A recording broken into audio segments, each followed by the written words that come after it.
podcast is intended for mature audiences. The views and opinions expressed are those of the panelists and do not reflect in any way those of the podcast partners, sponsors, or affiliates. Enjoy. Hi, this is Michael Buffer, and you're listening to the voice of the people. Let's get ready for Boxing Voice. Every day I'm hustling, hustling, hustling, hustling, hustling, hustling, hustling, hustling, hustling, hustling, hustling. Every day I'm hustling, every day I'm hustling,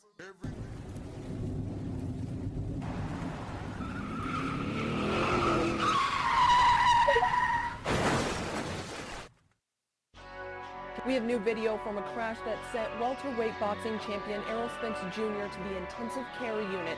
The crash ejected the boxer, but miraculously, he is expected to be okay. TheBoxingVoice.com. It's been a miracle, and I'm a blessing from God that, I haven't had anything serious that would have had me out for a year or two, or just would have been, ending my career. That none of them guys wish that I wasn't back so fast, but I am back, and I want to fight the top names in the division. I have to ask you about your eye. We were all worried about you when you had to pull out of the Manny Pacquiao fight. I want to fight, so, But you could have gone one. yeah, one eye. I got another eye, so.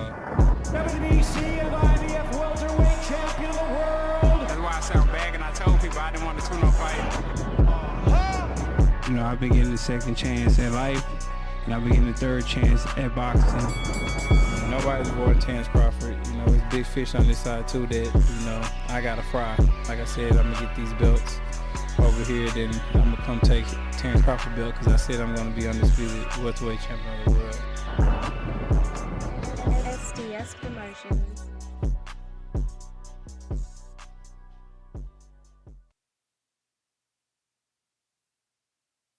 What up, what up, what up? Welcome back, ladies and gentlemen. Good morning to all. Welcome to the channel. If you're new, don't forget to subscribe and go ahead and click that like button. We're back to talk the disgusting welterweight division that continues to frustrate every boxing fan globally. Tim Bradley coming out, telling Spence how it is, or at least his opinion of how it is, and saying Spence is running and has been running from Terence Bud Crawford. Called him a liar. Did you watch the interview? Nah, but all I want to say is my man's get inducted and he a opinionated ass motherfucker, ain't he? I mean, you can be. You're in the Hall of Fame. You beat Manny Pacquiao legitimately. I know that's a controversial win. I definitely had him winning. Not saying it for the show. All my episodes are documented.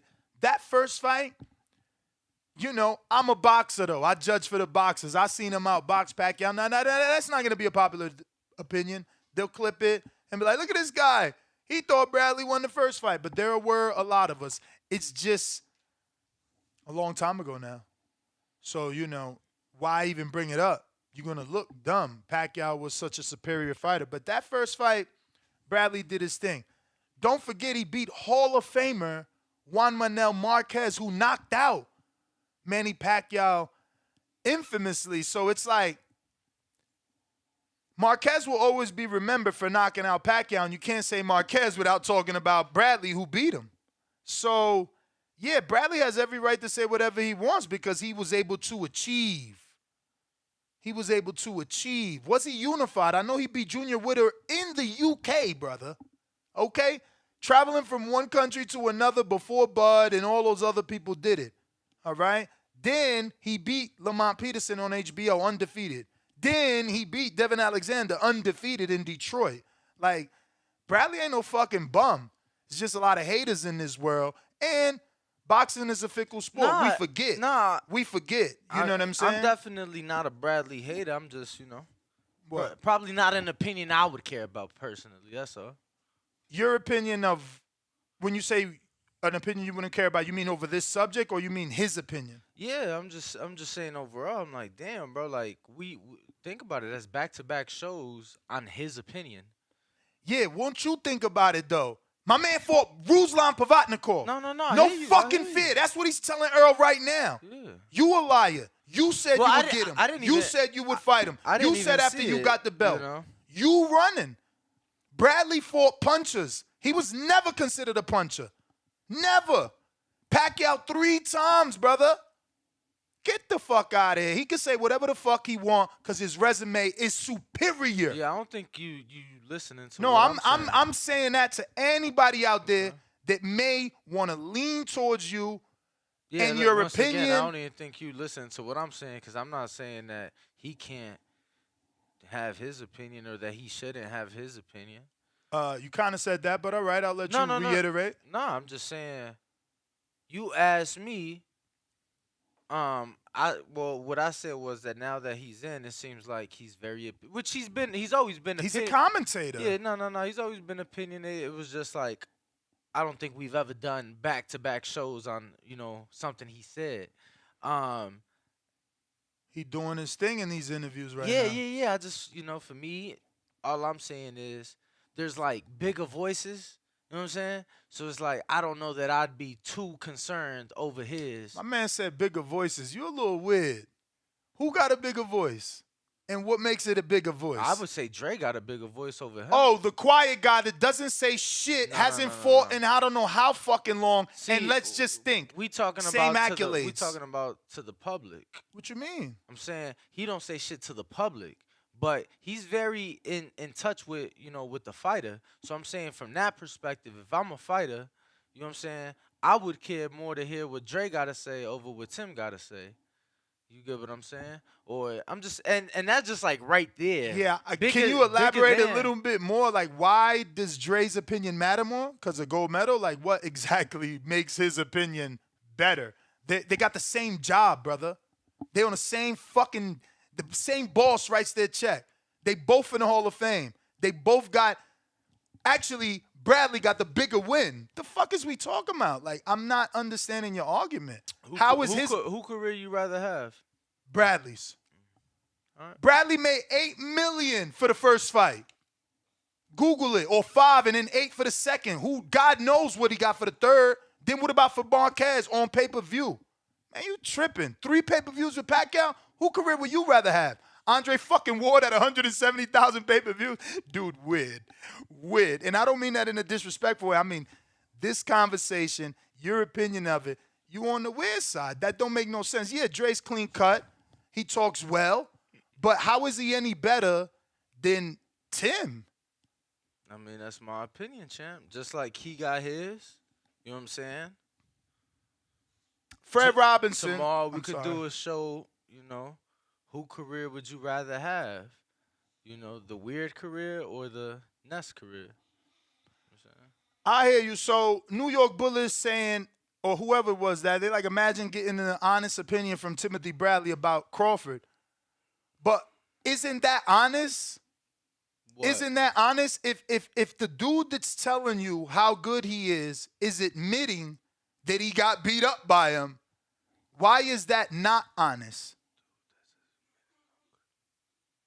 I'm so lost. I have Terence no clue. Crawford only got signed to Top Rank because of Tim Bradley. Oh, yeah, Tim Bradley brought him in for Spawn, then he told everybody about him, specifically Top Rank. Yeah.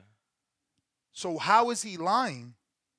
Like the listeners, the comments are trying to insinuate that his opinion is biased because his friend is Crawford.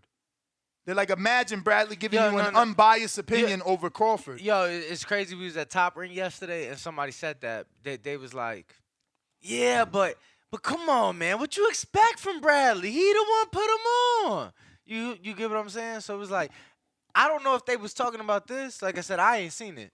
I saw the words he had regarding Tank. I didn't see the words he had regarding Earl. But yeah, bro, it's crazy. Like even people at the gym was saying it. They literally was like, come on, he the one put him on. How is he, not gonna speak highly of him? But we will be sharing that with the people here in a minute.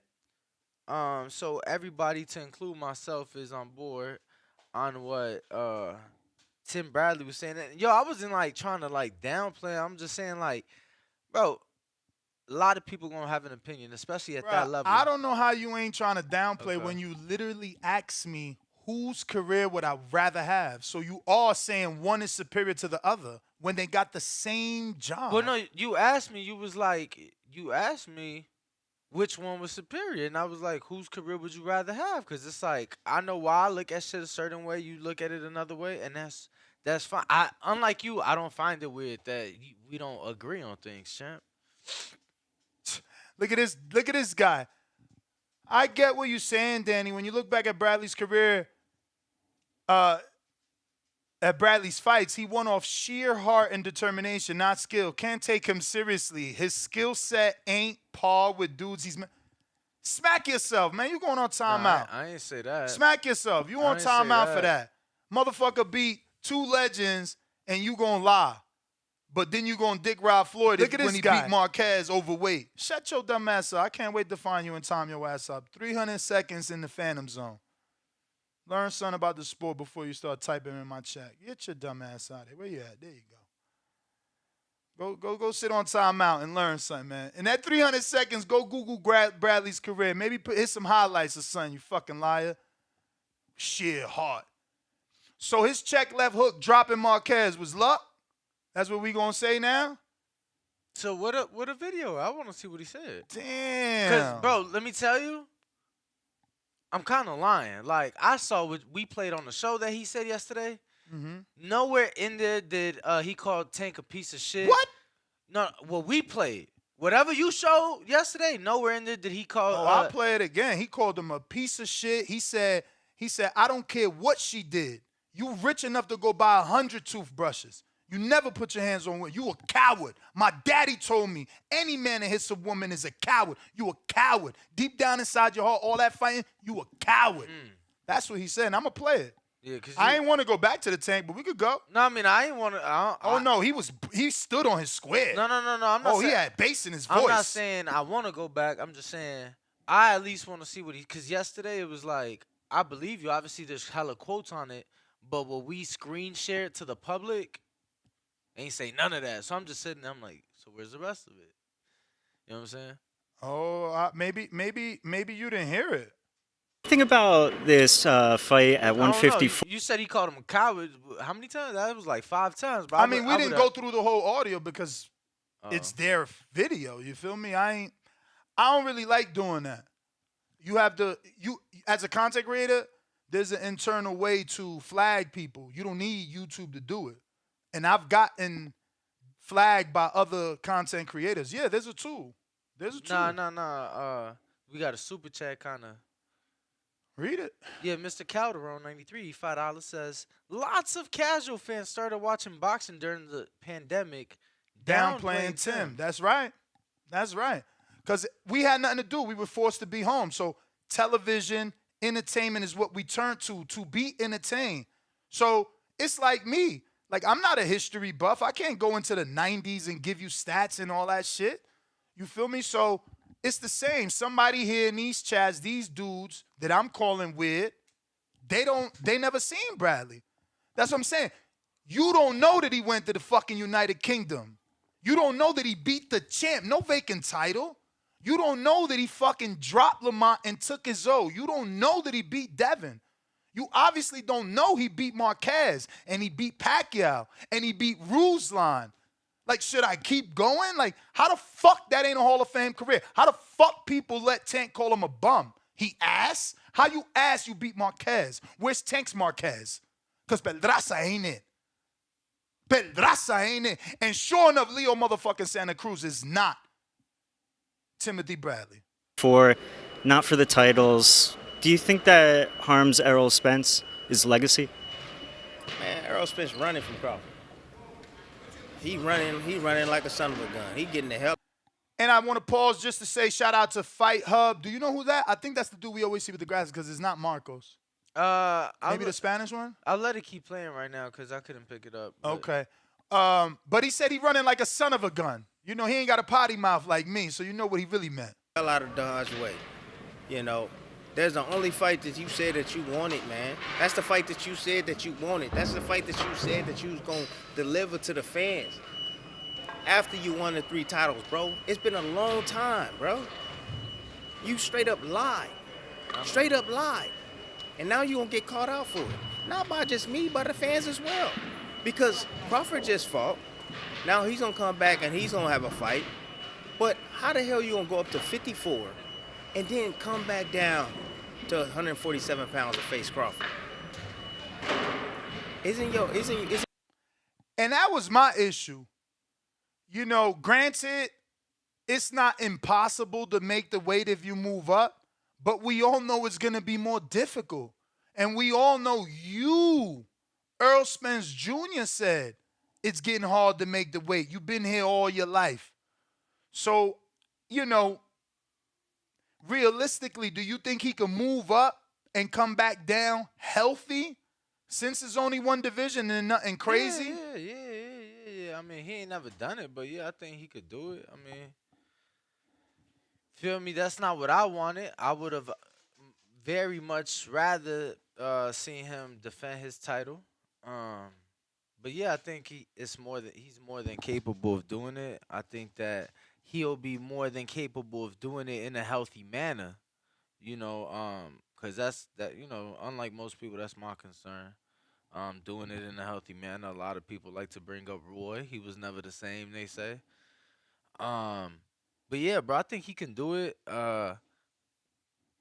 And I just want to say to what Tim said, it ain't been a long time since it's been less than a year since he got all the belts on his side. You know, then he had a fight line.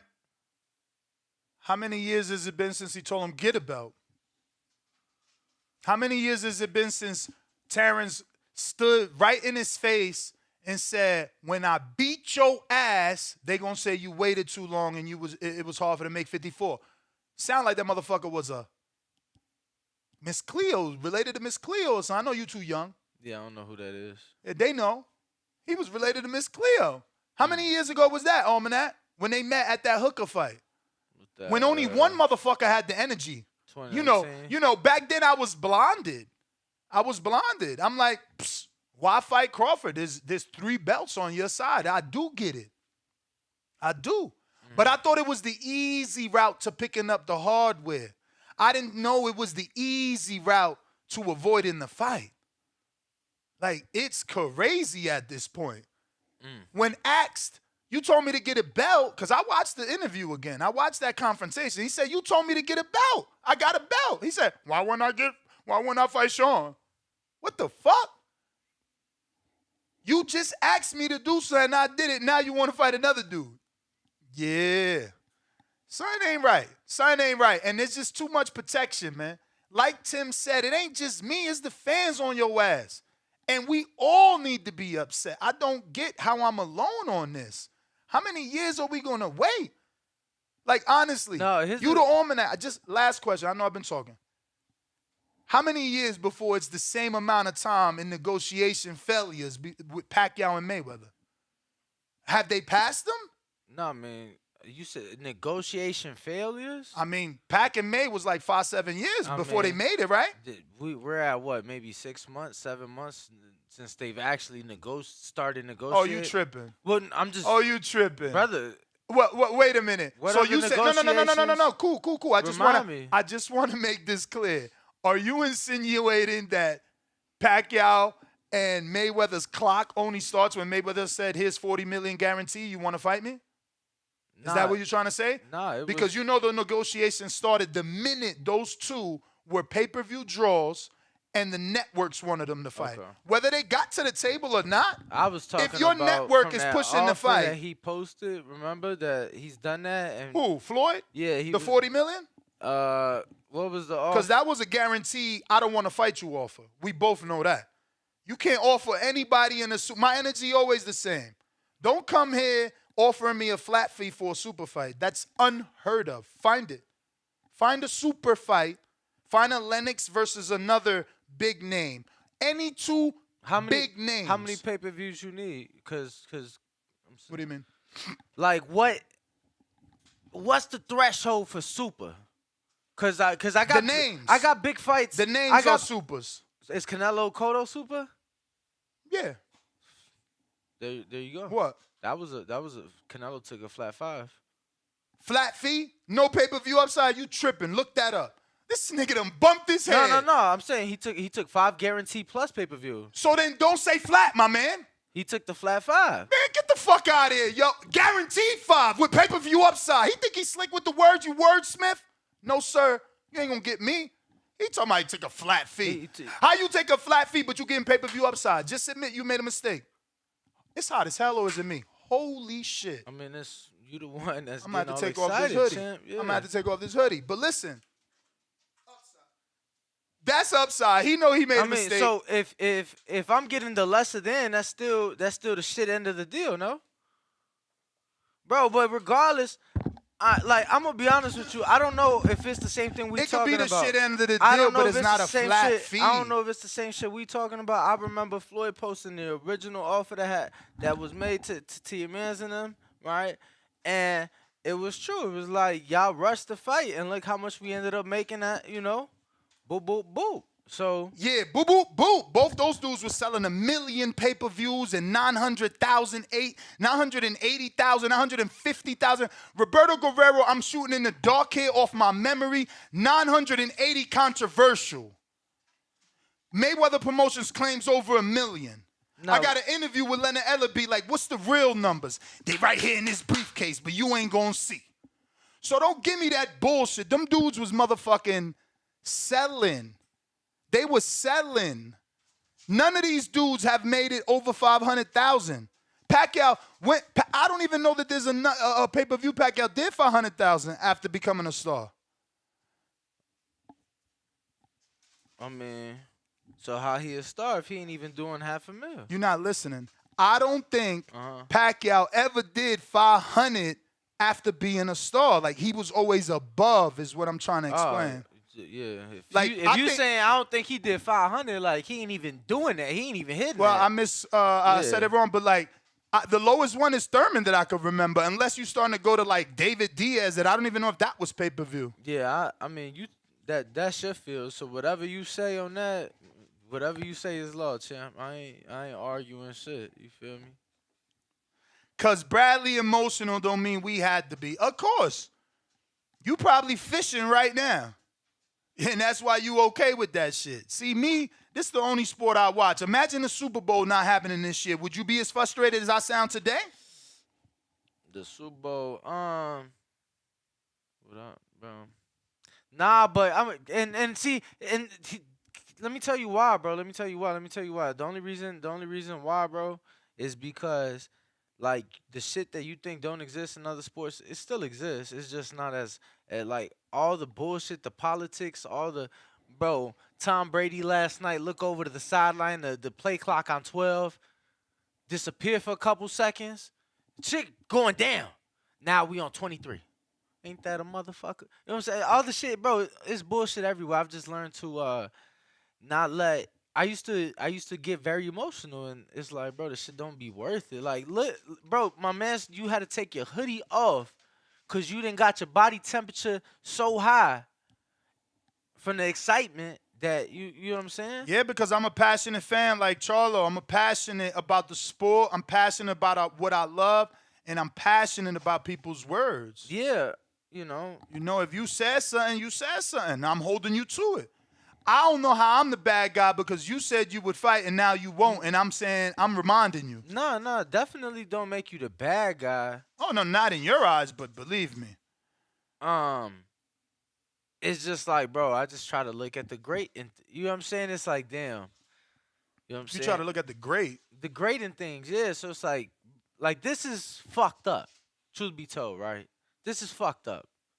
Like, if I'm being honest, it hurts my feelings.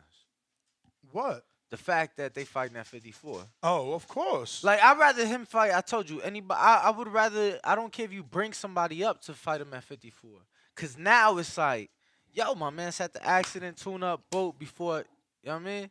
But it's like, damn, you fighting him, and ain't nobody getting shit out of it. Like, that's just the bottom line.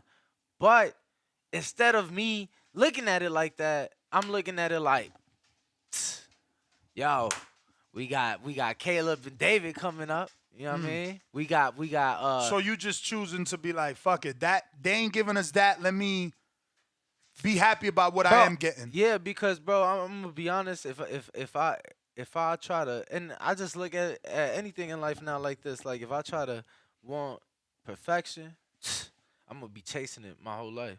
So if I want the ideal fights in boxing, brother, I'm gonna chase it till the day I die. Cause if we get Earl Bud next, we not getting the next one. You get what I'm saying? It's always gonna be one. What next one? Like the next super fight from two different fighters? From whatever the next fight the fans want. Like that's just the way it is. I mean, truthfully, it sounds like everything you just said is exactly right. There's heavy rumors that Tank's fight is pushed back. There's audio surfacing of Tank saying, Ryan agreed to everything and signed everything, and he is the only one that hasn't signed, and it's because of the court. So he even uses the words that he pushed it back. So it's like, I guess that's the fight we getting in April, not Tank Ryan anymore. Unless they pushed it back off the date and it's still in April. Is there any possibilities that fight could still be in April and that there's still an available date? Because they were going with the 15th. You know, the issue, and you're speaking of Tank Ryan. You know, the issue could play down to venue availability. I will check that. But outside of that, I don't see an issue as far as, because they're talking Vegas. There shouldn't be no issue here. Like, it would be a venue availability. Yo, I want you guys to stop. Like, really, I don't want to time people out, right? But we have to have the same energy. When Wilder offered AJ $50 million, a lot of dudes was on Wilder's offer. A lot of dudes was calling AJ a duck. Now you got Bud with a company that's willing to pay both of them $20 million, and y'all talking about his Bud for. When Al's words is, I'm not giving this fight to nobody. So Bud got $40 million for the fight. Al saying take this non-guarantee. No, we don't know what the upside gonna be. Just believe in yourself. And it's his fault. Like, we got to be real. We not these fighters. We not rich. We don't got a bunch of money in the bank like them. So let's stop fucking acting like $20 million per person is nothing. Let's stop acting like $20 million per person doesn't deserve to be talked about more. Like, yeah, everybody's saying, who was it? Well, isn't that the fucking thing? Shouldn't Al and Earl want to know who it was? Shouldn't they want to give Crawford the time to set up the motherfucking meeting? We talking about so the MGM $50 million because they said 25 a piece. I thought it was 20 mil a piece. I mean, come on, bro. You heard? I hear you. What'd I say? MGM is available. And I'm checking the T-Mobile. Right now, T-Mobile. Let's see. You said in April, right? So we got the 15th. 15th would be, so the 8th is not available. So although the MGM is available, all dates in April, the T-Mobile is not. Carl Brown, you don't have to believe everything Bud said was true, but you should have, what's the proper word? Like, you should be curious about $50 million. Like, you should be curious who wants to pay $50 million to make this motherfucking fight happen. Like, is anyone else coming out here saying that? Anyone else offering that type of money? Why wouldn't we look into it? Well, let's finish playing the audio because we ain't even got into the I guess, okay, the good part. Isn't one of your brothers that's in camp with you, isn't he at 54 as well? You just going up there for what? Because Thurman can't make the weight, or is it you that can't make the weight? I don't know what. Well, it's clear that it's him that can't make the weight. I don't know why people keep insinuating Thurman can't make the weight when it's Earl that's saying it's hard to make the weight. Like, he said that, not Thurman. it is. Maybe it's both of y'all can't make the weight. But the fight that we all want to see, the fight that we've been waiting on Crawford and Spence. All along, everybody said it's Top Rank's fault. Oh, Top Rank, you. And this is another reason why I went to this. This is true. Like, the people in the chat still blaming Bud, but when Bud was with Top Rank, we said it was his fault. When Bud was with Top Rank, we said it's his fault. He resigned. He chose Top Rank. He on the other side of the street. He. We pointed the finger at Bud every day. I literally lost my relationship with Bud because I thought it was him. Him being on the Top Rank side. Him fucking with those dudes not getting the fight done. Now he not even with Top Rank. So what's the fucking excuse? How can people still blame him? I thought it was Bob and Top Rank that was holding this shit up. Exactly. Look at this dick rider, Gooch. You going straight to the Twitter jail or whatever the fuck it's called for being a dick rider. Listen to his comment. Money's irrelevant. Al stated nobody's touching this fight. So this is what I'm saying. You got blonde fans, this straight cock slobbers that don't give a fuck. They such big fish fans that they don't care that Al is blocking the fight. They don't care.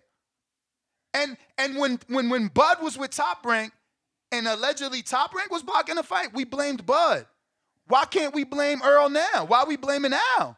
What the fuck is going on? I thought you was your own boss. Cock slobbers, man. A lot of you dudes is cock slobbers.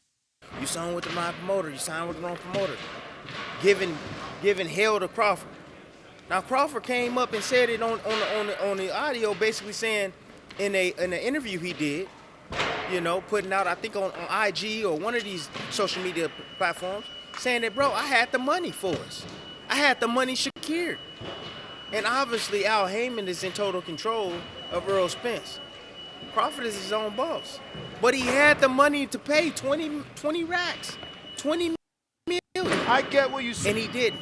He didn't take it because he can't move unless Al Heyman says, hey, boy. That was another reason why I went with it.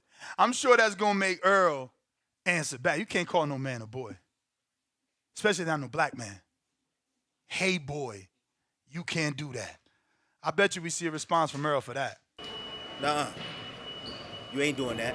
We ain't doing that. At the end of the damn day.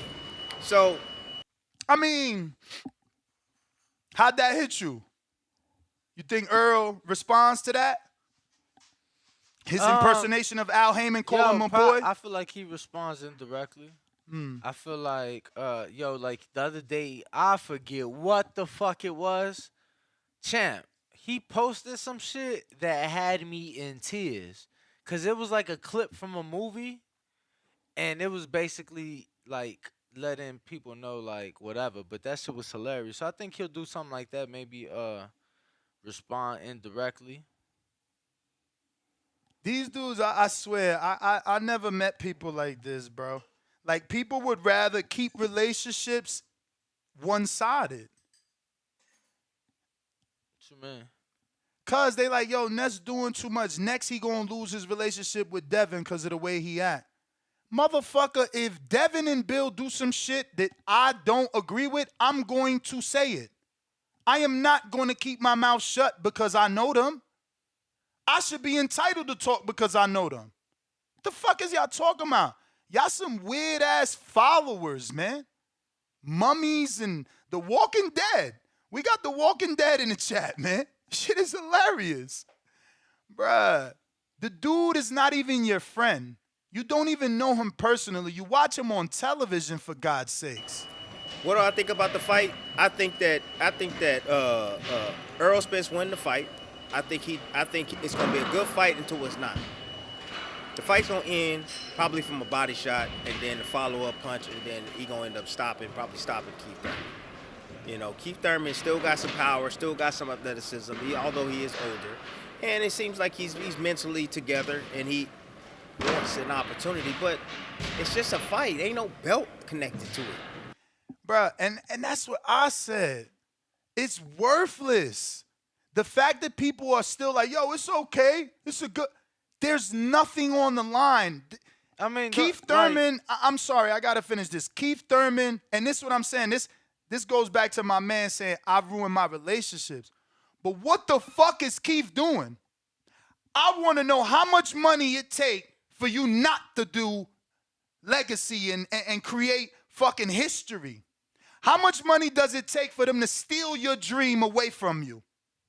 How much they got to give you for you to no longer want belts and legacy? What the fuck is going on in this sport? Like, oh, Ness, you're emotional. No, is this the way the sport's supposed to go, or is that man supposed to defend his fucking titles versus a welterweight? Like, I'm not going crazy. That is the proper way it's supposed to be. It's insane to me, bro, that they're like, I'm on the opposite side of this with everybody. The dude's a welterweight unified champion, and no one cares that he's about to get a pass not only from boxing, the sanctioning bodies, the network, and from his own opponent. He the one saying he can't make the weight. So what happens when you can't make the weight, Benavidez? They strip you. Shakur. So he ain't even going to the scale, so he won't get that embarrassment, and you guys are okay because behind the scenes they protecting him from the travesty that is losing your belts on the scale. Y'all weird, man. Weirdos. You say you want to be a champion, oh, you just fighting. That's all it is, and it's just for money at the end of the damn day. So is it for the belt or is it for the money? It's for the money, you know. And I've said this all along, you know. Look at this dick rider. You getting timed out. A man outraged over a good fight. So Thurman looked good in his last fight, huh? Thurman beat the shit out of Barrios, huh? Or did he let the little dude in Tank do it better? Where this guy at? I want you out of here. You're going to be in the phantom zone for a little bit so you learn. How the fuck is this a great fight? Don't ever use that motherfucking term. Get your ass out. He said good fight. Good, great. It only good if it was a mandatory defense at 47. It could never be great for no belts. Still going to be, I feel like, an exciting fight, you know, for all intensive purposes. Mm-hmm. Very exciting to see a dude who said he would never fight a dude finally fight that dude. Dude got his fight. For no belts now. Yeah, very true. You know? The true unified welterweight doesn't get to prove that he was the true #1 welterweight. It doesn't make any sense. None of it makes sense. So, you know. But let me get back to this audio. This interview gonna get a lot of clicks, bro. And people gonna take it and they gonna break it up because I'm speaking facts, bro. I'm speaking facts here. You know? And, you know, there's times where, you know, how many views are now I'm curious. 29,000. Okay. 17 hours ago. How long has Benavidez and Plant been beefing? Man. Not longer. Don't even dare. Don't even dare, brother. It's close, though. Bro, I mean, that one's 2018. That one's 2018. Like, them scrapping in the gym was 2018. So Bud moved up. I like it. Bud moved up to welterweight in 2018. I like it because Bud moved up to welterweight in 2018. I like it because in this instance, Danny chose to go with beef as the beginning of the negotiations. You see that? But when it was Crawford Earl, No. When it was Crawford Earl, he said, well, literally, they just got out of negotiations. You legit asked me. Your question was, when has contracted negotiations gone on for this long? I have only heard of them sitting down at a table maybe 6-8 months ago. You know what I'm saying? But yeah, remember, Bud was very clear that Earl was never there, so no one sat at any table. Thank you for your, you know, your thought of how it might have took place. But Bud was very clear that he kept calling Earl, trying to get with Earl, and Earl was nowhere to be found, and the only person he could talk to was Al. Just don't forget that little part. Don't forget Earl wasn't around. Don't forget Earl came back out. But I hear you, champ. No, I want everybody to listen. Don't forget Earl came back out and said, I don't need to be there. I'm cool with Al. And I'm going to paraphrase the rest where he basically saying like, You know, I rock with Al. I trust him. I'm good with the split I'm getting. But he wasn't there. He speak a little reckless at times, but this is real. This is truly how I feel, man. You know, and I see past the bull crap. Tim, how do we... Look at Jonathan Sims, bro. All that is... He's saying if Al is there, Earl is there. Jesus Christ. That's what I was, you know what I'm saying? But you meant literal table, could have been, a desk. I mean, the man said he was calling him. He said he was looking for him. He said he wanted him there. Yeah. I'm just giving y'all the facts. You can't sit at a table alone. All right. Fix boxing right now. We're in a really weird... All right, so that's it, because he about to get into the tank and fixing the sport. But that's pretty much everything on that subject. I'm going to open up the phone lines. Yes. We got Decatur, Georgia. What up? CBV was cracking, man. What up, man? What up? Everything, because I'm going to keep my shit real simple and sweet. I ain't got no problem with Bradley doing what the fuck he doing. Dang. My bad. Hello? Y'all still hear me? Yeah. Oh, my bad. Damn, there we go. Yeah, so I ain't got no problem with Bradley did, man. We need somebody to shake up the game, shawty. So Bradley can come out every week and say, fuck somebody different. I don't care. Do what you got to do to us get these fights, man. That's my call. I'm out. Make it short and simple. Bradley, do your thing, bro. I got Big Fish Vega that says, Ryan versus Tank will be with no belt on the line, and we don't care. But I agree. I don't like this non-title fight for Spence Thurman. It's stupid. No, you just a Big Fish fan, so you trying to say whatever you can to make it okay. The truth is, Ryan and Tank don't have a belt. Devin has all the belts. You see the difference there? You see the difference there? One of the men with a belt isn't choosing not to defend them shits. Especially the unified belts. The belt that Tank got, y'all like to downplay it. The people in the chat like to talk shit about the belt he got. Just yesterday, y'all was saying how he wasn't a champ. So don't use that comparison because that shoe don't fit. Knock it off. We got R. Jonesy with another super chat. He said he wouldn't fight him because there's no reason to. WBC gave him a reason, but 154 is some bullshit. Clear he has one fight, or at least at 147, better be Bud. Yeah, that wasn't really, I don't even know what to say about that. Luminous P. So we are, I guess he meant to say, so we are going to act like Crawford didn't take $10 million to fight some dude we never heard of and bailed out on the negotiations and left Al and Spence hanging. The fight isn't going to happen. Blame Bud. No.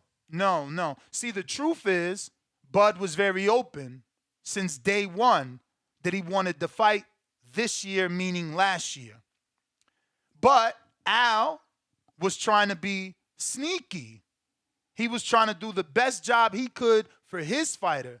So he prolonged the fight and tried to give Bud a January fight where he would have been out the ring over a year. That ain't what Bud's doing. That ain't what nobody should be doing. Nobody should be out over a year and go into a super fight unless you want him to have some sort of disadvantage. Okay, we'll move on. Because, again, a lot of you dudes are weird. You know what I'm saying? My man is calling Earl like, yo, Earl. No answer, but all of a sudden it's his fault. Cool. Oh, man, hilarious. Got anybody on the phone lines, champ? Everybody was asking for the phone lines to open up. We got Mavi.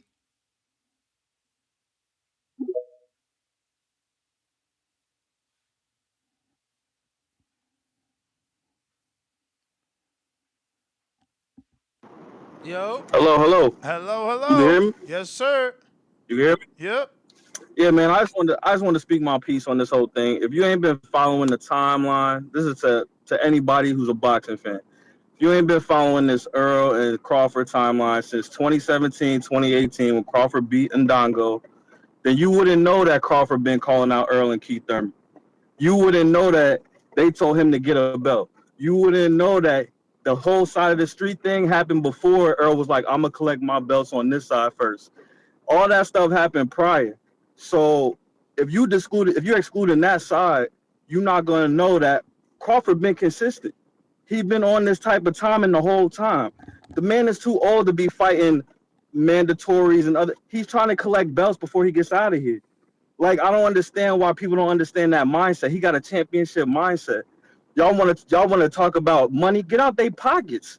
Like in the '90s, no boxing fans was worrying about Mike Tyson's pockets. Come on, bro. The man he was fighting. Like, y'all got to stop worrying about the wrong things. Y'all not getting no cuts from it, so it don't matter. Y'all not getting a percentage from Al. It don't matter. Y'all need to be demanding the fight regardless.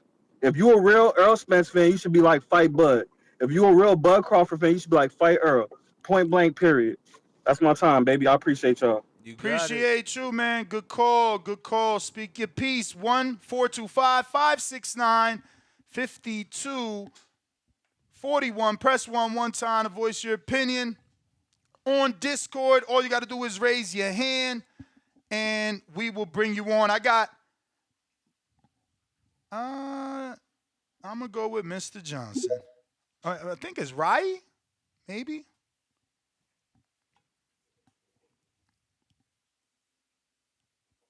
Yo. What up, champ? Okay. Yes, sir. Yeah, what's going on? Hey, look, I think Tim Bradley, man, he must be Miss Cleo for real. Cause I remember right after the Sean Porter fight, right? When Crawford stopped Sean Porter, Tim Bradley said Keith Thurman, Danny Garcia, and Errol Spence all just moved up to 154. And if that ain't the shit that's going on right fucking now, all of them want to fight at 154 now. They don't want to mess with Crawford. And like you said, Ness, they dragged the negotiations out. Crawford he started negotiating in June. Like, you tell me they couldn't get that fight put on by like October, November. Shit dragged all the way out. Then they try to bring him to the new year. I feel like this: when you offering a zero guaranteed purse, I think that says enough that one side don't want to fight. Word. All that other shit, this person, that person, all of that shit don't matter. When one side is offering a zero guarantee for a super fight, they don't want the fucking fight, point blank, period. That's all I got to say. Because Mikey definitely ain't getting no zero guarantee. That's for fucking sure. Mikey got $8 million. That's crazy. That's crazy. And I bet Thurman about to get a guarantee for this next fight at 54 for no belts. Of course. It's unheard of. They don't want the fight. How else do you get Thurman to not take a legacy fight if it ain't gonna be some guaranteed big ass money? How do you tell a man, yo, if you win, you ain't gonna be, unified with 3 belts, and you won't get the super fight with Bud. You just beat Earl, the beltless wonder. Get the fuck out of here, bro. They got to be paying that motherfucker out the wazoo to do this shit. Hey, look, Ness, I'm glad you can't coming around, though, because I remember a while ago I called in, and you was kind of giving me shit because I was kind of blaming it on Spence, and I just been feeling like that for a long time. That side don't want it. You know why? Because they did a good job lying to us, and it made sense. It was logical. Like, if so you don't feel at no point that was truly their intentions, and that was if you got the belts on your side, if you got the belts on your side, then yeah, it's logical, and it makes more sense for you and your team to acquire those so that you can be the A side. At the end of the day, it's a race to be in the A side to get more. But what happens? Once you got there, you don't even want to fucking fight. You don't even want to fight. So what's the point? What's the point? And that's the problem right there. They don't want to fight, and fans just don't want to. And Errol Spence fans, they love him so much. I don't think they really want to fight, because the way they give him passes after pass after pass, like, don't y'all want him to beat his ass? Don't y'all want him to beat Crawford ass? No. Like, what the fuck? They are a woman in a domestic violence relationship, and they okay with it. These Errol Spence fans, he just smacks them. Nah, you ain't getting this fight. Smack. I'm fighting Ugas. Hey, look, nah, you ain't getting this fight. I'm fighting Danny. Smack. Now I'm fighting Thurman with no belt. Smack, smack. And we good. We happy. I mean, I think the smacks are coming now. Like, He went from So free we couldn't have Slim. gave. Look at this motherfucker. You are undercover Earl fan. No, so champ. so Earl couldn't pay Danny. Bro, look. Tell the truth. Yes. No, I asked you a question. You asked me a question, and it's my turn to answer. Okay. And I'm saying yes, it could have happened, and yes, he could have paid Danny step aside. Yes or no? Yes or no? Yeah. Could he not pay Ugas step aside money? Yes or no? Yeah. Okay, so what the fuck are we talking about, Dude, Danny? what the fuck we talking about is that And Keith Thurman too. No, I'm just saying, bro. It's just that who was the big fight, regardless? Terence Bud Crawford. Exactly. So, are you gonna go in it and not fight for undisputed, or are you gonna go in there, bro? I'm just saying, like, are we fighting for undisputed? I'm not right now. Not right now. Not right now, or bro. Is the but world I'm just saying that this bro, fight I'm just possibly saying, happens for at you to motherfucking 154? For you to say he was ducking when he was I unifying, never used the word ducking. bro. I mean, you talking about that he avoided, that he could have asked him to step aside. He was unifying his titles. Those are all options he had as a champion. But logically speaking, now is when the slaps is coming. You talking about people's getting slapped in the face for title unifications. Danny was not a title unification. That was a title defense, though. And it could have been passed over. It could have been passed over, and it still wouldn't have been for undisputed. And so could Ugas. It still wouldn't have been and so could Ugas. Still wouldn't have been for undisputed. And so you was just talking about it was a race. So check it out. You was just talking about it's a race to the A side. He's saying you got to fight Crawford. Why not take Crawford belt? Why not take Crawford belt and do undisputed in-house? I'm just saying it's not what you said. Okay. Bro, I was going based off what you said, and it's not what you said, because if it's a race to the A side, then you try to get the belts, do what Canelo did. Now you in line. Danny wasn't a belt. No, you could have paid step aside money to get a belt. Yes, and what I'm saying is you pay the step aside, it's still not undisputed. It's still not even a fucking, like, he's a two belt, he's a one belt, like, that's all I'm saying. Let's move past Ugas, though. I'm gonna let Danny Let's move past finish. Ugas. I'm gonna let Danny finish with his fake ass lie story, so I can tell you the truth. You done? Look, Thurman ain't fighting for nothing but money. Because last I checked, if he would have fought Crawford first, undisputed would have been in-house, and we won't have this problem. Money.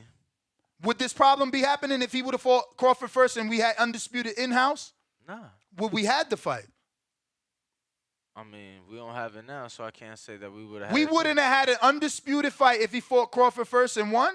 Oh, yeah, if he won, yeah.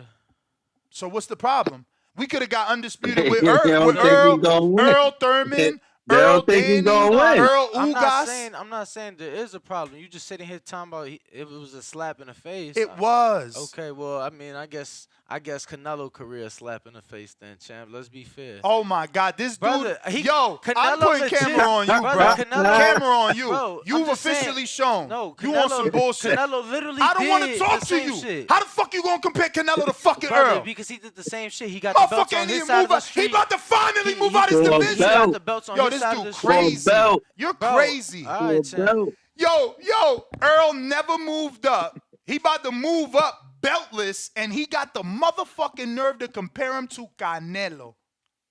Man, give me your fucking, you gotta listen. Give me your Mexican flag, man. Get the fuck out of here. You legit is saying that Earl was slapping the fans in the face during those unifications. My man compared Earl to Canelo. I'm done. I said, how is that any different? Canelo did the same shit with Matchroom, cleaned up the belts on his side, then went for the big fight, the big name. So I'm saying right now, okay, brother, okay, cool. He made it happen. So say that right now. He made it happen. Say that right now. He made it happen. Cool, say that right now, though. Say that right now. Was people saying, oh, Canelo slapped us in the face because he cleaned up them couple, bro? Yes. All right, the minute he fought Yeardom, they said he slapped us in the face. Why are you fucking lying? Bro, this is TV, that's the uneducated people, bro. Before he even fought, the fight before. Uneducated people. Bro, yes. Holy because shit. The people that complaining knew he was fighting Yildirim before he fought Callum. You get what I'm saying? Like, before he stepped in the ring with Mauricio Suleiman, because you took the day off, came on here and said he apologized. Yeardom, he never expected it to go like that. Okay. He basically said that was a sham of a fucking fight. Go watch my interview with Mauricio on Saturday. That's his fault. Fuck is you talking about? The own goddamn sanctioning body president thought that was a fluke fight. This man talking about it's okay. Is that my fault or is that his fault? He had the guy in position for 2 fucking years. Yildirim was in position for 2 years. Who had him in position? You mean WBC? Mauricio? Yeah, okay. That ain't what the fuck that got to do with me. So for 2 years they dropped the ball. I'm just saying that what I hear dude you, bro. I hear did, you. collected his belts on the same side of the street. You falling into the Spence fans' game. Now you talking about something totally different. This how it goes. They want to bring up something else. Look, man. Bottom line is they don't want that fight, man. It is what it is. Like, he could have spent the block. He had all 3 belts now. He didn't have to fight Keith. This fight ain't for nothing but money. This fight ain't for nothing but money. Keith can't win nothing. Pay him a step and say he could have fought. He could have worked on Crawford. Like, they don't want the fight. It ain't happening. All right, brother. Thank you for calling in. Appreciate it. All right. We got Muzzle.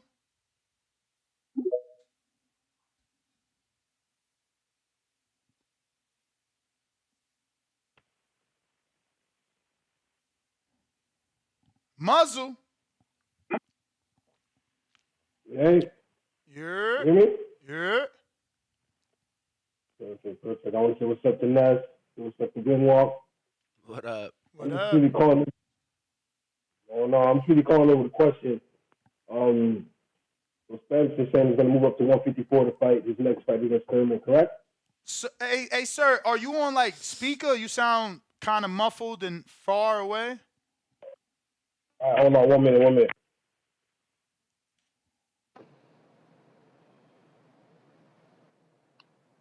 Hello, you hear me now? Perfect.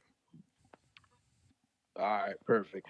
Yeah, so I was saying, Spence's next fight is supposed to be at 154 against Thurman, correct? Mm-hmm.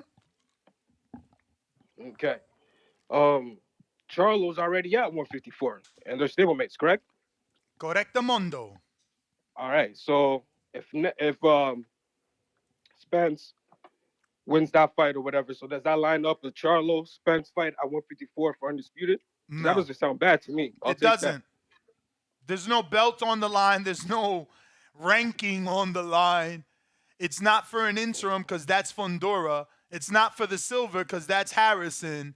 It's not for the next one because that's Conwell.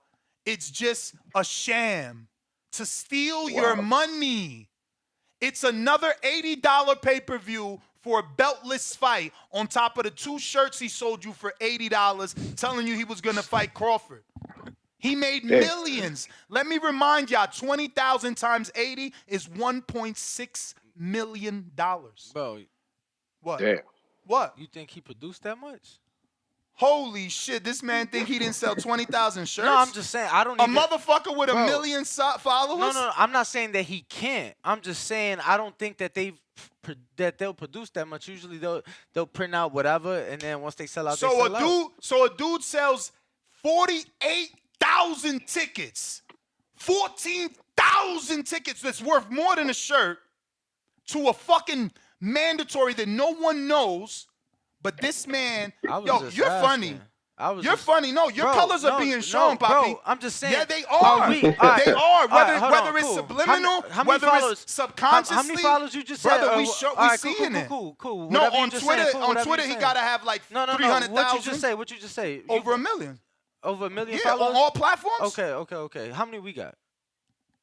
I don't know. Not even 1 million? No, that's cool. I'm just saying, bro, is we printing out thousands and thousands of shirts? You know what I'm saying? Like, I'm not saying we was going to do that. Bro, hold on. Slow down, bro. Slow down. Okay. I've been doing this for 12 years. You think I ain't sold 20,000 shirts? Smack your fucking self.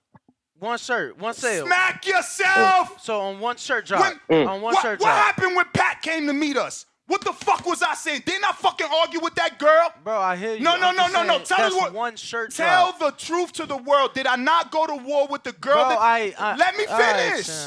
Let me finish. You like going so Let me finish. Off the No, road. I'm not. You trying to act like 20,000 is fucking unheard of when we know that Nestor Gibbs did it. You know that. They tried to listen, y'all. I'm gonna tell y'all some secret shit. When we signed the deal, they tried to get us a merch deal.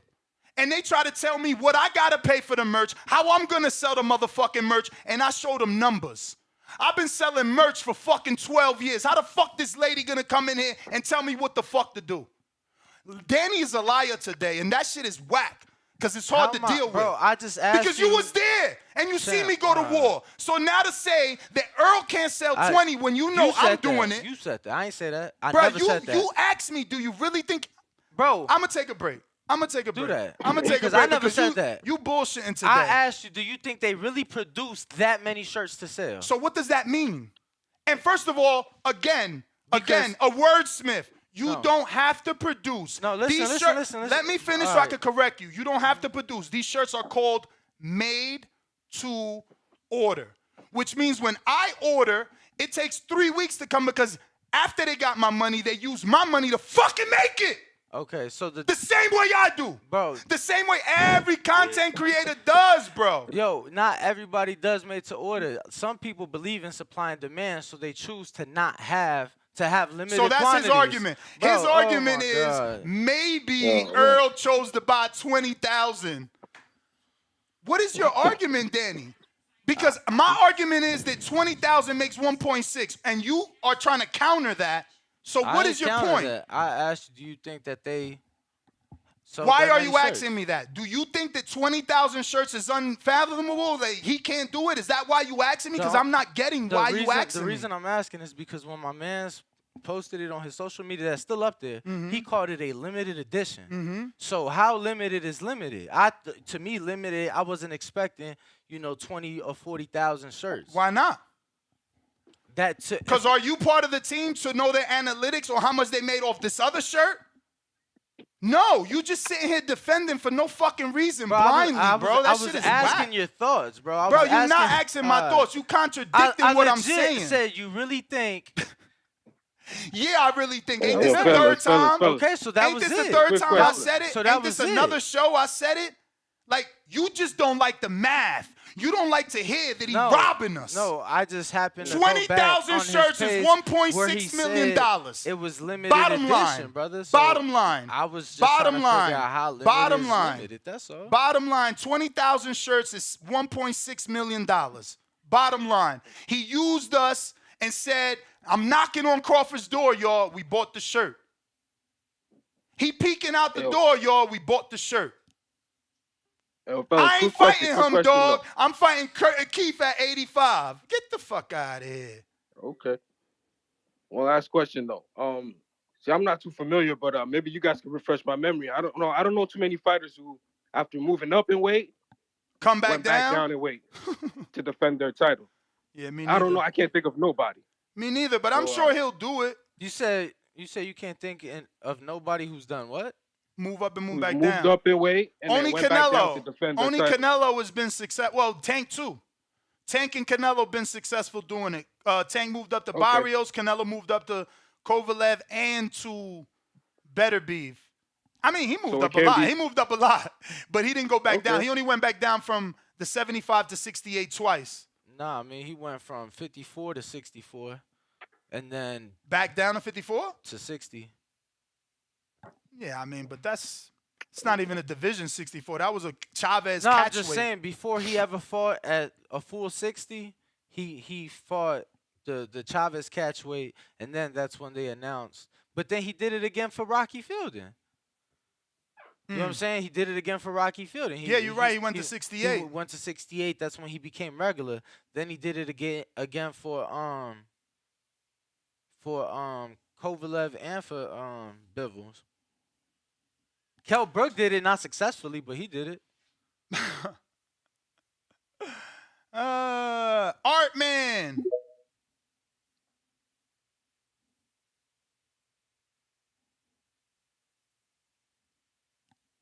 Gotta unmute, champ. What's going on, brother? Chilling. Why you seem so frustrated that Errol Spence is selling T-shirts? I don't understand it. Because he's selling them under the pretenses that we're getting a fight that we're emotionally invested to. I only bought the shirt to wear it on fight night. Which shirt are you referring to? Are you referring to the Both. The one after Ugas, the one after the negotiate. Both. The one after Earl. Earl literally used Crawford to sell this shirt. Don't you get it? He waited for Crawford to fight Avanesian. After the Avanesian fight, posted the shirt insinuating him and Crawford were going to negotiate for a fight. Like, I don't see how this is hard for y'all. It's really not that hard to believe, considering that David Avenesian Bud Crawford fight was announced.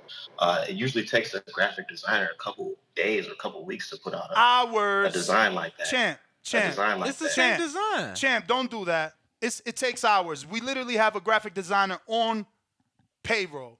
He makes every single thumbnail and everything you see. To be honest, and let me picture, finish. it doesn't let look me like a finish. graphic It design. does looks work like like that. I've been selling merch. It looks like a graphic illustration. I gotta go, bro. You chirping, man. Nah, y'all dudes which y'all defending Earl is ridiculous. I've been selling merch for 12 years.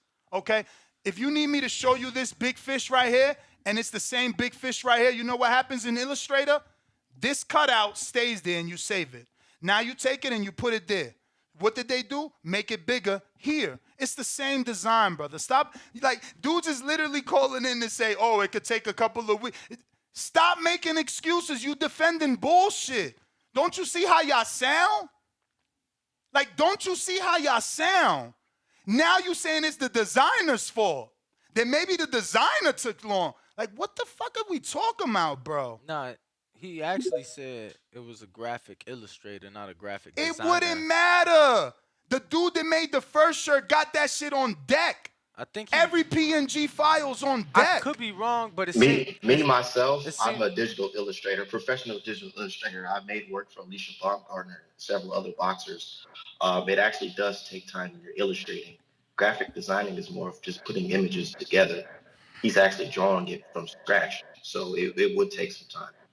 My friend, are you going to sit here and lie to our audience of over 1,000 people watching that no graphic designer can create an image for a T-shirt in a day?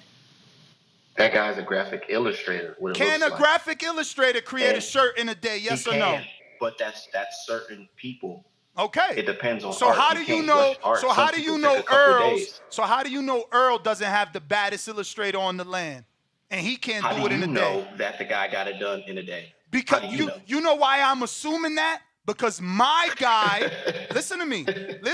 I'm assuming that. I'm assuming that because my guy who's in the chat, who I pay every fucking day, he does it in a day, brother. Look at my thumbnails. They're in a day. And he's a graphic designer. That's not a graphic illustrator. It's a big difference, my guy. All right. Explain the difference. No, let him explain the difference. Okay. What's the difference, champ?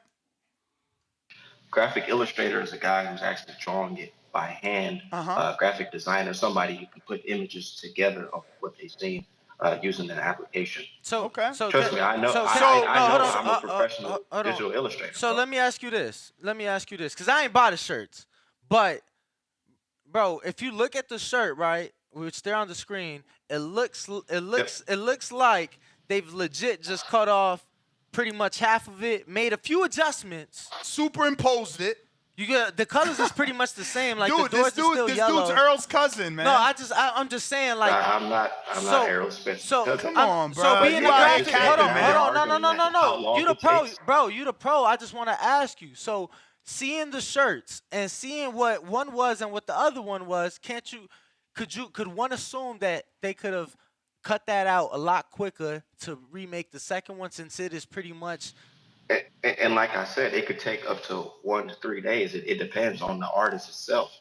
So you guys are making it seem no. Then that's what I'm asking you. So Artman, that's what I'm asking. So Artman, what was your point about it taking 3 days? So Crawford fought on December 10th, and the shirt came out December 13th. Is what you're saying? My point is, the graphic designer could have been working on it the day that Bud announced that David Avenesian fight. Okay. But did the shirt not drop for sale the day of the fight? No, it dropped the day. He dropped it the day of the fight. Exactly. Like, what is this? To basically taunt Bud for declining that fight. I gotta go, man. I can't, man. I gave you 2 calls, but it's clear that you are an Earl fan. He said Earl used Crawford's date to taunt Crawford, not to capitalize off his fans and insinuate that he was about to negotiate with the dude that just became available to negotiate with. Like, you got to be the biggest Earl fan ever. Your nose so far up his ass you can't see. What up?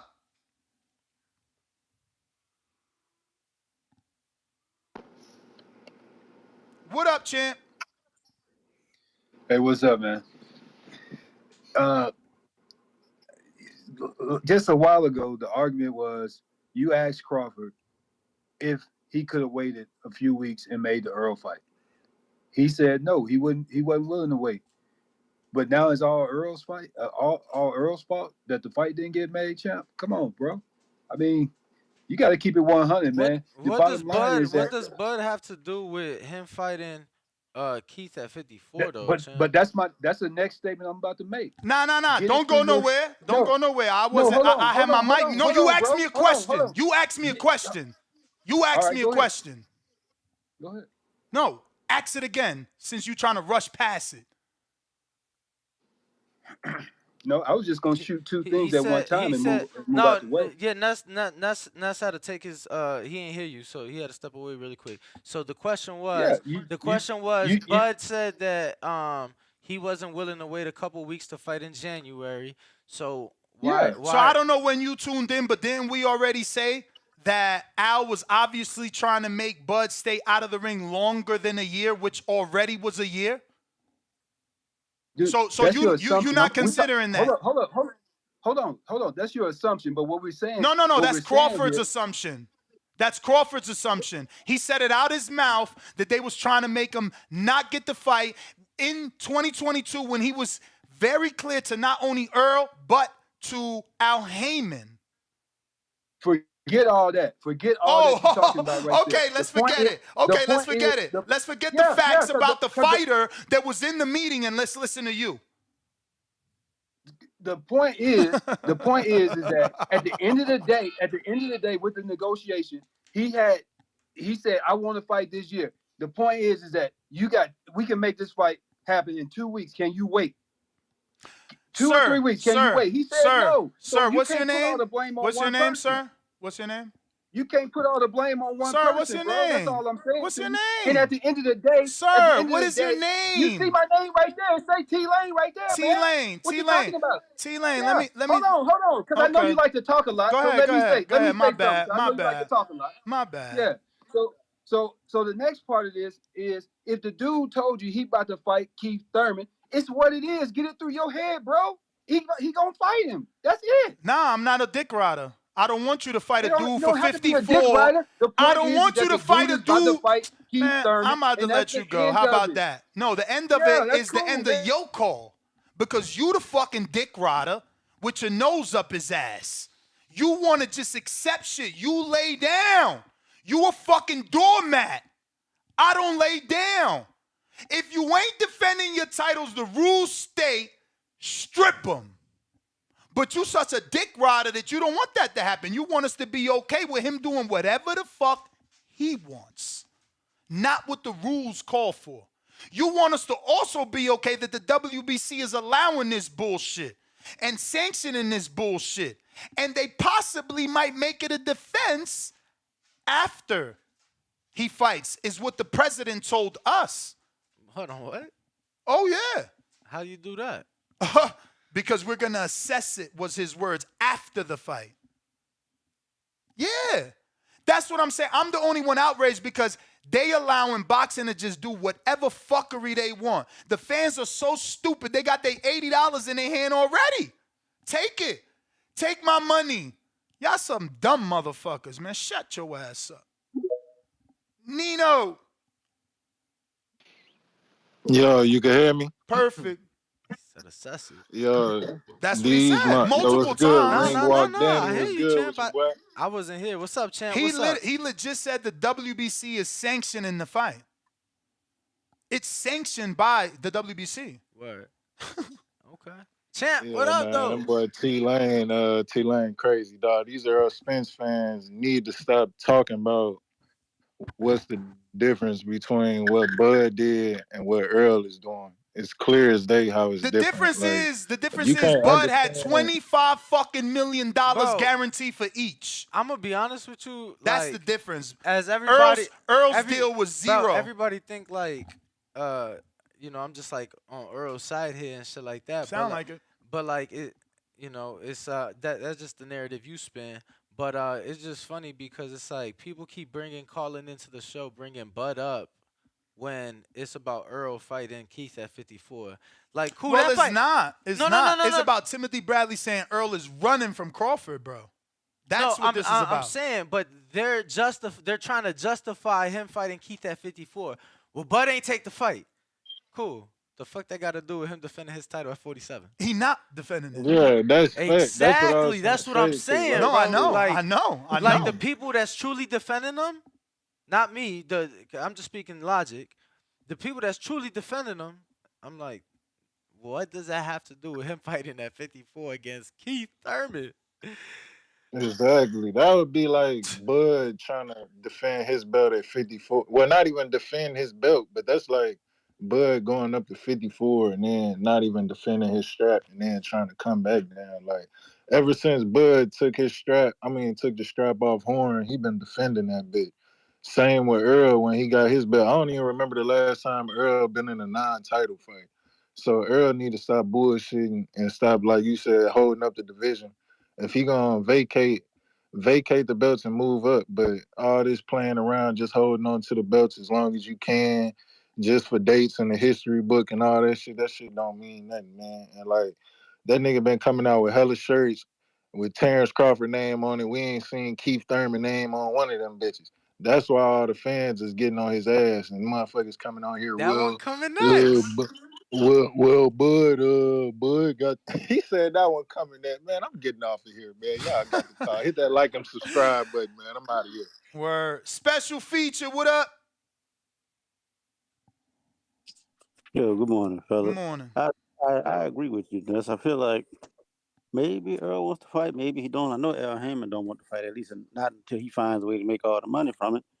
It's like that's why he wouldn't take that deal you keep talking about where they would have had 25 apiece, because he don't want them to make 25 apiece, because he wants to control what they make, because he don't want to pay them that much.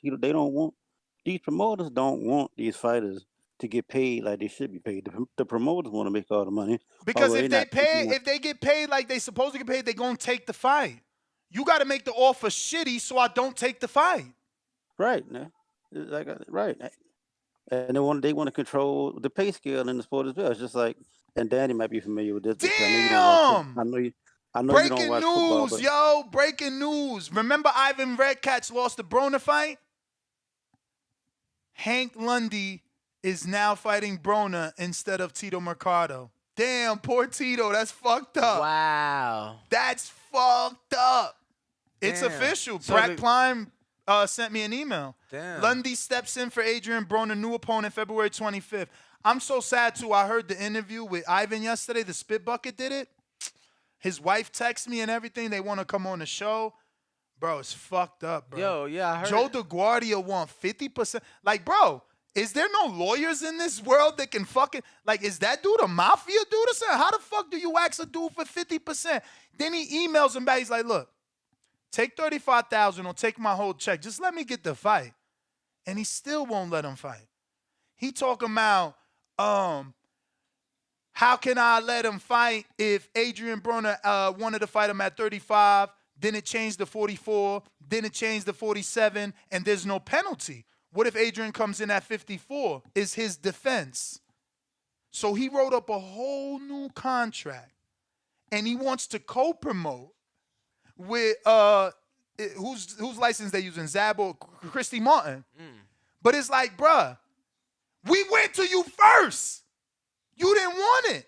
Now you want it. It's fucked up, man. Yo, boxing's trash, man. I feel bad for Ivan. Super bad. I didn't even know he knew. Did y'all know he didn't know English? Straight translator through his wife. I had no clue all these years. I didn't either because I've, like, So off camera talked to him and shit. You know what I'm saying? Like, on camera, use a translator for the interview purposes, but, like, I've talked to him off camera and shit. Like, he definitely can hold small talk. People, they talk so much shit about me, but if you listen to this show, this won't happen to you. How the fuck did that man sign to Joe DeGuardia in August of 2022? Like, who the fuck is his manager, Charles? Charles, call into this show. What the fuck is wrong with you? Did you not see Demetrius Andrade? Because if y'all don't know why Andre's career is that way, it's because of Joe DeGuardia. Joe and Artie Palulo had Andre in the shittiest contract for like 10 years. Like, come on, man. What's wrong with y'all? What fighter does Joe DeGuardia got? When's the last show he put on? Nah, bro. He only co-promotes whenever they need his fighter. Joe Smith is needed on Top Rank. Yeah, I was going to say. Let me get some co-promotion rights. I was going to say that's the only time I see him is with Joe. I can't do shit with Carlos Takam here, Top Rank. I'm going to give them to you in a co-promotion so that you can do everything and I just get a cut. Yeah, and now Takam's fighting Yoka, it seems like, right? Yeah. In Paris? No, but he been signed to Top Rank. No, I'm just saying that was just announced. Yeah. That's So like, people signing to Joe, like my man Rajan Chant signed to Joe LaGuardia the other day. And I'm like, what the fuck? I called his managers, and his managers like, bro, we told him don't sign. He signed that shit behind our back. Like, you fighters are so stupid. How the fuck do you think you know better than the motherfuckers that's been in the business all their life? All you do is fight. Stay in that fucking lane, because now you just ruined your career. It's over. I mean, Andre needed the lawyers of fucking Rock Nation, brother. And think about how many years from 2008 to the day that Rock took those motherfuckers to court to get him out that contract. How many goddamn years? The fuck is wrong with you managers, you dumb motherfuckers? And your wives and your sisters, how don't y'all stop them from signing? It's a roster full of motherfuckers that ain't doing nothing on Joe DeGuardia. And the motherfucker won't answer emails. He don't want to sit and answer these fucking questions, ducking every reporter. I seen Michael Woods from New York. They in New York. You ain't even answer him back. He literally told Ivan Redkach, you can't call Black Prom. You can't negotiate with Black Prom. Nobody on your team. How the fuck you gonna tell the man? Since when the promoter got that much power, he gonna tell the manager he can't call Black Prom? I never heard of that. I mean, Joe DeGuardia is a goddamn lie and a monster. A monster if you're doing that shit. That is unfair to play. 50%. Fuck the 50. How you gonna take? Listen, a fighter's job is to fight. When's the last time Ivan Redkach fought? Was it Danny? When was that? January of 2020. So this man hasn't worked for all those years. And I think. Like, what kind of person are you? He giving you $35,000. Then he said, take the 35, take my whole goddamn check. Just give me my release. My release. And you gonna hold them back in front of all of us? I swear to God, the dudes that do business with you, terrible. If Top Rank does business with this dude again, they just as if fucking dirty. Al, everybody. If you fuck with Joe DeGuardia after this, y'all dirty too. He needs to be held accountable. He needs to come out and do a goddamn interview and tell us the fucking truth about what's going on. No, yeah, he laid down against Regis, remember? In Thriller. Yeah. I didn't. What do you mean lay down? He got knocked out? I don't remember like the results like that. Yeah, he pretended like it was something it wasn't. The stretcher had to come get him. Yeah. Holy shit. It was a facade. I felt bad for Regis. It was a facade. I feel bad for him, man. I can't believe that in this day and age people still that's signing horrible. to That's these horrible. little ass promoters that can't do nothing. We was just saying the other day, bro. Exactly. With Don King, somebody signed to Don signing King. a Don, yo. How you still signing to Don? And Don out here doing press conferences for the media with the fighters and lunches and everything. But yeah, people still signing to Don. That's crazy. Still. And you know what? PBC should be ashamed of themselves. They doing virtual press conferences and Don King out here doing real press conferences in sunny Miami with luncheons and everything. Crazy, man. Crazy. I'm going to replace you. How about you get the fuck out of here if you don't like what I'm saying? I don't even, you see what I'm saying? Like, I don't tune into 99% of the channels on YouTube. And I ain't just talking boxing. Like, you dudes are so weird, man. I would not be listening to something that I don't rock with. Like, who the fuck got that time? Time is money. Money is time. Nah. But you broke. Bro, that's like I'ma listen to a fucking album that's like, why am I listening to Celine Dion? I don't rock with her. I never heard SZA. You don't fuck No! with SZA? Oh.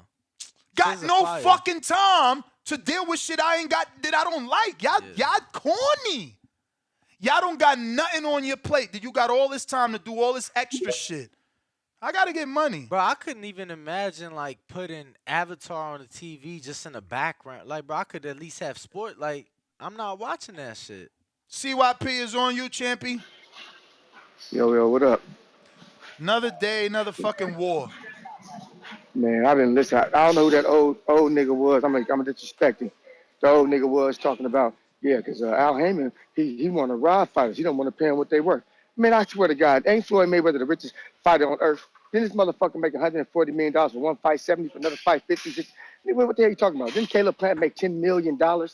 Like, you know what's funny? I'm one of the only motherfuckers who call around here who knows somebody personally who works for PBC.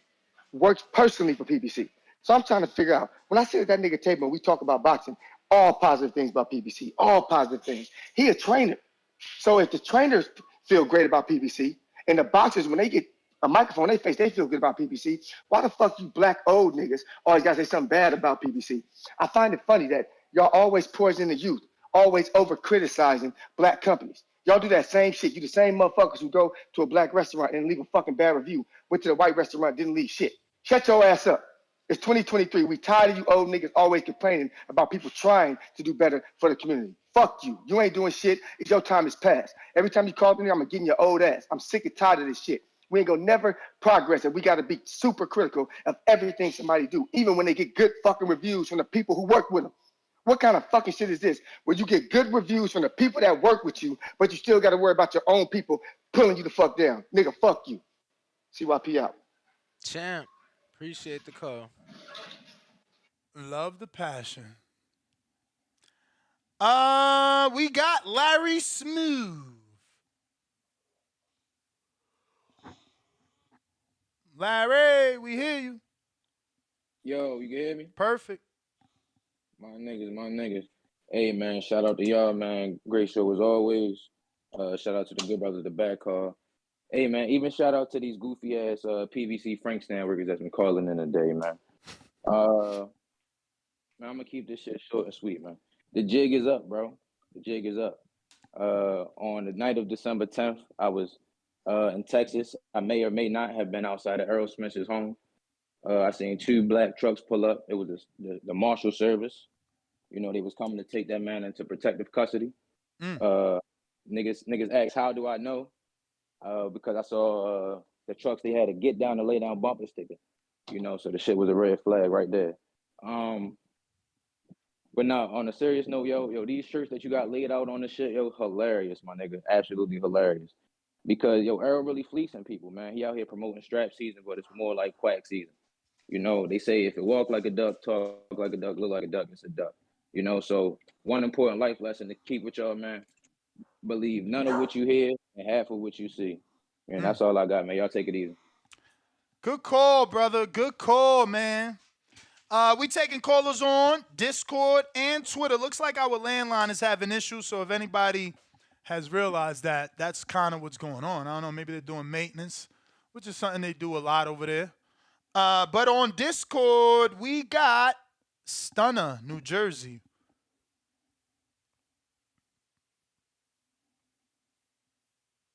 Yo. Yeah. Yo, what's good? What up?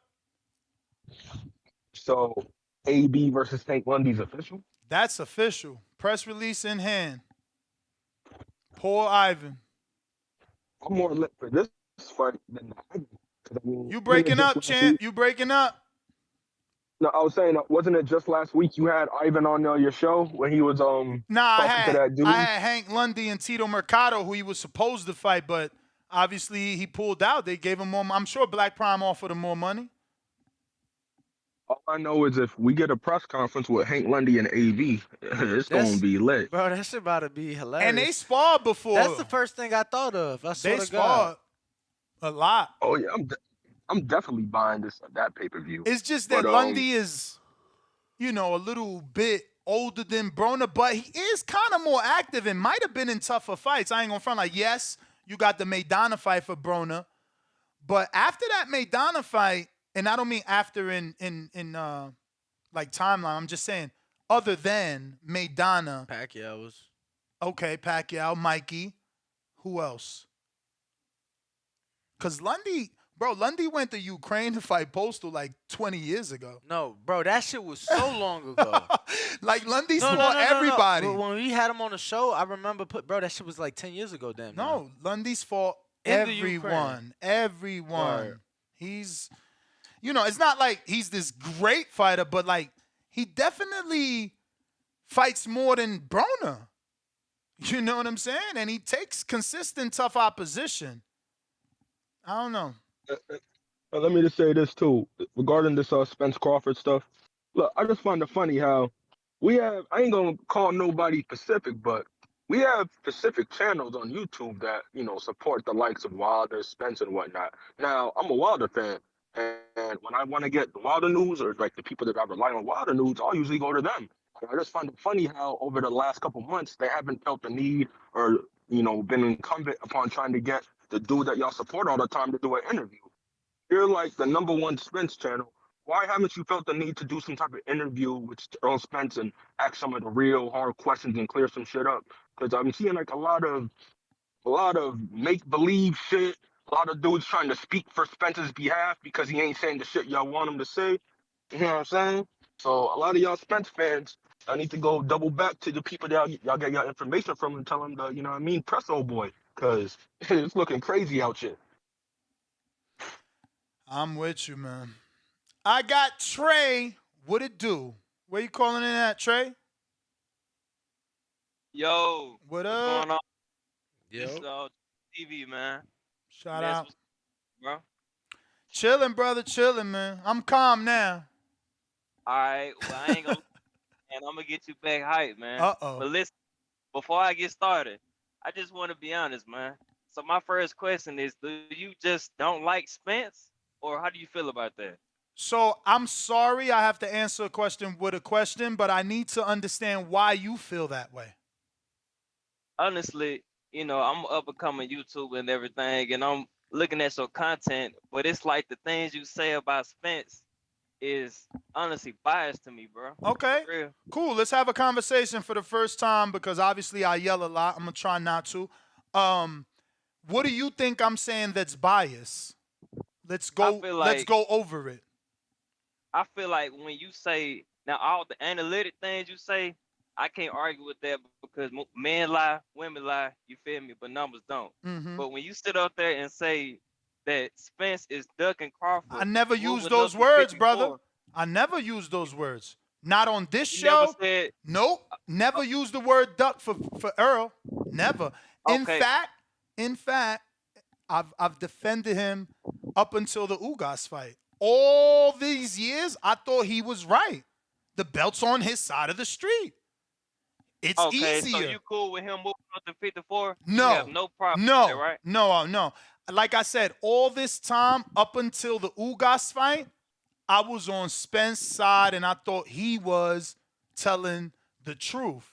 It's easier to get those belts on your side. It makes you the A side, and it makes negotiations easier because now your opponent knows he's got nothing to say. You got too many pieces of the puzzle. So what don't you like about the move to 54, fighting a guy that's arguably top 5 in the welterweight division right now? You just said it. Why you fight him at 54 if he's arguably top 5 at 47? I mean, no matter the weight. No, sir. The weight matters because there's 3 belts. So now you need to tell me why you are biased because this is why I wanted to talk to you. Because the truth comes out. Okay. I'm gonna answer that. No. But the question is, why are you okay with a man not defending his 3 belts, not undisputing versus the guy we want, but instead putting those 3 belts under his bed, moving to 54 to fight a fight that has nothing on the line? Okay. To answer your question in simplest terms, the reason why I feel like he has every right to do so, just like Canelo has every right. No. You're saying every right. I asked you why are you okay with it? Fuck with his, fuck his rights. Okay. Fuck his rights. Why are you as a okay. Spence fan Okay. okay with him not defending his belts, not fighting Terence, and instead fighting a welterweight at 54 for no belts? Okay, this is my thing. I am with the change from how I feel. I'm gonna say this. I am definitely 100% okay with it because look at what Crawford done with the guy he fought. When they was at the negotiating table, he tucked his tail straight up and left Spence in the dust to fight no one. What do you want Spence to do? Sit there and wait the August to fight somebody, or do you want him to come back and fight somebody? But I hear what y'all saying. I wanted him to at least defend his title. He not even doing that. So you giving us a worthless fight. So not just the and we gotta pay for it. Not just does Keith not get a shot at the 3 titles, but you're not defending your title. So now that just holding shit up. And on top of that, I'm gonna be honest with you. I actually would have been a bit better had he said, "Yo, I'm coming. I'm returning to 54 against the 54-pounder." The accident held me up. I want to get back in the ring. I'd rather do it this, and then as soon as I do this, I'm coming. That would have been better. You know what I'm saying? But you moving up to fight your mandatory, except you're not making a mandatory defense because it's not even in the division. No, but they will though, and that's the thing. That's why we got the president on. How can we discredit Spence for fighting somebody still top rather than Crawford fighting a guy that nobody knows? Bruh, how can we discredit him for fighting somebody what's your name? doing that? What's your name? Let me see. Trey? Trey TV. Trey, think about this. Trey TV on YouTube. Think about this, Trey. Shout out Trey TV. Go subscribe. Trey, think about this, bro. You called in here. The first thing you said is, Ness, I think you biased. But now as you talk, the one that's truly biased is you because you don't care about the rules. You only care about your favorite fighter. You saying, yeah, he the welterweight champ, but it's okay. He's within his right to do whatever he want. Yeah, I want him to fight Crawford, but hey, Crawford fought Avanesian, so nana boo-boo, Earl gets to do it too. So like, dog, you sound biased. I hope you know. Maybe on the playback you'll realize that. I'm telling honestly, the truth, and you defending someone. At all but you defending the same thing. I'm defending it because he's doing what he has to do as a boxer. No, at the end of the day, Trey, that's not what you do as a boxer. As a boxer and a champion, you defend your belt. I mean, if I'm not mistaken, and correct me if I'm wrong, didn't Canelo do the same thing? No. Didn't he turn down his mandatories? No. Remember, Canelo applied for franchise status. Totally different. And I asked the president, did Earl apply for franchise? No, he did not. He petitioned to fight at 154. Earl did, not Thurman. Earl petitioned to the president to get this fight at 54. Like, why are y'all acting blind and deaf? At the end of the day, he's still fighting somebody that's in the top 5, and Crawford fought a bum. And what division? At the end of the day. Bro, no, actually we can because last I checked, and you could show me what rankings you looking at, Keith is not top 5 in any top 154 rankings.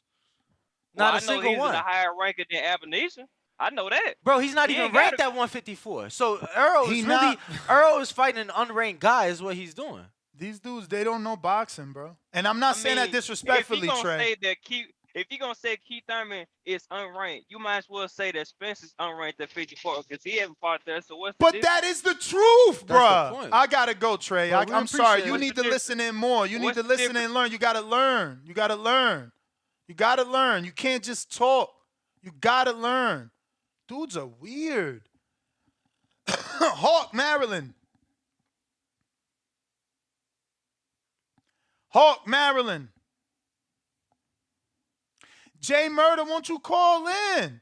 Or Ja Murder, all that goddamn typing. Don't type when you could call. Yo. What up? Yo, what up, Ness? Another day, another motherfucking podcast.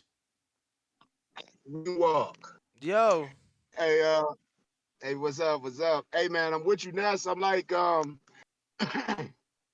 I don't know who's the straight blame. I mean, I see you got it being Earl, and it's Earl, but the fact that they ain't fighting is some stupid shit. and I was about to say that Hank Lundy and Broner. That's what I'm liking. Going with Lundy. I like Lundy. I like Lundy in that fight. Hey, Ness. Mm-hmm. Did you see what Rolly say? He fighting Come on, bro. You Ryan really? Garcia and Nathan? Jesus Christ, You believe in brother. If you can't He realize just that that running his was mouth. sarcasm, Hawk. Come on. Okay. Fights. He Okay. literally That's said cool. on the video, everybody says they're fighting, so I'm I ain't fighting watching too. Like, yo, y'all crazy, yo. Y'all gotta, it. yo, you know. I ain't Oh, seen the man. video. I ain't seen the video. Somebody called me and said Rolly said it. So that's cool. But like I said, I'm with you on that third Spence fight because I don't even see where it's not no legacy fight. He ain't nothing for it. If he beat Thurman is nothing at 154.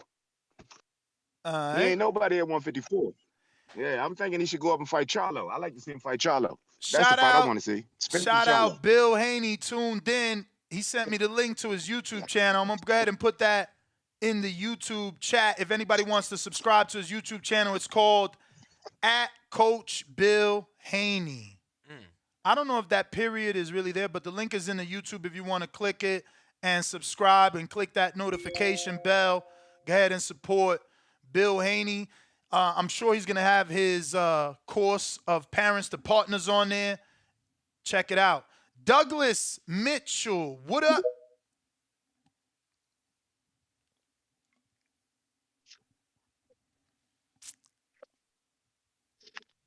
Douglas.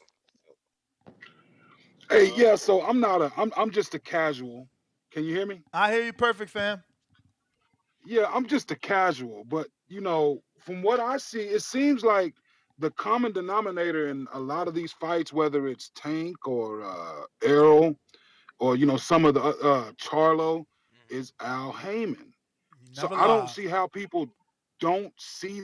I mean, and I'm just I'm not a I follow boxing, but I don't know all who's records You know and all what? that You stuff know like what it y'all is, do. Douglas. The only flaw in that argument is that Earl told us he was the big fish and he was his own boss.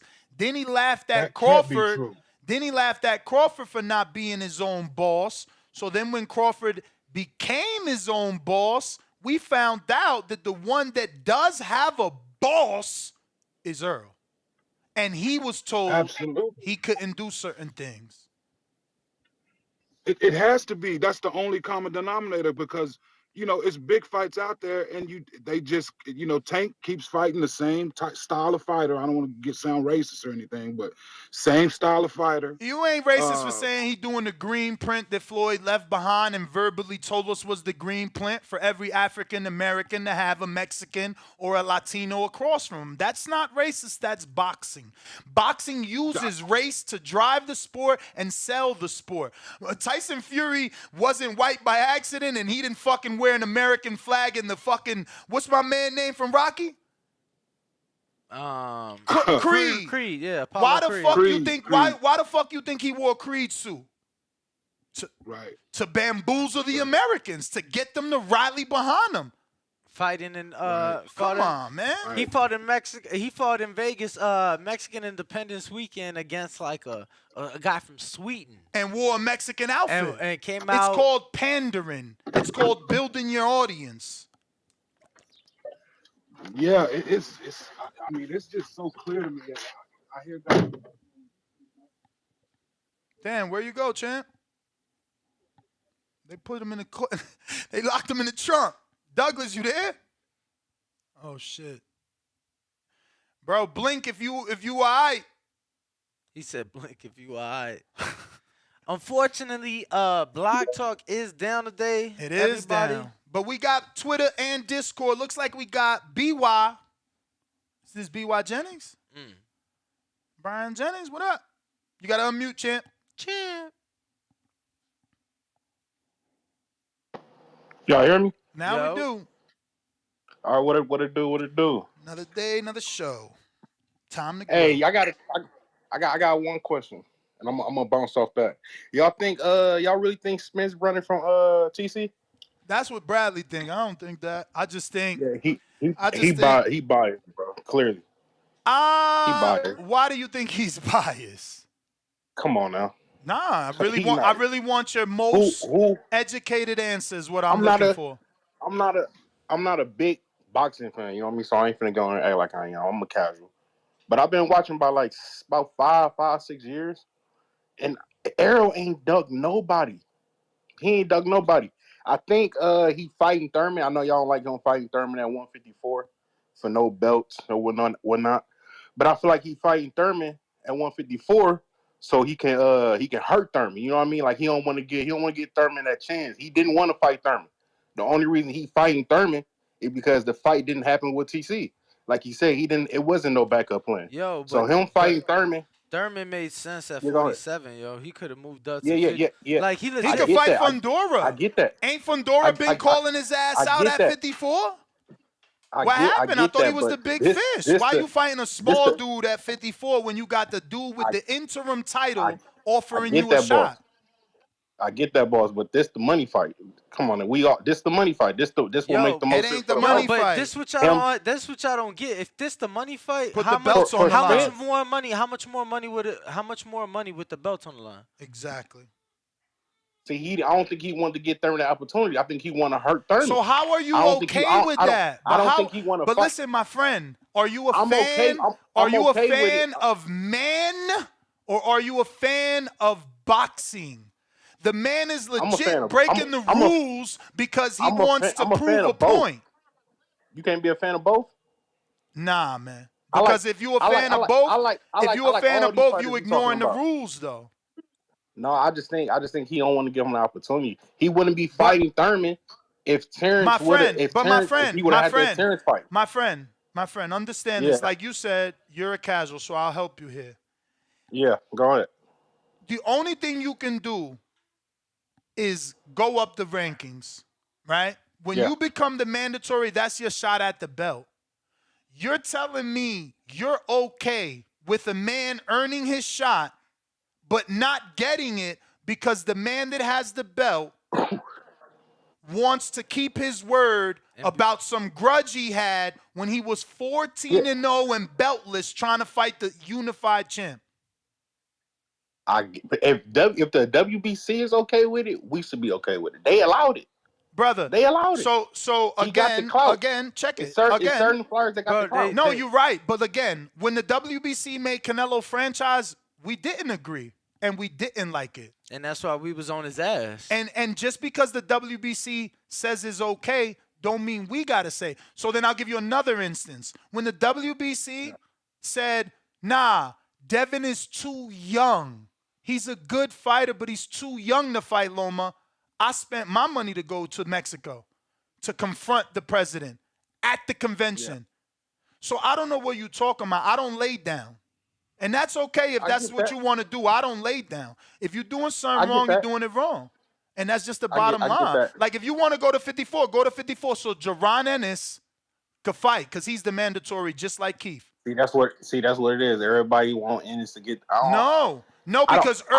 because Thurman got to get his shot. See, there's 3 belts. Ennis got a shot at Thurman, the IBF. Thurman got a shot at the WBC, and then you got Stenonius and Virgil Ortiz winning a shot at the WBA.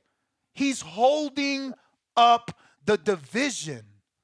I don't think he holding the division. I don't think he holding the division. If he would have fought Terence, he would have moved to 154. Only reason he's fighting Thurman because he didn't fight Terence. If he would have fought Terence, do you think he would have been fighting? Bro, but Keith? Okay, why isn't he fighting a 54-pounder? Like once again, I just told you. I think it's not right, but I think it's Spence holding his weight, moving his weight. He don't want to fight. He don't want to fight Keith at 147 because he know the titles will be on the line. So he trying to say, I'm gonna fuck him over. We're gonna fight at 154. And he's not going to get nothing. And you're okay with that. So we got to move on because we exposed you as a man fan. Man fan. All right, bro. I mean, it's the truth, brother. You're literally saying what's wrong is wrong, but I don't care because he's got a vendetta and I'm okay with it. So then, what are we even talking to you for? We can't change your mind and I don't want to. I just want you to say it live on the show so people can hear it. And they know that people like you exist. Blind man fans. You know what I mean? Like, you got to be a fan of the sport, man. Like, he literally has been, you can Google Fundora, just put the word Fundora Earl, not versus, Fundora Earl. Look how many times he's been called out. So now you're going up there, but you're not fighting for an interim title? You fighting for no title.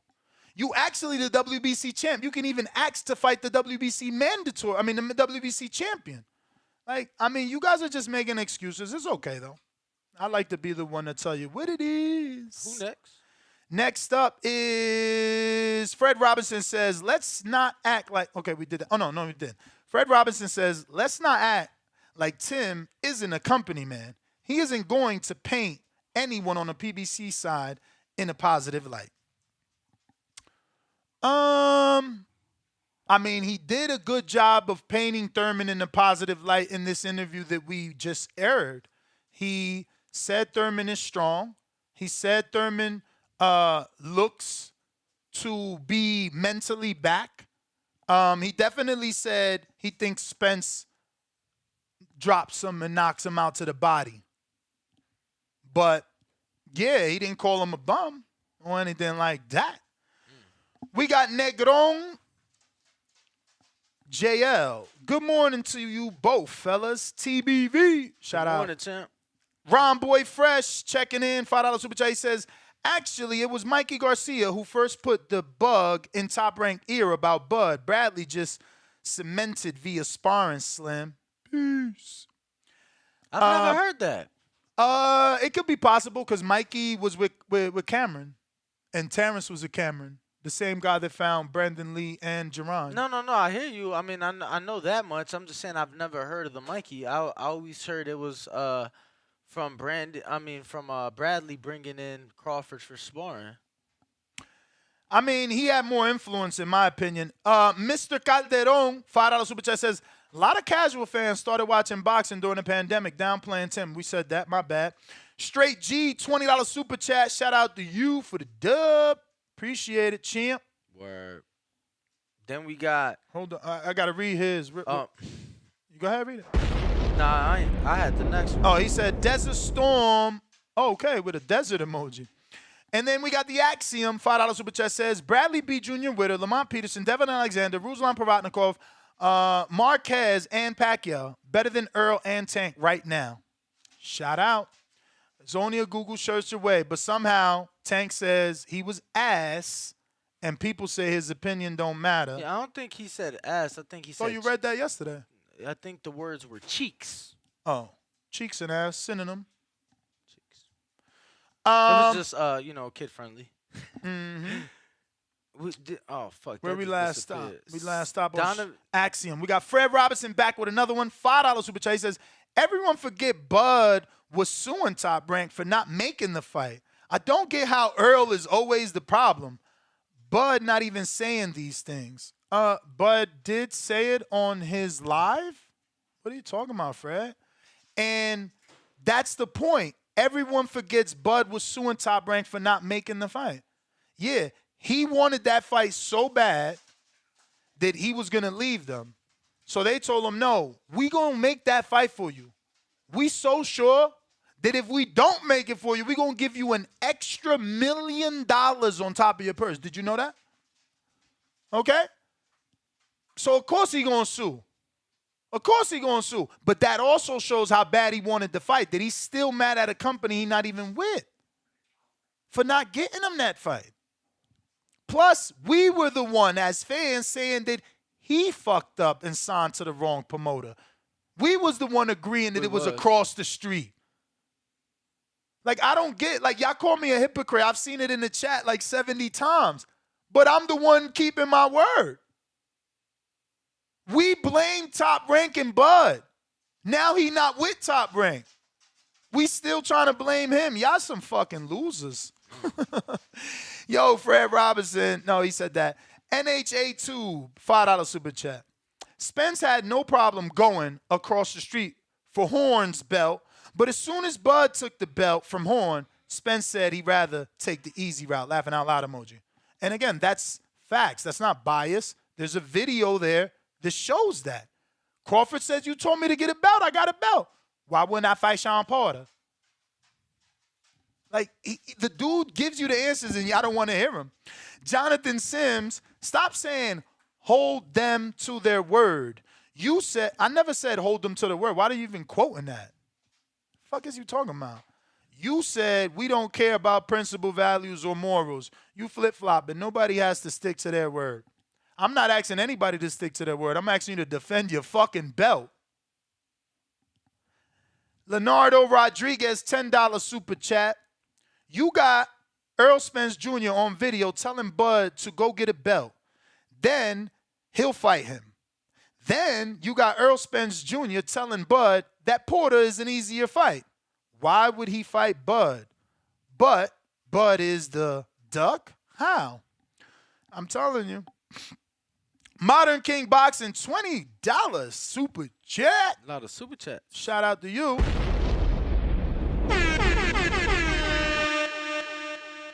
What I think Crawford was very vocal, chat. What? Shit, 20 on that? What the fuck you meant, champ? What I think Crawford was very vocal, chat. It's like fucking hieroglyphics. Yeah, champ. I'm trying to process the shit in my head. Like, yeah, I don't know What the where fuck could he he's going with mean? that. What I think Crawford was very vocal in the chat. I mean, the only thing I could assume from that is that he means Crawford's live.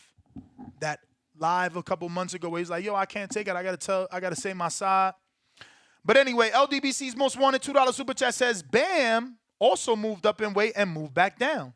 But that's not been successful yet, right? He hasn't moved back down. He got a fight coming up. No, and the thing was champions that moved up. Yeah. Bam moved up to fight, became a champ. Yeah, I'm saying, so he ain't no champ. But he defended it. And then he came back down. Right. But Oh, you're saying as a champion, move up. Okay. Potato Chip, Ness, a funny dude. You know you wrote them shirts off. What does that matter? What does that matter? You see what I'm saying? These dudes, they never had a business in their life, Danny. So because the tax man allows you to write off expenses, I didn't spend the money. I wouldn't have more profit this year if I didn't buy them fucking shirts. Like, I don't even know why I argue with motherfuckers that never, ever got out of the 8-hour fucking job. Ron Boy Fresh, what up? Hey, Slim. What up, Champy? Hey, what's good with you? Hey, Ness, man, you got to develop some type of aptitude test, man, before you let motherfuckers grab this voice. I feel bad. This shit is getting out of the fucking hand, bro. It's getting out of hand. The whole Bradley shit threw me off. Like, you really got to explain to motherfuckers why Bradley's a Hall of Famer and why his opinion really does matter in boxing? I mean, that was me that just said No. It's just not you. No, Danny. I'm not talking about. I got you, Danny, but it's just not you. A lot of people got upset with Bradley said about Earl, about Lil Reggie and all that shit. I'm just speaking in general. You cool. I ain't worried about you. You cool. But this shit is ridiculous. And man, what I keep telling you about this trash ass motherfucking welterweight division. Don't let them get you riled up, man. It's not even a welterweight division. It's the sad division, man. I know. It's a sad division. It's even worse than the welterweight division. It's the sad. And you had a joker really call in and just sit here and explain to y'all that 2 of the top 5 motherfuckers at 147 is moving up to fight at 154. This is what we got right now, bro. And then they mad at you for not saying it's a good fight because they top 5 in the division they not fighting at. And they not fighting each other, but they still want a pom-pom shake for this lame ass DeSoto duck and this whack ass and this weak ass motherfucking advisor.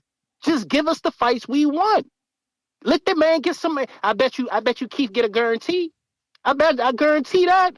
But this shit is, man, the ratings all on the world, man. And you know me, you know my mantra. I'm the only motherfucker that got paid stacks off a fight that never happened because I knew it was never happening. That's all I got to say about that, Slim. and it ain't happening. Appreciate you, man. Appreciate you. Appreciate the call, champ. We Let's got see who up King next. Arthur. King Arthur, okay. Hopefully, he rock with the Knights of the Round Table. Yup. King Arthur. Got to turn that mic on. You there? You there? We got registered nurses. And if you want to call in, Twitter Spaces or Discord is the way to do so. Yes, sir. Yo, what up, Ness? RNS Uno. What up? Yo, just joined in, but I don't know if anybody mentioned it. When Jeff Horn beat Pacquiao for that belt, Errol tweeted, "I got next," and he went Thurman too. went around calling them out. Thurman too. Yup, and he never had kept that same energy once Bud got it. Then that whole wrong side of the street talk came up, even though Horn was top ranked. You know, imagine Ray Leonard telling Duran, "You on the wrong side of the street," which he was, but King and Bob Arum made that fight. True. Yep. I mean, Horn was top ranked because Horn beat Pacquiao, but Horn wasn't really top ranked. Yeah, it was just an option, I believe. I think he had the one fight option. One of our trials. Okay. All right, Ness. Good All looks. right. Keep up the good. Do your thing over there. Sound like you a lawyer. My man said one of our trials. I mean, I heard the background. It's like one of our trials. All right, champ. We got Emperor Cigar Smoke or Cigar Midi.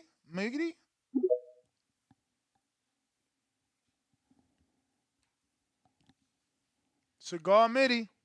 Yo. Unmute. Yo. We hit. Can you get off of You hear me? Yeah, but you on speaker, champ, so it sounds echoey. Okay, let me see. Look. How about now? Oh, let me Just do it. Don't worry about it. We won't talk over you so it doesn't double back. All love. Yeah, man. I just want to talk about, man, I've been sitting here for the last couple of minutes listening to this podcast. First of all, salute to you brothers, man, for bringing the livest boxing content. But let's talk about all these other dudes calling up here, being crybabies, talking about Errol Spence didn't mean it, it's not his fault, and they crying with the pacifiers in their mouth. Errol Spence's new name is not no longer the big fish. It's called Tuna Fish Can. Okay, because you take a fight from 147 and move it up to 154, thinking you slick, you cheating the fans out of what is supposed to happen. It's supposed to be written in history. 147, him and Keith Thurman. He been crying about it all this time, and finally when he did it, he want to take it to 154. And then cheat the fans, like you said, with them T-shirts. It's disgraceful. It's disgusting. The campaign of it, everything he was saying about it, he had everybody on the edge, and then boom, wound up had to fight Keith Thurman anyway, but then said, I'm going to do some female tendency stuff. I'm going to go to 154 because I don't feel like fighting with my title. I don't feel like it. Tell these Spence, Errol Spence fans, cut it out, man. We understand you rooting for your boy. Understandable. But right is right and wrong is wrong. We don't want to hear no more pacifiers in the mouth, all that crazy stuff. Let this fight happen at 147 with the title, with the mandatory as respected. You know what I mean? And that's my call, Ness. I appreciate y'all. And, have a good one, brothers. Appreciate you, man. Appreciate you. I need you guys to retweet this space. I need you to quote retweet it and say this shit popping. Tag Earl, man. Because his own fans, I know he ain't coming on here, but if enough of you do, maybe he do. And ain't nobody going to ask him the shit we going to ask him. These other niggas going to play with his balls. We got AMG Chamaco. They going to go like this, like it's some stress balls. That's what they going to do. Can y'all hear me? Word is born. Yo, good show. Yo, if this is the I know with other fights we get into like A-site treatment and stuff. This has got to be a new thing, right? like an A side saying, I need to make a pit stop a weight above because I can't make my current weight, and I need you to agree with it, right? That's what he's basically telling Thurman. Yep, that's what he's saying. I can't make weight because of my accident, allegedly, so I got to fight at 54, so I don't want the rules to affect me and I get stripped like Benavidez, like Shakur, and all the other champions. I'm special. So I'm going to do what I want and find a way not to get stripped and hold up the division. Yeah, that's some new shit. That's a little worse than picking gloves and picking ring size and who comes out first. This is some new shit. So I guess congrats to Earl on that. I don't know. All right. Good show though. Keep it up. Appreciate it. You literally got somebody saying that the shirt is a representation of Bud not fighting Earl and not wanting to fight Earl. But the truth is, the shirt is a representation of Crawford beating Avanesian and Errol Spence calling Terence Crawford. If you can't tell from the second shirt, right? Because that's what he's going to do. Every scene in this cartoon, you have to pay. As you can see from the first, he's knocking on Terrence's door to talk about the fight. That's 80. So now Terrence opened the door in the second shirt, peeking out the door allegedly, but he's on the phone waiting for Terrence to answer. So he's spinning the block. So that narrative about this shirt being a false representation, no, you're just a fucking fanboy with Earl's panties. You use those shits to floss. Jew ready. What up? Oh, yo. Good morning, gentlemen. Good morning, gentlemen. Top 5 show on YouTube. I appreciate y'all for having my call. First time caller. Been listening for a while.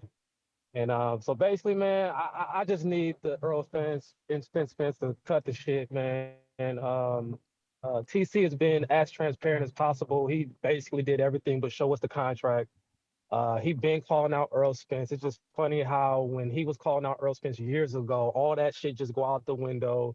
People forgot about the footage. The footage is out there. You can pretty much just look it up any day you want.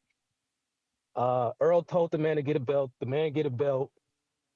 Earl get the other 3 belts. Down when it comes time for Earl to, because he's clearly the A side, and people need to understand the A side. They're the ones that send the contract. They're the one who negotiate most of the terms, and the B side looks at the contract and they decide whether or not they want it. They make some adjustments, and there you have it. But at the end of the day, A side got they pretty much control the fight. And the fact that Terrence told y'all he wanted to fight this year, and Al did what he did, like, it's just crazy how nobody wants to point out the inconsistencies from the A side, but always want to blame the B side for what's going on. The B side don't control what's been put in the contract, period. They can only make the adjustments. And then on top of that, these guys are giving everybody guaranteed money, but all of a sudden, when it comes to the fighter who can really challenge this man, Earl Spence, there's no guaranteed money. I'm not gonna call Spence a duck. I just want his fans to open their eyes and see the foolery that they're doing. Okay, yeah, Terence Crawford did what he did, but he only did what he did because he told y'all he was not gonna wait a whole year to fight this man. Some fighters can see the writing on the wall in the game that's trying to be played on them, and they don't want to play that game. So he did what he did. I think the reason why Earl Spence is taking this fight with Boy is a slap in this. It's basically to say, nigga, you did it to me, now I'm doing it to you, type shit. But people fail to realize it's even worse because Earl is fighting this man in a division that ain't, and it's not for the strap. So that's my call. I just want Earl Spence fans to basically open their eyes. I'm not gonna call the man a duck. Anybody I call a duck, I say the boxing sport is a duck. And that's my call. All right, champ. Drew ready. Shout out to you and your call. Coach JT, Dallas.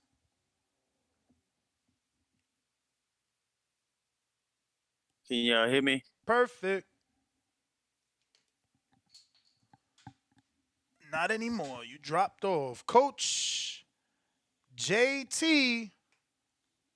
Once again. Yeah.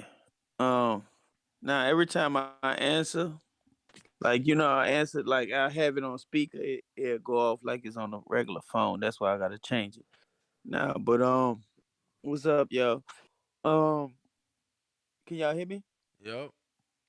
Okay. Now, man, I think everybody, people be trying to throw little slick insults about these Errol Spence fans and stuff like that. But this stuff is just being repeated in history. I know Canelo did this for the longest, and I used to be on his coattail about it. Ness, I don't remember you Can really I ask you a getting question? on. Go ahead. How is this like Canelo? Please explain.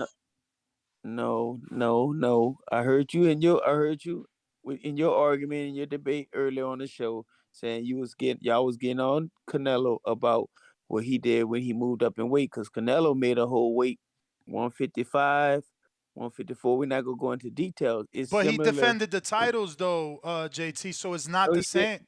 What do you No, he mean? No, didn't he because didn't. he was supposed to go. He was supposed to try to fight for undisputed because didn't he have two belts at 154? He had two belts at 154, right? I may be wrong, but then he moved up. He wound up moving up. He never went for undisputed at 154. He finally got it at what 160, 168. I don't even remember. But what I'm trying to sit here and say is Errol is finally moving up. Errol been welterweight all his career. He was a 152 welterweight in the amateurs. So why not drop the belts? Do you know Since he why? All right. can't make the weight no more. A is the business side of it. What you So think then, so everybody then else should I'm drop the right. belt? So then I'm right. He's holding up the What? division. Why All am right. Well, why guess am I what? why am I being No, Ness, you ridiculed if are I'm right. telling the truth? Ness, I don't want to argue. You are right about that point. But this has been going on for years. So everybody need to get their panties out the bunch like everybody calling insane. What's been going Errors on for eight. years? This shit right here. People been holding up divisions and stuff, holding up belts, all kind of stuff. But at the end of the day, we do want to see the fights. I do So want to see the can I I ask you want to another see Keith question? Thurman. I want to see Keith Thurman and Errol fight. I don't care if they fight at 154. To me, it's not a big deal. But me personally, I don't think Errol going back down to 147. I think he gonna wind up giving up the belts. So what's the big deal about it? Y'all feel like he holding it up because y'all want to see fights from him. Boost in his fight is not happening at 147 with Errol Spence. Hey, We JT, can I ask I another mean, shit. question? The Keith Thurman fight ain't go happening ahead. either. Go ahead, Nick. So like, do you want the Crawford fight? I want the Crawford fight, but apparently they can't make the fight. It's always back. I'm not gonna go by. I don't know who's right in there. I don't know Bud, because Bud said Errol ducking. Errol said Bud ducking. I don't know who right in that fight Let me because ask I you know it's another fast now. question. Go ahead. What fight did you want more? Or do you want more? Right? Back then, did you want Canelo versus Andre? Or is Earl versus Terence way bigger than Canelo versus Andre? That's not that. At the time it was a big fight, but let's be real No, here. no, no. I Bud and get you. I want you to think back Bud and to that time. Errol. I want Ness, you to. you know that question. If we had to put both of those fights in the same time around the same time, we would want the Bud and Errol. So that's my point, brother. That's Yeah, my point. That's why it's not the same, right? There wasn't a massive demand. Like, I've been doing this 12 years. Y'all can say whatever y'all want. This is the only sport I watch. There was no so-called massive demand for Andre and Canelo to fight, especially not like this. All right, Ness, let me ask you a question. You've been around the sport, like you said, for 12 years. You've been you probably know more of the business side when it comes down to the contract and all that. We're talking to the promoters. And you see, you don't see this around the sport all the time with these big fights? Why these When fights you are not see, being made? but when you say see this, what exactly you mean there? Like what I mean, since we know Pacquiao and Manny, and Floyd took a while before he made it, because that was the probably next biggest fight before this fight. True. Right? Let me answer now. Oh, just that part. But that's what I keep telling the people that call in. We can't compare this to Pacquiao and Floyd because those dudes was doing a minimum of 980,000 pay-per-views separately. They were both huge attractions separately, not together. See, the spontaneous combustion of these two men coming together makes it a big fight. Okay, but let me ask you this though, Ness. Mm-hmm. You think we gonna ever get numbers like that again? Manny Pacquiao and Floyd, what they were doing? Absolutely. Absolutely. Did Keller Plant, who doesn't even hold a candle to Manny Pacquiao, did he not do 800,000 with Canelo? I ain't know that they did that much. Oh yeah, 800,000, and that was his first time on pay-per-view. So what Bud and Earl got to do? Maybe a little shove. Didn't Bud fucking try to punch Jose Benavidez? You telling me this build-up? Come on, bro. You know what this build-up gonna be like. You know what this shit gonna be like.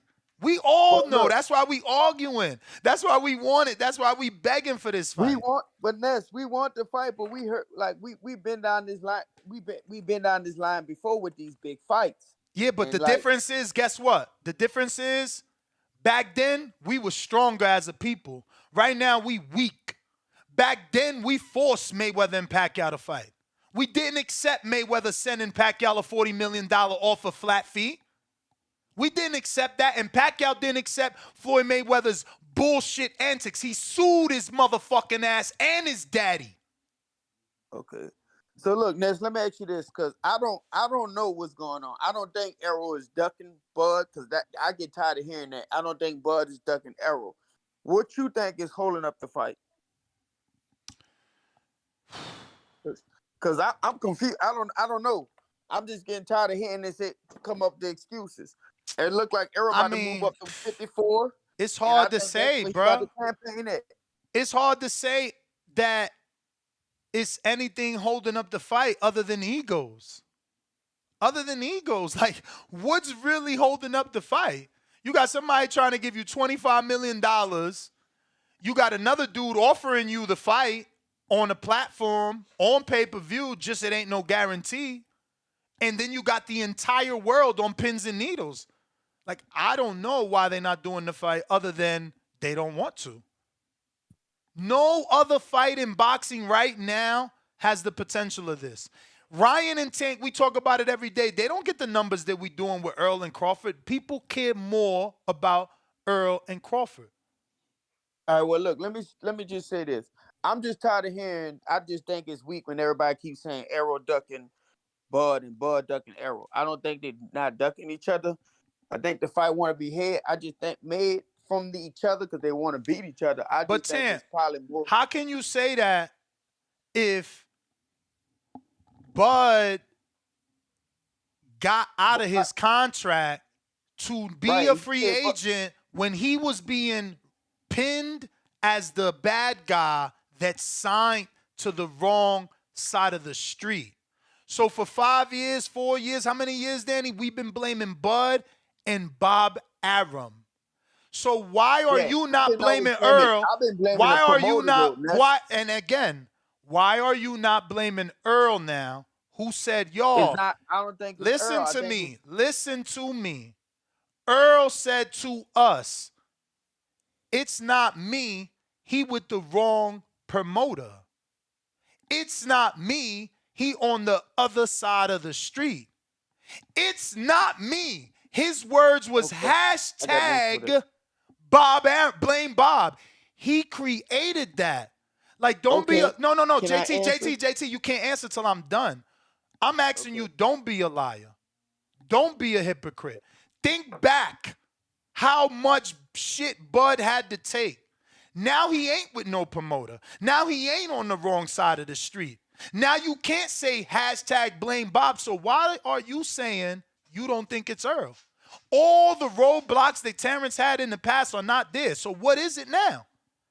What is it? First off, that may have came out of Errol mouth, but I think that's being told from him from Al Haymond's side. What exactly are you talking about? No, everything you just said, that Errol was saying he's with the wrong promoter. He on the wrong side of the street. I just think that's being told from him from his manager side. So his manager So got now in you his saying body his and spoke the words no, out his mouth. no. Now you saying he No, had no, to. no, no, No, no, he no, ain't no. saying that. Let's They not. obviously Hey, had a hold on, hold on. conversation. Danny, That's we're what you're not gonna saying. do that. If I'm telling my fighter to say something, guess what? He's gonna repeat what I'm telling him to say. I So get that's that. all I'm saying. I get that. But JT, you do understand that now you're saying Al and Earl had a private conversation where he media trained Earl to say certain things in the public, like No, blame I think it Bob. went down like this. He asked about the Bud fight, and I think some people told him from the El Hammond side, hey, that he on the wrong side of the street. That fight not possible right now. He with the wrong promoter. So I think that's why Errol started saying that. It's just that simple. Because Okay, we all okay, know but that's what I'm saying, JT. So come to reason now. Your side is telling you blame Al. I mean, blame Bob. Your side is telling you, according to you, you're saying they're telling him he on the wrong side of the street. Your side is saying that we can't fight because he's with Bob. Now he leaves him. What is your side telling you now? I don't know what his side telling him. I know Bud had a 25 offer for somebody else that I know. I'm pretty sure as El Hammond being a businessman, he ain't gonna just jump on that because somebody offered him 25 million. Like I said, I don't know too much on that side of the business because I'm never in the rooms. We only go by he say, she say, and you probably know more politics when it come down to the business side. I just know this. We've been seeing big fights like this now take place because of other personal issues. I don't think because of the fighters want to fight each other. I just think it's the outside that's holding up this fight. It's not the two fighters. They want to fight each other. That's all I'm Brother, saying. you got to keep the same energy. If it's the promoters or the outside that's holding up the fight, we was Yeah. out here saying blame Bob. We was out here saying he on the wrong side of the street. Let's blame So L then. We blaming L now. not me, L is getting the not blame from me, holding this fight you, up. not me. You got to do that now. Oh You no got no to no do that no. now. You Why? gotta, That's what you I'm gotta keep the Ness, when I same say the energy. outside. You gotta keep the same energy and say hashtag blame Al. Hashtag Earl's on the wrong side You of the want me to say street. that on the call? Look, you want me to say that on the call, Ness? No, I keep saying the outside.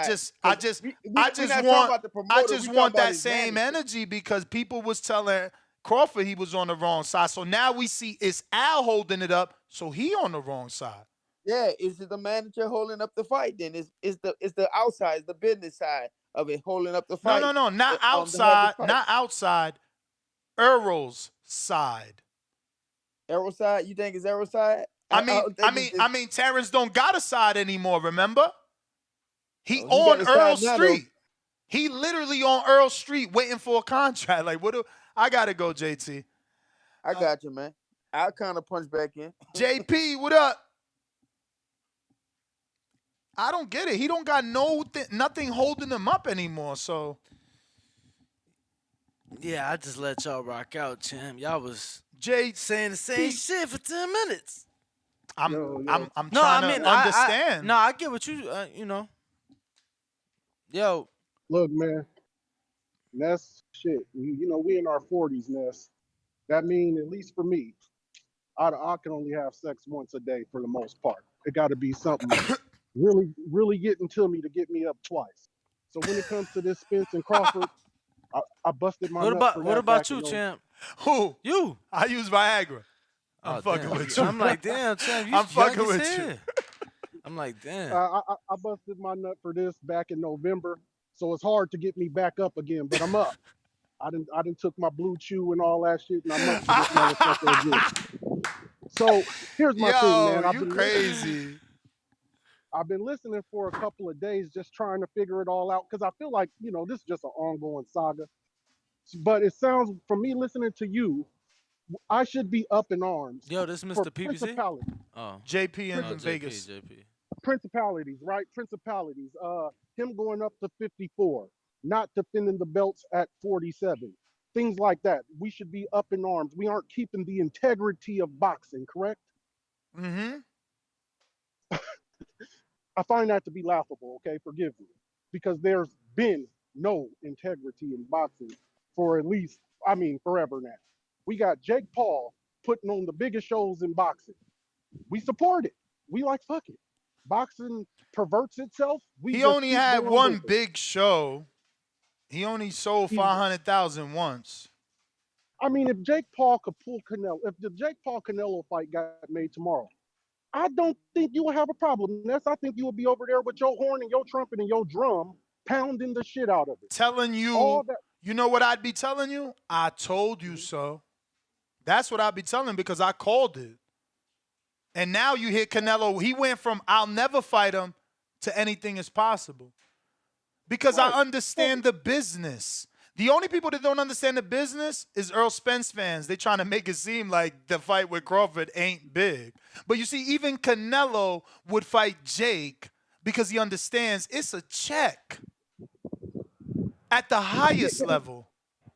And so is, I mean, no, it's not. Don't dare say Thurman and stop. So it's not. Stop. It's not a big crazy money grab, but it's definitely profitable and it's gonna do good business. My thing is this: Terence left Top Rank because he couldn't get the fight with Pacquiao. Right? It wasn't with Spence. It was within his own promotional company that he didn't get an in-house before fight. you waste all that saliva.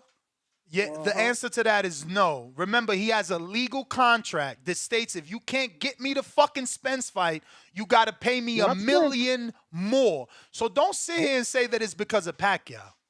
Wasn't it? It's not Spence. How they gonna guarantee a Spence fight?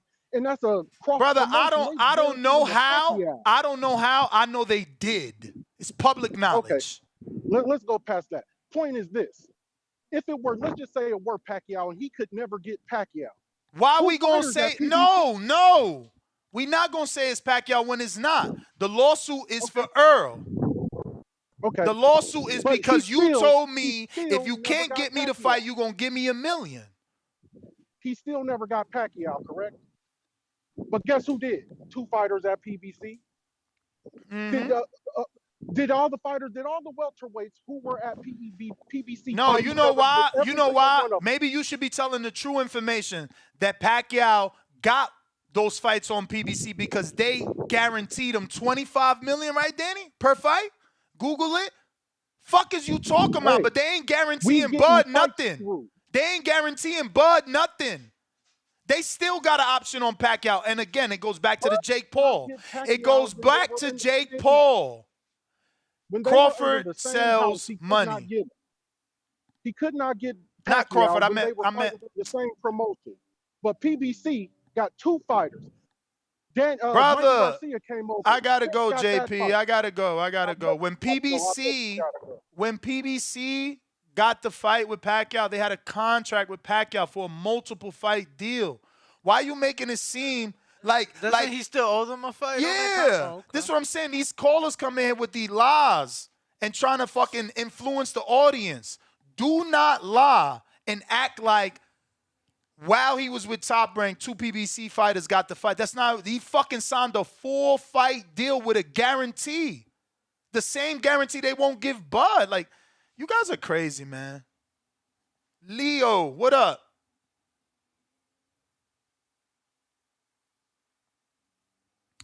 CYP, that's a lie. Unless you got a link, which it would be hard for me to believe because Terence Crawford said on this show he was never offered a multi-fight deal. Only 1 fight. Yo. He did say that. He said that verbally. What up, Leo? Hey, okay, let's start with debunking all the narratives ESJ's got. With he ain't fighting Keith because he didn't get a shot. Earl wasn't ranked when he was asking for a shot. Plus, Thank Keith you. Was he was 14-0. Yeah. After the Guerrero, after Keith beat Guerrero, Earl was 14-0. Okay, let's go. Okay, Keith was looking to bigger fish like Pac and Floyd, so that's out the window. That narrative of he didn't get his shot is gone. That's why he didn't get his shot. Okay, now let's go with he's avoiding Bud. Bud came into the division saying, "Oh, Earl's the boogeyman. I want the boogeyman." They started saying, "No, it's too early." He said, "Go get a belt." When he got the belt, came back, said, "You know what? I want to get the belt from Porter. He want to fight Porter." He got that because it's an easier fight out of his mouth. Okay, then it starts Bud don't got enough belts. How does he want half the money? Well, how can he get the belt when they blocked him from the Pac-Man fight? You know, he couldn't get the Porter fight because ESJ got the Porter fight. Then how are you going to get the belts? All right. Now let's start at well, it's Bud's fault because he won't take the deal. Well, Spence is making the deals. They say he's got all the power. He makes the deals. So if he calls the shots, then how you want the guy that don't call the shots to call the shot? I don't understand. Yeah, champ. Yo, that's all. Yeah, appreciate obviously your thoughts on it, but yeah, man. I think this is one of those things that I've learned.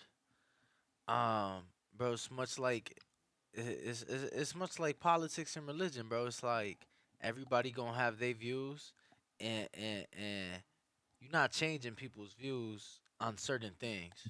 Yeah, Danny, but that's not views. Those are facts. That's reality. Right, but you're saying that, um, and I'm not disagreeing with you, but regardless of what you just said, saying how he's doing it because it was quote unquote done to him, regardless of all that, right? All I'm saying is some people still not gonna care. Some people still gonna side on that side. Some people still gonna be on the other side, and you know what I'm saying. Until they fight, if they ever fight, that's the way it's gonna be. Yeah, I don't think they're ever going to fight because Spence is never going to give him 50-50 money. And Bud has come out his mouth that if I don't get 50-50 money, I don't want the fight. Meanwhile, he Yeah. accepted a zero guarantee contract that wasn't 50-50. Earl tweeted that the split was, what, 65-35? I think so. Pretty sure you could find the Yeah, tweet, yeah. champ. Yeah, but they were supposed to be evening up on the back end money, so it was going to end up 50-50. Stop lying, bro. Like, you're not Man, talking that's to no hey, casual, man. There's no story out here that says they were going to even up on back end money. Stop lying. Like, What what they're the? saying that they're going to do is on the second fight that they're going to even up on the back end money after whoever won or lost because they're going to fight 2 times. Wasn't that out reported? Nah, man. I never even heard there was a rematch. I thought there was only a rematch for Earl. I mean, I heard that well, if Bud won, of course, you know that was going to even up the Yeah, money. man. Send They me were a gonna link, flip bro. flop. Send me a link. I don't believe it. Yeah, I ain't hear I'm that. at work right now, but I'm gonna look for it. I'll send it to you. No worries. I'm here All right, big dog. 7 days a week, man. Shane Boogie, what Yeah, up? oh. Yo, I'm telling you, dudes just to make anything up. It's crazy. And I'm not trying to personally attack people that are making things up, but like, look in the mirror. You know who's at fault if you got to lie for your favorite fighter. Like, what the fuck is going on? Shane Boogie.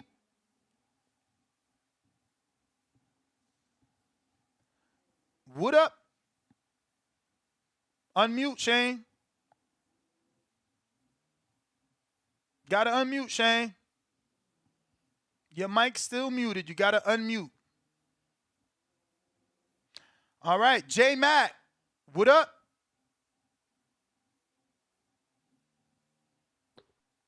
Yo, can you hear me? Yes, sir. All right, let me catch my breath and work. This Errol Spence co-filing fan shit. I'm listening to JT, my brother. I'm listening to JP. They've been calling him for years. JT said that that's something that Al Heyman or the management or who, because he didn't want to say Al Heyman, or he didn't seem like he wanted to put it on Errol. He said it's something his team came up with, and it got Errol to say it. Okay, it still falls on Errol. Whether that was a narrative or what they were saying, they were saying a lot of stuff. They also said they never had plans on fighting Crawford. That was Tim Smith, or I forgot the guy who was with PBC at the time. And then when they had the interaction in Oklahoma at the Maurice Hooker fight, when Bud asked him, he said Al didn't have plans on him. So it's pretty consistent what they've been doing. Have Errol been collecting all the belts on PBC? Of course, that's what he's been doing. But he's been consistent with not planning on fighting Terence. So JP at that time would say that Bud Disc was on the wrong side of the street. He was comfortable with saying that. JT was saying it at the same time. All these Errol Spence fans. Now it's time to call Al Heyman and hold Errol to the side of the argument that they was all against, where everything is proven to be pretty much just Al Heyman holding up the fight. Just like we thought Eddie Hearn was holding up the fight with AJ. Exactly. But they refused to do that. They refused to do. There's no hashtag blame Al. Just like when we all thought Eddie Hearn was holding up the fight with AJ. I was one of them callers who thought Eddie Hearn was holding up with AJ and Wilder. Now it's the same time to come around, and now they tired of it. JP claimed he got to take a blue fucking chill pill or something to get back on the topic. When no, he know he full of shit. I think them dudes drink that Kool-Aid and whatever they put over there in PBC or whatever given to them. It's very confusing to me. It's just simple as day. Bud was with Top Rank. They didn't want to make the fight with Top Rank when Bud was there. They made a few fights with Top Rank, but when it came down to Bud, they did not want to make the fight. When it came down to Errol, Fury made the fight with Top Rank with Wilder. Like a multiple fight, smaller fighters, they send them over there all the time. But whenever it came to Bud and Errol, they never wanted to make the fight. They've been consistent saying they did not want to have the fight. They started talking about budgets, not having all this money for Bud and Errol. They've been coming up with a lot of excuses, and they've been pretty consistent with excuses from day one. Now that Bud is a free agent, he can fight. The fight should be made. They don't want to hold a contract. Send an offer. All this sending what Bud said, what Errol said. They said a lot of shit. But today, they can actually get in the ring and make the fight happen, and that's not happening. We have to hold Errol and his team, Al Heyman, the advisor that's supposedly work for him, but obviously he works for Al, what have you, and we got to hold them to the fire because now it's time for them to push the fight. Yeah, we had a lot of big fights that did not happen in the sport. Yeah, we were invested in a lot of times, but we ain't never had this bullshit happen. And the fans are jumping on sides, and they're weakening the argument because they accepting the bullshit that comes for the PBC. I don't give a fuck about Errol fighting Keith, but I do give a fuck about him not fighting Bud because he claimed he won't be undisputed. But it's been pretty consistent that he does not want to fight Bud. And I always thought his energy was different when it came down to fighting Terence Crawford. They need to call Al Heyman out and hashtag blame Al Heyman, hashtag wrong side of the street. All this bullshit that came up with Crawford was with Top Rank. We need to make the fight happen. They need to hold Errol and Al Heyman head to the fire. That's my call. Shout out. Totally agree. Very passionate call. All he's saying is keep the same energy. Matt Bent 100 in Kansas City. Lundy is getting stopped by Broner. Tranquilizer 2023. Straight G, $5 super chat says Spence can't fight Fundora or Charlo at 54 because he don't have the WBO. What? What? They both got WBCs, so he don't need the WBO. WBC has the same rule, if that's what you're trying to insinuate. Oh, man. What? Nah, I was just showing it. Yeah, so, like, you know, as a champ at the WBC, with all the accolades that Errol got, he could absolutely petition to fight the champion above. Donovan Sampson, $5 super chat says, tell me how you trying to boycott Spence versus Thurman at 154, not Polynesian. Yo, y'all come up with such creative names for Avanesian. I seen Boxiana call him alopecia. Y'all terrible. Stop it. Yo, she also was saying, she was like, yeah, you know, Ness on one a day. Just look at how sweaty he looks. I seen it. Yeah. He said at 154, but not Polynesian versus Crawford. You can't be serious. Brother, Crawford defended his belt. That's what champions do. Who next? The best dad ever, $5 super chat. Thurman was reported to wanting to fight Laura at a catchweight, right? Get Keith on the phone if he crying about the weight. Did he say that? I thought that was Danny. Did he also say that? What? Laura? Thurman? I don't remember that. I know Danny said Laura. Boss Talk Sports, $5. He said, why didn't Crawford give Boots his opportunity all last year? When was Boots the mandatory? BX the Dom, $5 super chat.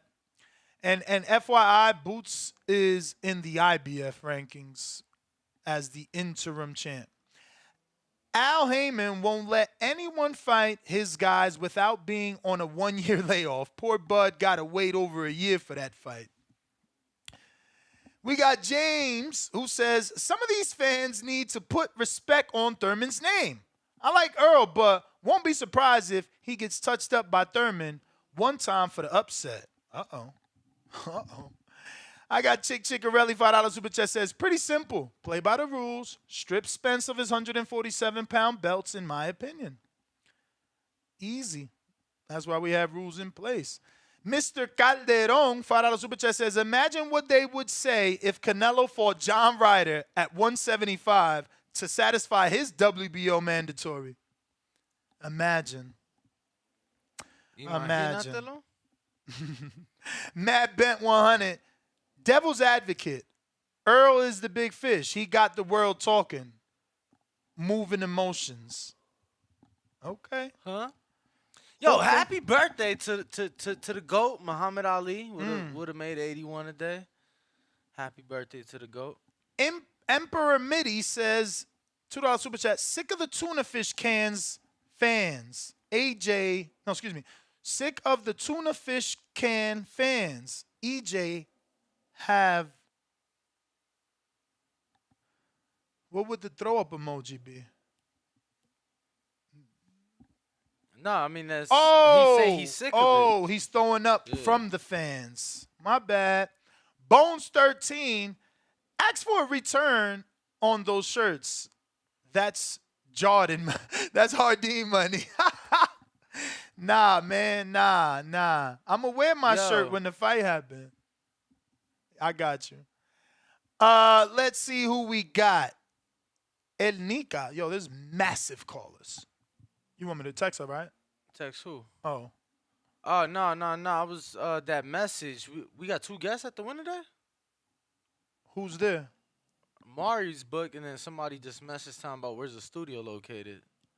Yeah, remember we got somebody at 1, I think. Oh, that's right. Yep. Who's that? Ezekiel, right? Yep, yeah. That's right. Send him the map? Yep. We got a super chat, I think. One more. Let me see. Nope, that's it. We going to the spit bucket.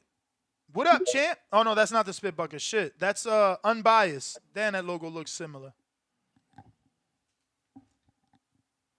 Unbiased?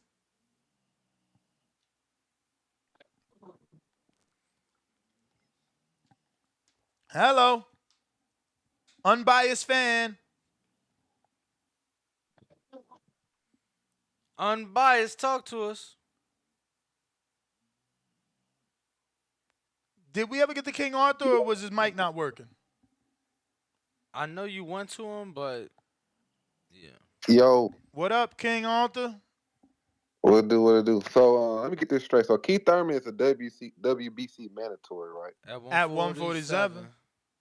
And the fight is approved by the WBA as well, right? Yes. They gave him 60 days to negotiate with Terence Crawford after the fight. And if not, face the winner of Virgil and Emmanuus Stenonius. Yep. So why doesn't Keith just fight at 147? I'm not understanding his angle, because I know Keith said he wouldn't mind fighting Laura at 154. So we might be in here talking about Spence, but hell, both of them might not want to fight at 47. Well, it was only one guy called the WBC and asked to have the fight at 54. So that's wrong.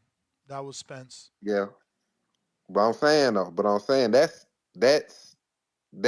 what we see. No. That's what the That's WBC. what the WBC. No. WBC president. Spence is the champ. That's what the WBC president said, though. That's not what we said. I interviewed the WBC president that gives these guys the belt. He told us live on this show Saturday that Errol Spence petitioned to have this fight at 54. I agree. I'm agreeing with you, but just because Spence petitioned doesn't mean Keith has to agree to that. Oh, you're saying it sounds like they both agreed to that beforehand. Yeah, that's what I'm saying. I mean, if you're Keith, it's like who else is Keith gonna fight, right? If you're Keith, so listen to me. So legally, this is what Keith can do. He could deny this petition. That's my point. No, he can't deny. He can't deny the petition. He could say no to the fight and then try and sue the WBC for not enforcing his mandatory. But keep in mind, if he does that, who's his advisor? I get what you're saying. That's why I'm saying they both had the same advisor. That's why I'm saying they probably both agreed to fight at 154. Oh, I don't think this is that's my point. I don't think this is my friend, whose idea was it? Like, is there some sort of world where you think Keith is okay with not fighting for 3 belts versus the unified champion in a fight that he would get paid more because there's titles on the line? You do understand that, right? You do understand. I understand that, but at the same time, he agreed to it. At some point in this process. So that was your question, and at some point in this process, the answer to he that is agreed to probably it. yeah. I mean, it's like I'm getting fucked. Do I get fucked like? Do I get fucked with no Vaseline or do I? It's at not least, even that, Danny. Bro, I mean, to me it is that. What because he's it's not like, understanding no, is that he was like, why did Keith accept? And it's just like, cool. He don't accept. What he do next? Right? If he turn his back on Al, where he gonna go from here? You get what I'm saying? It's like he realized he's getting fucked. He just chose to use some petroleum jelly to make it go in easier. I heard you saying, but shit, Keith Thurman got leverage. Keith Thurman got what? The highest views on, he ain't on got no cable leverage. TV. How you got leverage, brother? And he got leverage.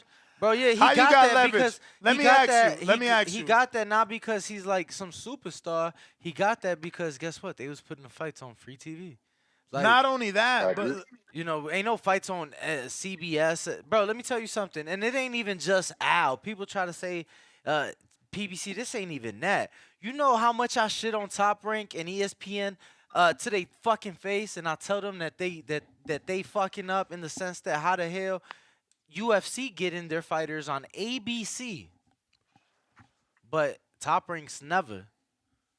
You know how much exposure we're talking about? We're talking about people that pay for cable, bro. That's far and few between to a channel that is available to 200 million Americans, 300 million Americans. Caller, how many times has Keith fought in the last 3 years?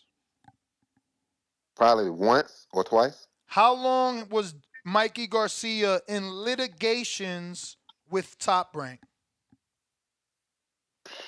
About 2 years. Okay. So it is your belief that Keith should have said no, sued Al and the WBC and sit out for 2 years and not get the payday or the fight and hope that they rule in his favor and that he wins, right? No, my point is, how do we know that they didn't present this option to Keith and he just agreed to? He didn't even explore any other options. That's my saying. But explore. I feel like my friend. And that's what I asked you. I said, who he gonna fight? But my friend, we need you to elaborate. Tell us what option. What option could he explore? What rumor did you hear? My thing is this: Keith Thurman always talks to the media. Always talk. He's not saying nothing. That's my point. I spoke to Thurman. He said they need at least 1 or 2 weeks to know exactly what they're going to talk about. The fight's not official, and they don't want to talk about nothing because fans going to be asking questions they don't got answers to. So I got to reach out in 2 more weeks. Okay, then. Well, I'll wait. I'll wait until then to have my official opinion. All right, that's my call.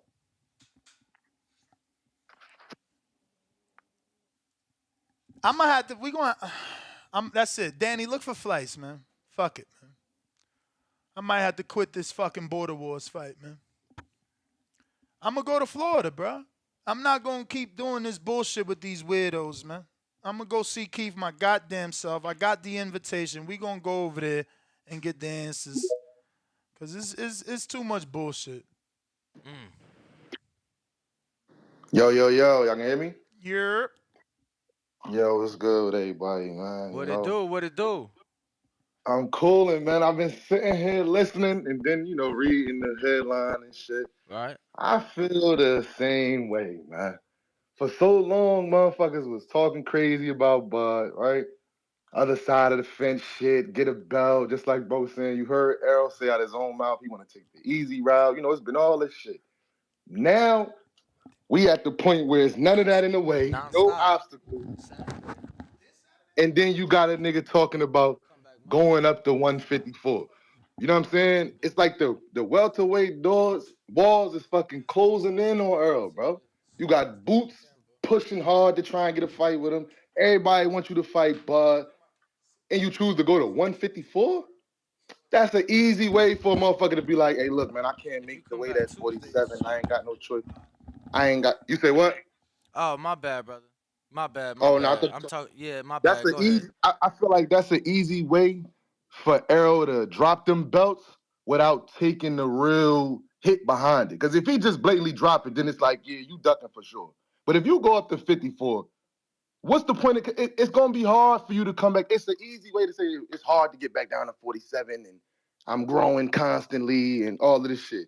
They try to ice Bud. You feel me? They ain't want him to fight David Abscess or whatever the case. You know, he went in there and did what he was supposed to do, which is David cool. who? You know, we David do who? Yo, abscess. Y'all David Abscess. terrible, man. Ain't that the fucking? No, that's a fucking tooth infection. Abscess, right?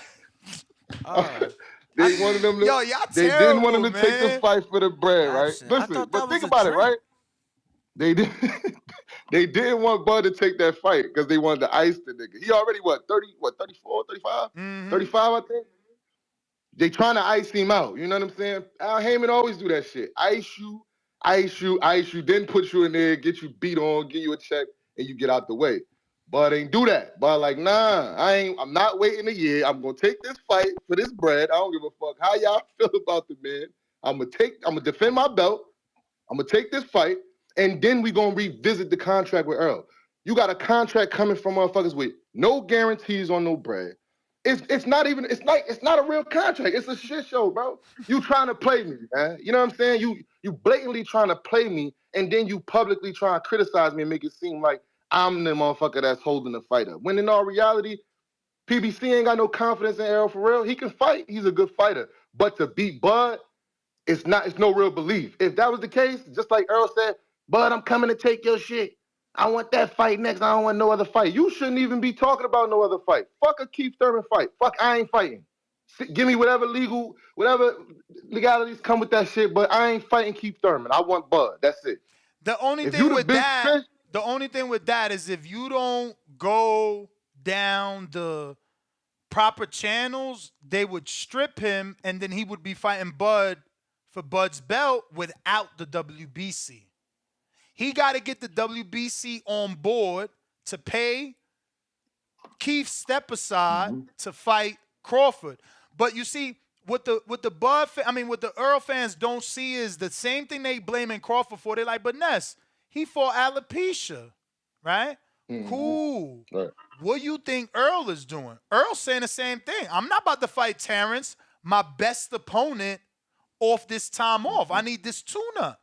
I can't even make 147. Let me get this tune-up versus Keith, non-title fight, so I can't lose my belts, and then I might make weight and come back to you. Nah, bro, that's some bullshit. That's some super bullshit, bro. And motherfuckers is so strung out on Earl right now, bro. It's like they not seeing that shit. They doing everything to see like what's going on with this shit. I hate it because it's a fight. I'm a Crawford fan, you feel what I'm saying? But at the same time, I'm a boxing fan too. You understand? I'm a supporter. So I want to see them get in there. And just like I want to see Boots get in there with somebody that's a real contender for real. Just to give him that stand. Go ahead, what else, bro? Like, at the end of the day, no disrespect to Thurman about the Book of Life, but like, it's not even real. Like, he became the mandatory for beating Barrios off a loss, moving up. So Barrios was ranked at 140, gets knocked out, moves up. Nah, but it was the whole thing before that. I mean, maybe Barrios being in that position, but don't forget, it was they was paying him back the favor he did for them. The champion emeritus. But it's not like he earned that spot. No, not. I mean, in one way or another. But no, I get what you're saying. I totally get what you're saying, but just want to It remind was like the everybody. best move. It was the best move in that position for both of them. Thurman, like you said, we ain't seen Thurman in the ring and not as much. He ain't been as active. He ain't got that same leverage. It's like, what chips do you really have? You either taking this fight in this route, you know what I'm saying, or you sitting your ass out and we'll figure, you know what I'm saying, we'll figure something out for you. Give you a couple pennies here and there, let you get in there. But either way it go, man, that Errol Spence ducking, man. I hate to say it because I hate to call any fighters ducks and shit like that. You know, they fighters, they get in there and do shit that the regular person couldn't do. So it's not about being scared, but at the same time, legacy is everything. You lose that fight to Bud, bro. You lose all your belts, all that shit you talked, all them big fish shirts and boogeyman distance, all that shit follow you. Nigga, your hype ain't there. You know what I'm saying? It's like it's a wrap for you. Not saying you can't bounce back for it, but the heat that he gonna take for losing is heavier than fuck it. I'ma just drop the belts at 154 and just tell niggas I had a hard time. You know what I'm saying? Getting there. But look good in that fight against Bro. Either way, whether we didn't like him or not, he still looked sharp. He looked stronger. He knocked him out easily. He's smarter. It's like a high risk. It's like a fucking high risk, high reward, but higher risk. You understand what I'm saying? Like it's a high reward in this shit, but then if you lose, bro, you ain't undisputed no more. You got beat up by Bud. Then you moved up and tried to. You can't kick that big fish shit no more. I think it's a pride thing. You need to get over that pride, get in that ring. Whoever win, we still gonna love both of y'all. But it's like this shit gotta happen. He fight Keith Thurman, bro. That shit take mad credibility away from bro, man. Real talk. That's my feed on it, though. Champ, hey Buxiana, I need you to call in because I'm seeing all that talking. You need to do some verbal talking because I'm not understanding how you saying in the chat that we the people are okay with Broner and Hank Lundy. You can't make it up. You right. Them shits don't belong in the same fucking sentence.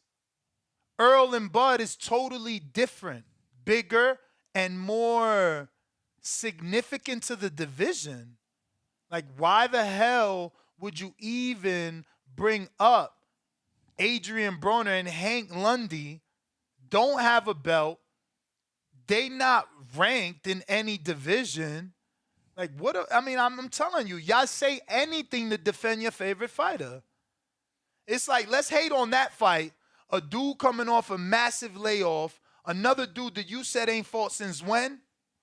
Let's compare that with no belts, not the top of the division. If I'm capping, call in. I've been seeing it. I've been seeing what you typing. I see the messages. Oh, not really the messages. Everybody in the chat, right? Saying all these negative things. Bro, I'm not Ness. Ness gonna entertain y'all ass for free all day. Bro, don't be sending me no screenshots, no nothing. CYP is probably the only one because he be sending logical shit. But I just told him, I said, brother, you sending me this shit for free. You know what to do with it. You sending the counterpunch, you call in with the screenshots and the articles. What is and everything. Thurman stating that he wanted to fight at 54 against Lara and Danny Garcia. I'm like, bro. Right. I'm like, he said, yeah. I said, bro, you know what to do with that? You send that in a counterpunch, $5, and you call in and you put your lawyer hat on, and you go to the defense. You make your case to the jury. Ariel Loves to Dance says, Ness, I have a question. You can't answer. Who's Bud working with? I mean, last we heard Lou DiBella tell us that no one's opening up the books for Bomac. Last I heard, Bomac was his manager and trainer. I did a pretty good job of answering that. NHA $2 super chat. Yo, and like 2 minutes after he sent it, he ain't sent another one, but it was like a regular chat. Like, see, I knew you wouldn't answer. And I'm like, yo, my man's catching up from like 20 super chats ago. Yeah, because we read everybody's super I'm pretty chat. sure if you that's not what I said, CYP, you making that up. Like, wasn't about the Keith shit. No, and I don't know if he was sending that to you or saying that you. I just told him, I said, why you sending that to me? I said, you know what to do with that. Stop sending me these things like I'm talking crazy. Oh, so you saying he should be sending it to me because Send I'm it. talking crazy. I was saying he should either send it to you or send it in with a $5 counterpunch to voice, his argument. NHA Tube says Horn definitely had a 3-fight deal with Top Rank. Did he?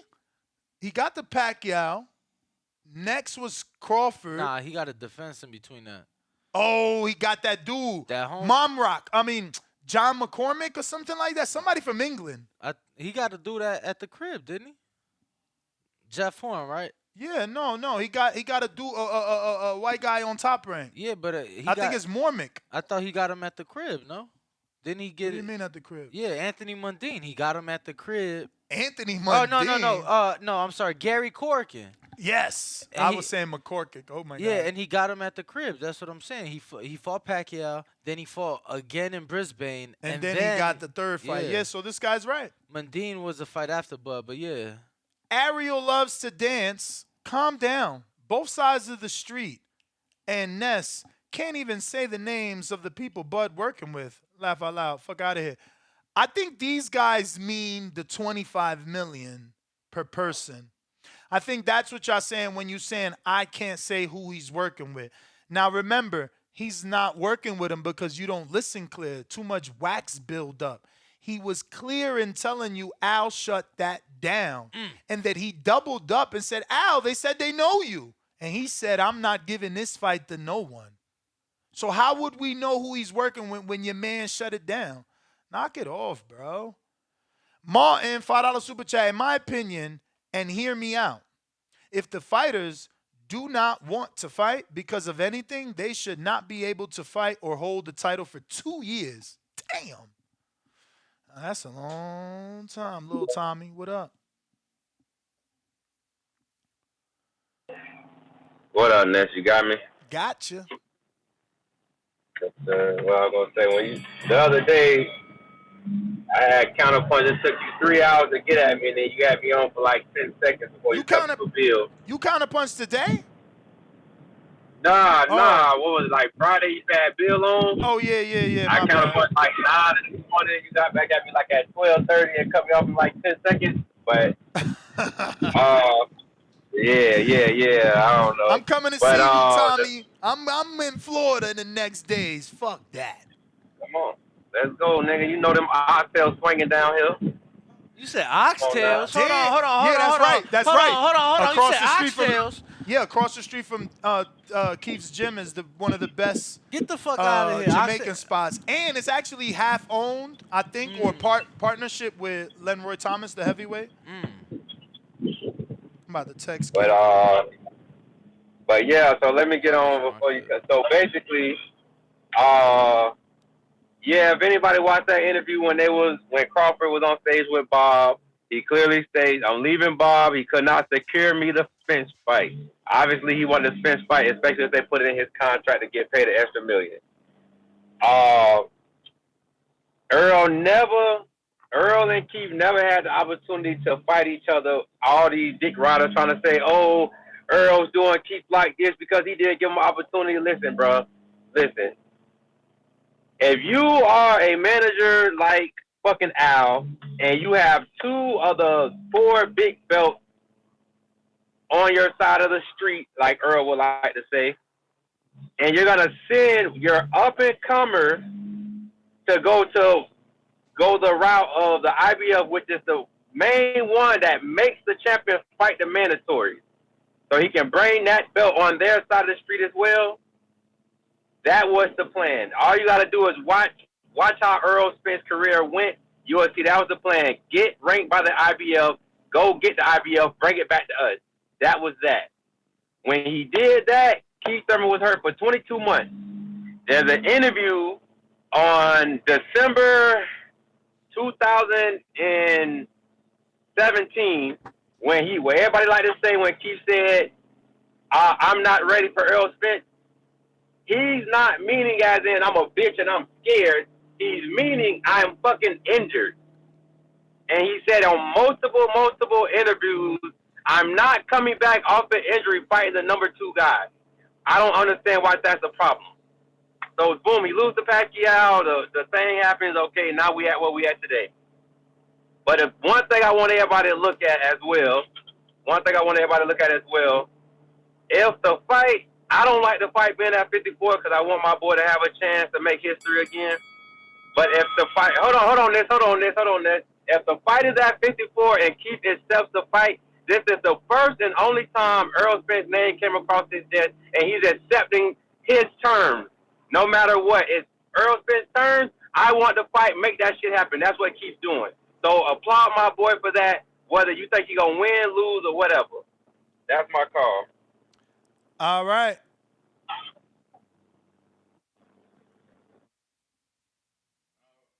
All right, champ. Appreciate it. Who else we got next? Damn, Ness. So how far is Keith's gym from your house out there, champ? Hour 20. Oh, okay. That ain't too bad. It's what about what I used to drive on my way to the in the work. That ain't bad at all. But if you are tuned in, make sure to smash that like button. Make sure you are subscribed as we are trying to reach our next goal of 164,000. And yo, I think I got some shit cooking today. Oh yeah, could we get that's what we need. We need a what happened? You good? Yes and no. What happened? Keith said you can't come? Nah, he said he'll let me know for sure tomorrow. I hate that because that's 24 hours of like Damn. waiting. That's all y'all haters, man. Talking all that hateful shit. Y'all don't let people have opinions and, not lose. Like, why do I gotta fucking say Danny is groomed well today if he's not? Like, I should be able to tell my friend the fucking truth. Like, yo, champ, shape up your mustache and your beard. You looking like a homeless man if that were the case. Like, why would you get mad? Oh, Ness called me homeless. I'm never talking to him again. Like, you dudes are weird, man. Yeah, no, Ness that friend. To tell you the motherfucking truth. Yeah. And I want you to do the same for me. And let me tell y'all, I swear to God, Ness has, and I ain't never, you could correct me, I don't think I've ever been like offended to where I'm like, man, fuck you, champ. But yo, Ness then told me some shit, and I'm looking at him like, he like, no offense, champ, no offense. I'm just saying. I'm like, I respect that, champ. I respect that. Learn how to deliver your message. This coming from the guy that said, why would we tag Earl? Get your ass out of here. You the biggest crybaby in the fucking chat, man. Who we got? Big Trap.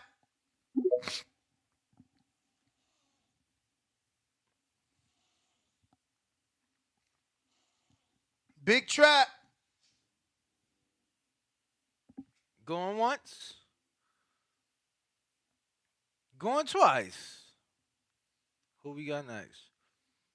Yo, so we got Young D. Some good sparring today. Oh yeah?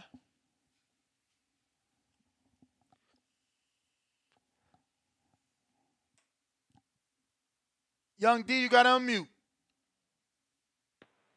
Yo. You. All right. Damn, man, it's good to be back on here. It's my third call. What's happening with y'all fellas? Chilling. All right, so. But you breaking up, D? Thurman, I was like, cool, but then the 150. Like, damn, like what a 154?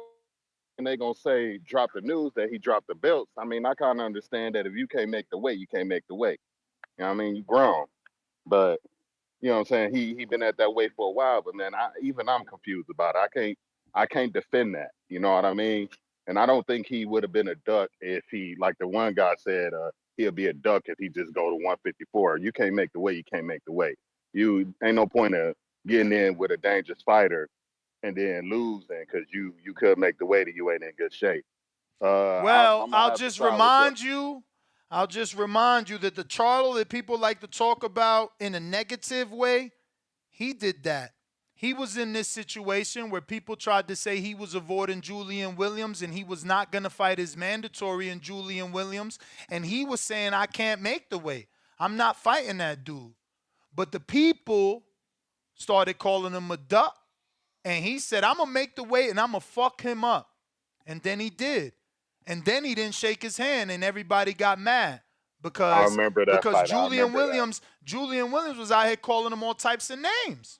So when he Nah, I finally remember fought that him, fight. he beat him and he moved up. And said, So, "Fuck him." know what I'm saying? Yeah, Know that's what I'm true. saying? No, Earl could do that because he cut from the same line Zoni cloth. They out there together.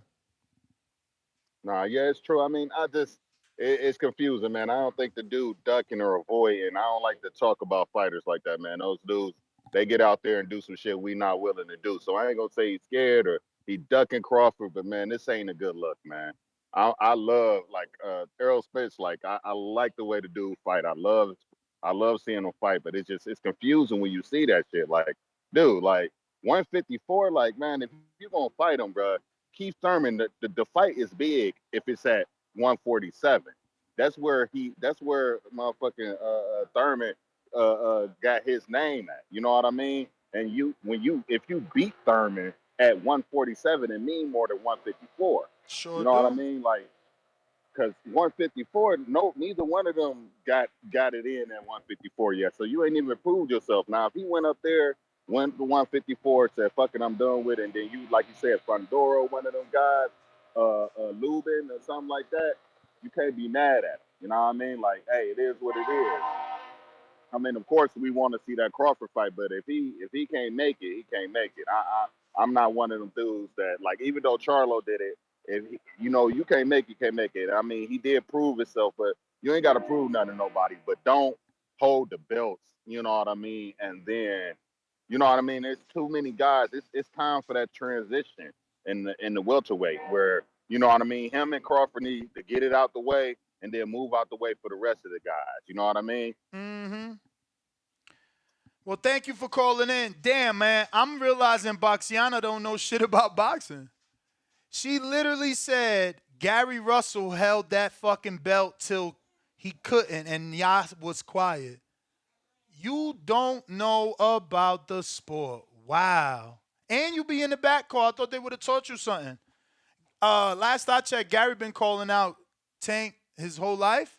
Leo his whole life. Am I missing somebody? Everybody on that PBC side, like do you remember anyone wanting to fight Gary? Chris Colbert. Chris Colbert off a loss and a fucking shoulder surgery or arm surgery. I'm just answering your question, brother. Context. Just answering your question, No, brother. for sure. I'm saying we need to give them context. We need to give them context. Like, yeah, you could call me out off an injury. That's different. She said, I know enough. Then she said, I know you're sweaty and mad today in the shows. I sure was till I took off my hoodie, but you saying things like that, you just, lowering the value on your boxing knowledge. Jabari, what up?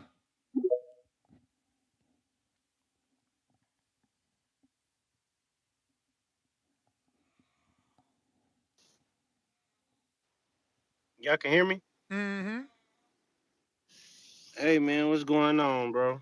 What up?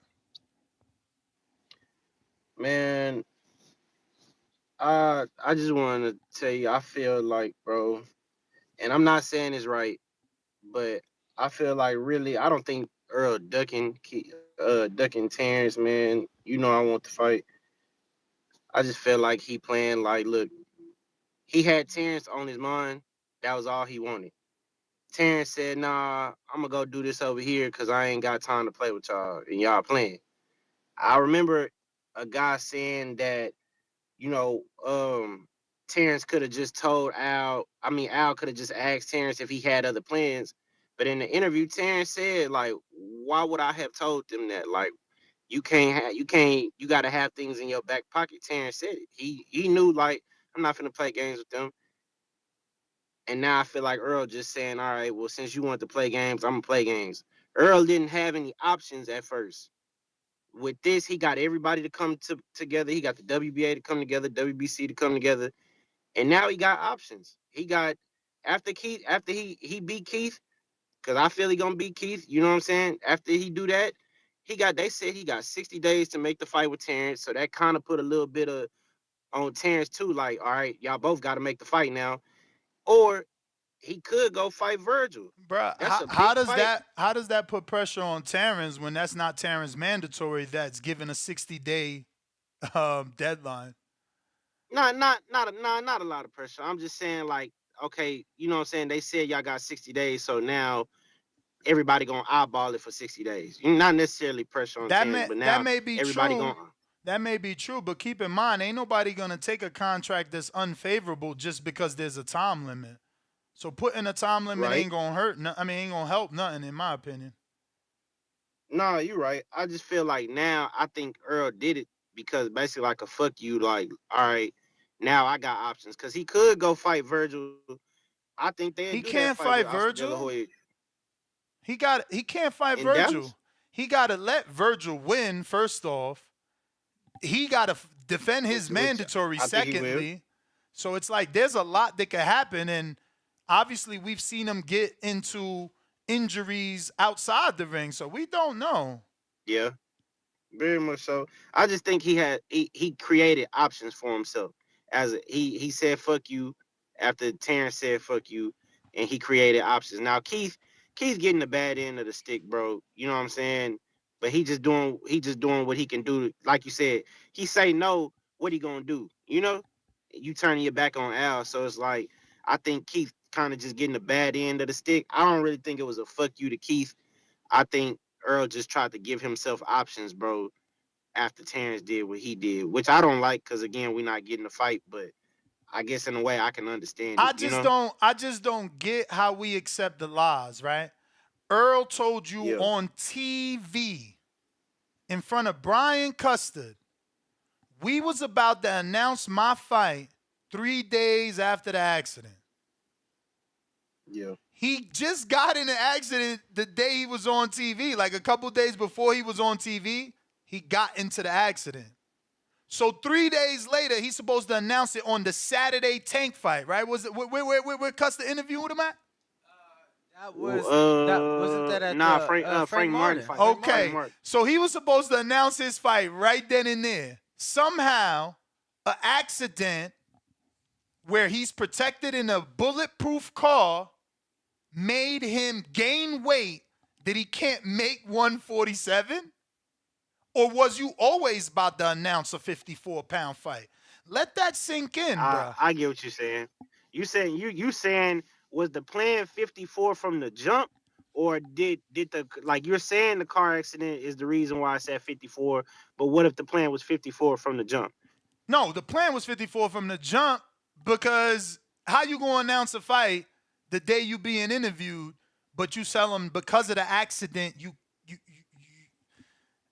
can't make the weight? Yeah. I mean, I would say, bro, again, I'm not saying that it's right. I just can understand it now. You know what I'm saying? Because I think he just gave himself options. Like, he said, okay, But at first, I'm telling you. But this is what I'm trying to educate Cha on. He gave himself options, but he gave you another pay-per-view to pay for. That's not Crawford.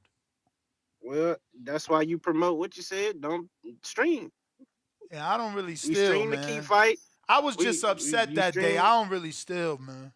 I learned my lessons years ago. Look, man. You look. Yo, this ain't Eddie Guerrero. This ain't the WWE. We don't lie and cheat and steal. You lie, you cheat, you steal. Man, bro. Yeah, but that was just my take on it, man. I just felt like he gave himself options, bro, and it wasn't really a fuck you to Keith. I think it was more a fuck you to Terrence. You know what I'm saying? And I think Keith just getting the bad end of the stick. All right, brother. Yeah. Appreciate the call, champ. Y'all have a good day, man. Great call, Jabari. You as well, man. Tuga. Tuga. What up?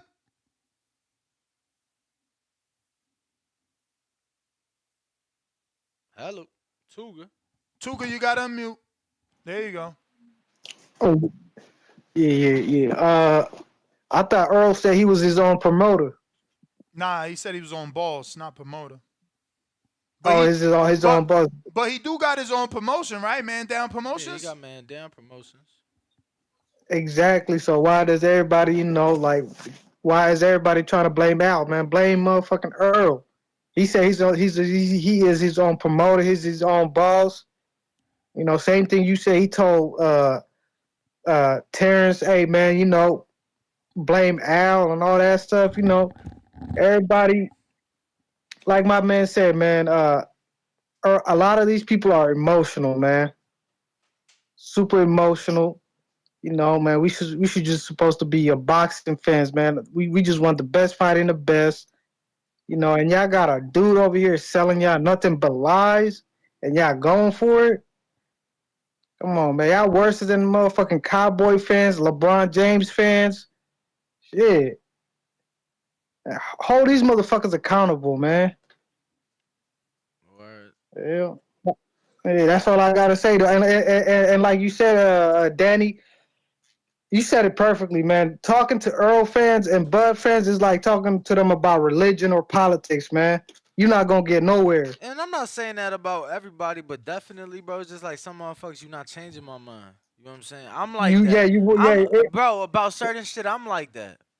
You gon' yo. Nah, a lot of us are, yeah. though. You know A lot what I'm of saying? us. I'm like that, but it's just Stubborn is called. Ooh, yeah, you right, Ness. And the crazy thing is, Ness ain't saying nothing but facts. And what you got? Everybody keep calling back with nothing but their own opinion, bro. Nothing. They ain't even calling with facts. They over here calling with their own opinions, man. They ain't got no facts. They just calling about how they feel because they emotional. No, and because you can hear it in their call, right? They always end up saying, I don't really care he fighting at 54. Emotional. They emotional, man. They don't care, man. They're not even boxing fans, man. Like, stop, man. Yep. That's Damn. exactly it. Because if you don't care that a champion ain't defending his belt, if you don't care that a champion is avoiding his mandatory, then why did y'all care about Charlo? What about like with Canelo when Canelo does one thing that's what I mean. And Remember Charlo was the mandatory and he didn't get the shot at Canelo, so everybody got mad at Canelo for taking franchise. This the same thing. The franchise belt here is 54. Look at this Dick Rider. You going to the jail, man. Get out of here. I'm hating on Spence for telling you the truth. How is it hate? Man. A champion is not thing. defending his belt. How is that hate? Name another champion that got a pass and wasn't stripped for defending his belt. No one else has done this. You talking to emotional fans, man. That's it, man. That's all you doing, bro. You talking to nothing but emotional ass niggas, man. They nothing but some fans. They probably started watching boxing 3 years ago. Once it, you know what I mean, and started hearing about it, you know what I mean, you know how people do. They try to follow what's the cool trend is, and boom, they found out. They're like, oh shit, oh man, people keep talking about Earl. I like him. I'm about to follow him. Come on, man, nothing but emotional people, bro. Y'all, only thing they doing is, man, hold that man accountable, man. The hell, y'all keep want to get mad at other people for their own, not even an opinion, but nothing but facts. And y'all call in, y'all don't got no facts. Y'all just calling in with motherfucking opinions, and y'all emotional. Come on, man, get it together, man. Who raised you niggas, man? Hey, man, majority of them, you know what they sound like? You know how somebody, you know what they say, like when the daddy leave and he say, hey, son, man, I'm about to go get some milk. I'm coming back, and they wait for him, and they believe it. That's what it looks like to me, man. He ain't come back with the milk. He ain't coming back with the same shit with Earl. Earl keep telling them. Earl keep saying something to them, man. You know, they're like, oh, yeah, man, we believe him. It's going, nah, man, hold that, man. And another thing I want to say, man, everybody know where Al's loyalty lies at, man. That's with Keith Thurman, man. That's who, you know what I mean? Keith Thurman was with Al before Earl. Hey, so guess what? Guess what the fuck Al did? Yo, you know what? Hey, Keith, man, I owe you one, man. Hey, Earl, you gonna fight him. Even Floyd said, what was it, when Floyd back before November or October, when he was coming out and he said, hey, man, this fight ain't gonna happen. What is everybody talking He about? did say that months Yeah, ago. but somehow it's Crawford's fault, bruh. let me get to some other callers. Floyd comes out and says, me and Al partners. Until we announce it, it ain't official. But somehow it's Bud fault. I got 2 counter punches, and I don't know if there's more than that, but right now it looks like JT up first, then his brother J Matt. Counter punch is a $5 super chat and or cash app if you want to get a second call. Since we have so many callers, it is very difficult to give everybody a second call. So, you know, that's how we do it. JT, are you there? JT? Let me try J Matt. Are you there?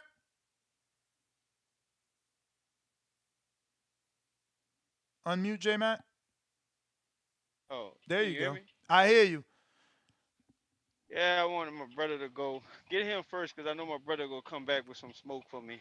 And I All want to right. address that other call that just called. Get him first. All right. JT, is it working now? We don't hear JT. But we know it ain't us because we working. We going to go to Ednika until we get JT on. What up? Hey, what up? How's it going, guys? Straight. Chilling. It's going good. Damn, I drank both those. That's what's up. That's what's up.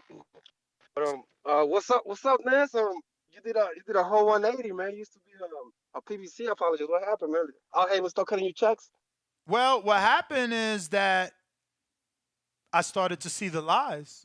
You said it was easier on your side of the street, which it is logic. It is easier to do business in-house. It's not hard to make fights with fighters on the same stable. But, I mean, it's taking long now. Man, Taking very long. I'm glad you woke up, man. Cause like I seriously was starting to think like, man, this guy must get checks from Heyman or something, you know? Because I mean, to me, it's always been. Can I obvious. ask you why you think I used to receive checks from Heyman's? Anything specific that you remember I said to make you feel that way? No, you just seem to always like defend Heyman. Like last time last time I called, I said it just seems like Al Heyman got too much power. And you said, nah, why do people think that? You know, like it just seems like you always defended him. You know. I mean, he obviously doesn't have too much power because he would have not been sued by his contemporaries, both Top Rank and PBC. I mean, Top Rank and Golden Boy. I don't know, man. It just seems like Errol never defends any belts. You know, like He years defended and his years. belt. Like He defended his belt against Danny. Then he defended both of those belts against Ugas in a unification. Anything else I can educate you on? oh, for real? Those were mandatories. Danny was. So wait a minute. Danny Wait a minute. was, yeah. So wait a minute. Because again, you need further education. A title defense means I'm defending my.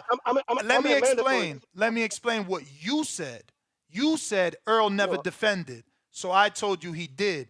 Then you asked were they mandatories. So I'm telling you those are two separate things. But yes, he also fought a mandatory in Ocampos and in Danny. And now Earl is a mandatory.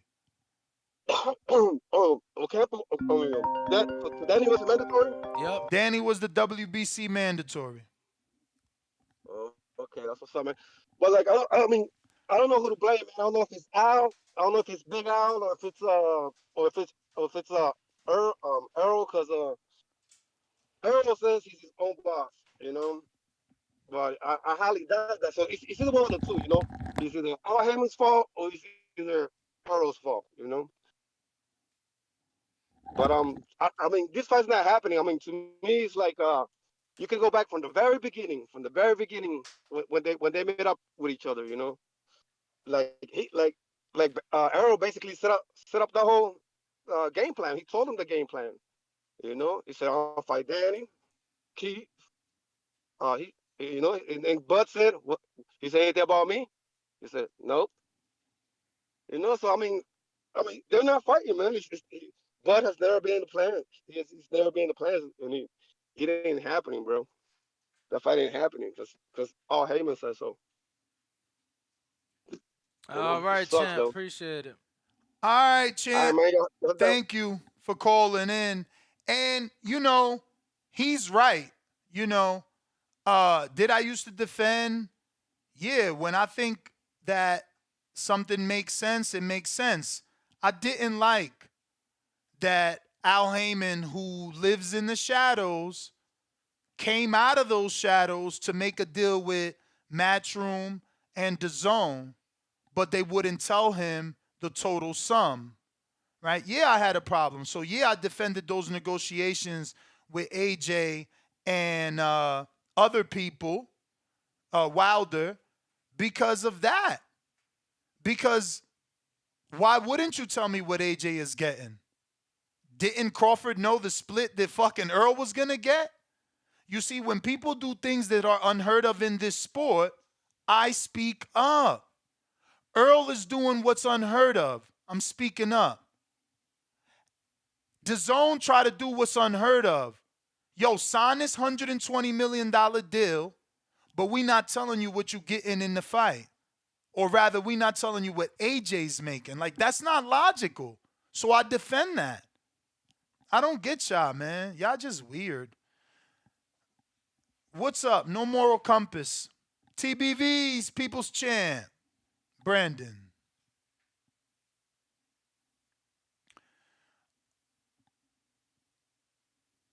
TBV's People's Champ.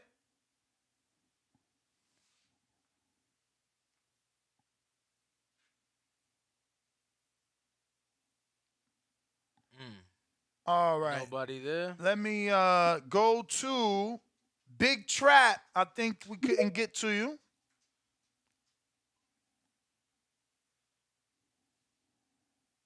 Big.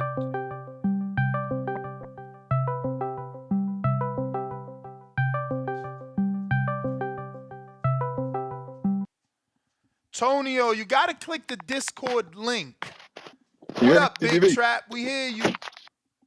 Okay. Hey, quick question for you, Ness. Hey, when the last time you talked to Thurman? Just now.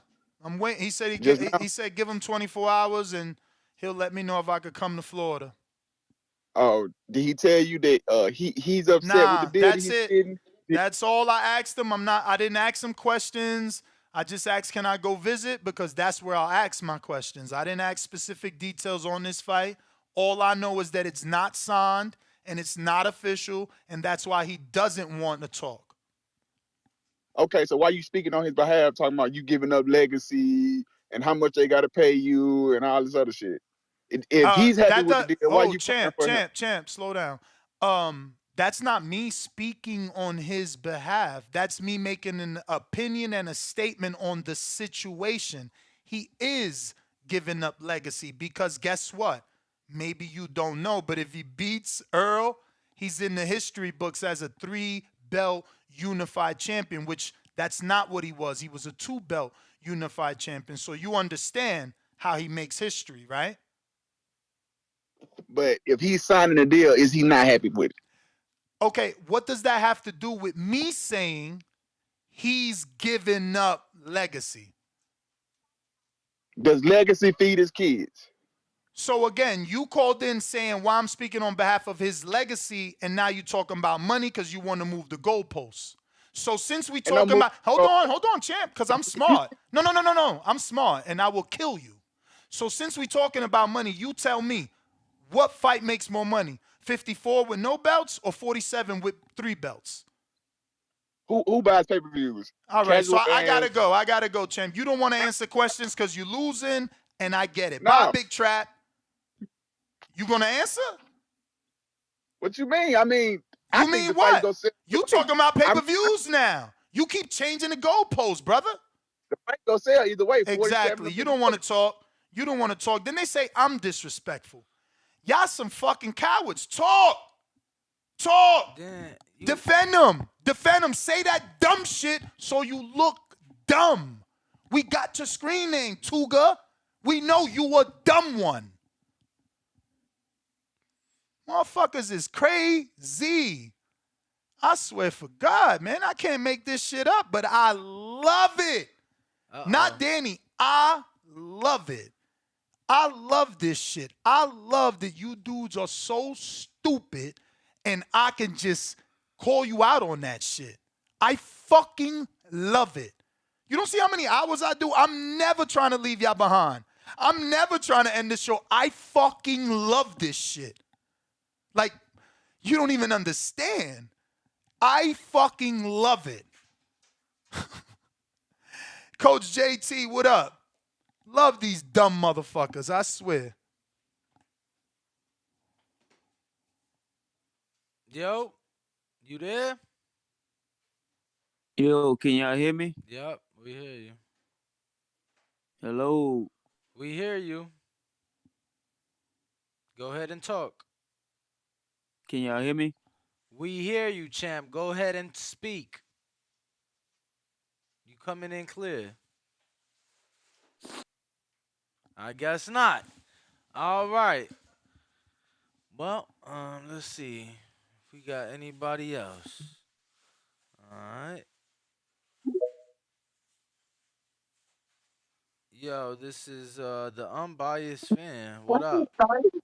What up? What up? I finally got on. I was driving before, but I had it because Nets be going in, and I got a similar parallel because a year ago today I was an aerosexual. I coined the phrase "bud buddies," and now I'm a bud buddy because new information came. I changed my mind, but this was about what somebody said a while back about Crawford and Avenesian. Everybody dogs him out about fighting Avenesian, but nobody's actually using a little common sense and looking at the landscape. If you looked at the top 10 welterweights, there was only 2 fights to be made. All the other fighters are with existing promotional companies. They would want broadcasting rights. Hence, Avenesian was the highest ranked opponent possible due to that. And people don't keep in mind that BLK made the fight, not Bud Crawford. So I don't understand why people don't use a little bit of common sense and say, okay, Avenesian is not the fight that we wanted this fight face. Obviously, I mean, and because people don't know a person, we automatically call them Euro bums or bums. But he was a ranked welterweight. But we knew Bud was going to win. But if you look at the landscape of welterweight, you got people that's on Golden Boy, that's the Zone, Showtime, PBC. That's 7 or 8 of the top 10. So who was Bud going to fight when BOK, their whole goal was to get into the game? How are they going to give their broadcasting rights to these other platforms? That's counterproductive for what BOK is trying to do. So that means they had limited options on who to be to get a fight. Nah, champ. Hence why they... Didn't you see the headlines or all the hate? Like, why Bud didn't send Boots an offer, who's got a fucking contract with Showtime? With Showtime. So how in God's green fucking earth are you going to be able to fight Boots if he's on Showtime if you couldn't even get the fight with Spence? Brother, you dealing with weirdo callers. They don't deal with logic, bro.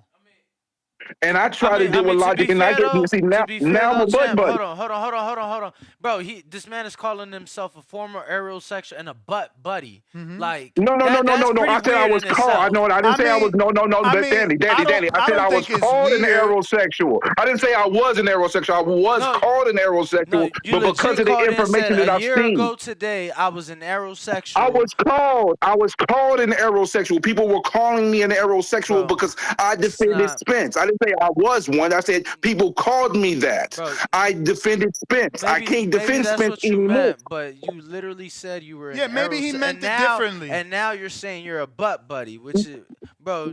A bud buddy. That's what I'm called now. That's what I'm saying. That's what I'm being called now. Bud. I thought Bud buddy. Oh yeah. I coined the phrase Bud buddy. See, you talking Bud buddy. Yeah. That sound like other things and shit, bro. No, we ain't on that. We on that fruity shit, Danny. We ain't on that fruity shit, bro. We ain't playing that type of game. We go zesty. That's all. It sounded a little zesty. Bro, you said you was an aerosexual, zesty, bro. That was pineapples and strawberries and It's all all that. right, So champ. yeah, I no. understood you. I understood you. Yeah, but it's disappointing because, and the thing is, when I listen to what like things that Espinoza says, because I feel like Espinoza be kind of weaselly with his shit No, you mean because bias? You mean bias? no, more than bias, it's weaselly because I mean, I do feel like this whole Tank and Ryan situation, I think it's an issue with both sides. I can't put it all on PBC on this. But at the same token, with a fight of this magnitude with two different promotional companies, how you gonna go into the fight without some type of agreement solidified before you move forward? This they need to have these contracts solidified, signed, and delivered instead of going forward and then signing in the last week. That's I mean, fugazi shit. business. Hospitals need to do fucking DNA tests whenever the baby born too, champ. You know. Shit. I'm just saying, shit That don't was always some real go our shit. ways, bro. Shit don't always go our ways. I mean, you got fucking men in Georgia choosing to decide what a woman can and cannot do with her body. You know, like bro, we live in a wicked world. Word. You know what I'm saying? No laws detected, And then, but the thing is, I feel like what PBC is doing right now, hurting their fighters, is that Tank should be a pay-per-view star right now. But the he reason why he's is. not getting he's not getting big pay-per-view numbers. He's a star because he's a live gate attraction. But the problem is, if you look at boxing's No. history past, No, bro, fam. Hold on. See, because what it is that you're assessing star by 1 million pay-per-view buys. What you need to I'm not obsessing about that. I'm not obsessing about that. So I think how is he's a he not a star, but he's star? not being a I said no. He's a star, but he's not a. He's supposed to be a superstar. His number, he should be doing 400, 500,000 pay-per-view. Bruh, but you know he made like a total of $13 million with gate and pay-per-view versus motherfucking Hector? Even with the low number. I know the gate. I know what the gate was. I don't know the combined The number. game was fire. Bro, see, bro, look, I had a conversation with about the gate. He did more than anything the fucking Wizards or the Capitals have done in that arena in the last 25 years. That's where that can't be denied. And I'm a big Tank fan in the ring. And I just want to be clear. You're still on this call. So we have had someone check while you were on this call, and you most definitely said that you were a former aerosexual. Not that you were called one. Okay, but well, the wording came out wrong. I was considered a aerosexual. But champ, I do gotta let you go because you got hella time, and you are going a bit in circles. But remember, a $5 cash app to the Boxing Voice, $ the Boxing Voice numero uno, get you another comeback, or a $5 super chat. I got Tone, the superstar. What up? He a superstar with no pay-per-view numbers. Tell him, Tom. Just nasty. Man, nasty. Just nasty. The nastiest of the nasty. The nastiest motherfucker in Arizona is on the line. Shout out, Tom. What up, y'all? Man, homeboy said he was an aerosexual. Void everything he said. Just void everything. As soon as he said I was an aerosexual, everything was voided. Bro, then he I tried didn't to hear tell nothing me. else. Then he tried to tell me, nah, I ain't say that. He said it. He said now he's a butt buddy. What's going on in boxing? What is going on? Butt buddy? I told you on they a gang Tuesday? banging. They gang banging in this sport. It's like I rock the PBC flag. He rocks the top rank flag. They got the Eddie Hearn, the zone flag. Like that's how they doing it. They gang banging. I'm glad I'm nobody's fan. But what? I thought you was Ryan fan. No, respectfully, I'm nobody's fan. I'm nobody's He's fan. not I'm a his supporter. fan. He's a shadow. No, it's called a shadow. I'm a supporter. It's called a shadow. A shadow? Damn. Shots. No. I'm a supporter. I'm a supporter of the sport of boxing. But Bud fighting David Kardashian is the equivalent of Errol fighting Thurman at 154. So that is considered a duck as well. salute Tim Bradley. We He's cannot say 100% that. We right. cannot say that. We cannot say that. Only because one guy is in the It's nasty rankings. up there. One guy's in the rank, bro. One guy was in the rankings. One guy was not. It's quite simple. Yeah, and Tone, outside of that, keep in mind that he doesn't have to fight Earl, right? Like right now, in this time that we're living in, they're both with no fights on the schedule. Right now, in this time that we living in, Earl can actually do what he did with the WBA and pay.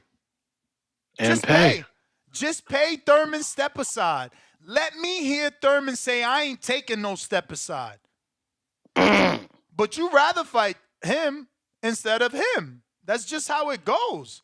Like you paid step aside to fight Ugas. You paid that so that you can get Ugas, 3 belts. Ugas paid that. I mean, it was done. Yeah, it was done. The fight wouldn't happen. Same advisor, same team. Yeah, they did it then. I just saying, yeah. They don't want to That's do true, that now. man. Send that man some step aside. Let's get the real fight. Yeah, and I agree. Gervonta Tank Davis is a pay-per-view star in this era. Nobody's buying pay-per-views. Nobody's buying albums. So in this era, that man doing those numbers and his gates is crazy. That is a star in the sport of boxing. They talking like Canelo breaking $1 million. When the last time Canelo did over $1 million? Nah, his biggest one in this generation has been and don't come with those fucking worldwide 800,000. Don't come with those worldwide numbers we ain't never seen till we seen them. You the get what I'm matchroom saying? numbers. Right. We ain't never heard of you till they talked about you. Yeah, and one last thing, do not listen to Oscar De La Hoya. I kind of think he was not involved in those negotiations. The fight's still going on. Do not listen to Oscar. That was an ego tweet. All right, y'all have a good rest of the day, man. Hey, Keep cooking. Tom, would you ever get the Oscar abs? The Oscar ad, I just went to had a hairline appointment yesterday. Get the so fuck out of here. Yes, so I'm getting my NBA 2K created hairline. There's no reason the girls could have a BBL and I can't get my hairline back. Look, you're right. Look, you're right. They reached out to me, but I'm gonna be honest with you. You know, our hair texture is different, so I'm like, I don't know that my hairline. No, I'm being serious. I'm not being funny. I'm being for real. I'm like, bro, even getting what's that shit called? Nas, they were trying to do implants. Yeah, they was the tattoo. No, legit implant, bro. I know somebody in Miami did a tattoo. Yo, I'm like, I wasn't fucking with it. I'm like, so best to you though. Yeah, bro, get the tattoo, bro. Them implants, they need to activate some sort of cells on your head. It didn't work for Charlamagne. Don't do the implant. So you get it inked. You get it inked up. Oh yeah, I'm tattooed. I'm getting a Caesar for the rest of my life. Low Caesar, rest of my life. That's what you should do, champ.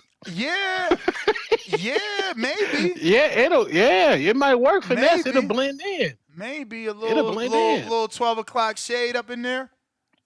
All right, y'all be good, brothers. All right. Boxiana taking hella shots. I know y'all ain't had hairlines. What up, Boxiana? With all that craziness you talking. She said, keep your bald. I plan on it. I ain't faking the fuck. Don't you go and do that to your head. I hate to have to be like, damn. Actually, I know somebody, and I feel like it's too noticeable. Like, I feel like certain angles you can see is ink. Nah, for sure. We gonna see it. We like you bald. Please stay bald. I want you to stay bald. Don't go and tattoo your hairline. Then I'm gonna have to call and argue with you for real. My man's Tona Superstar getting that. Yo, he a superstar, man. Shit. That's not attractive. I'm gonna tell you, he gonna do something real strange. Boxia. So let me ask you this. Because you just said it ain't attractive. How much more difference is that than the fucking Beijing that all these guys is getting? What's that? I would rather have the implant. No, I'd rather have the implant than the Beijing. Yo, these motherfuckers is literally going to the barbershop to get a white color pencil and get they line and drawn on. I don't get it. Like they walk out with the white I have line, never right? seen why, bro. Chalk is meant for your driveway and your sidewalks, not your fucking face. What you mean? It's meant for the chalkboard. It washes away on the sidewalks. Nah, these motherfuckers playing on people facing shit instead of drawing on the sidewalk. So what the fuck going on? Why is they doing that?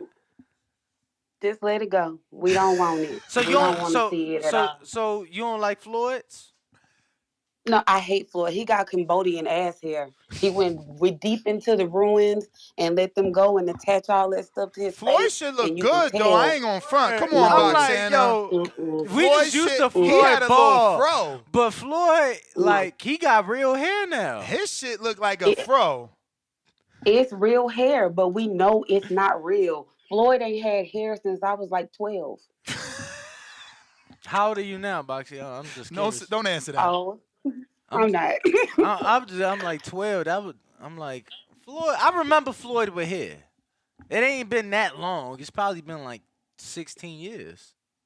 That I don't know, but it's still ass hair. It's not like they went and got some because he didn't even have none on his face. No. I can't let you say that. Yo, I have a lot of ass hair. It don't look nothing like what the fuck Floyd got on his head, yo. But if they take it off we your officially ass, going off the rails. If they take it off your ass, yo, look at Tory dad. Yo, look at Tory Lane's dad. Oh my God. It's true.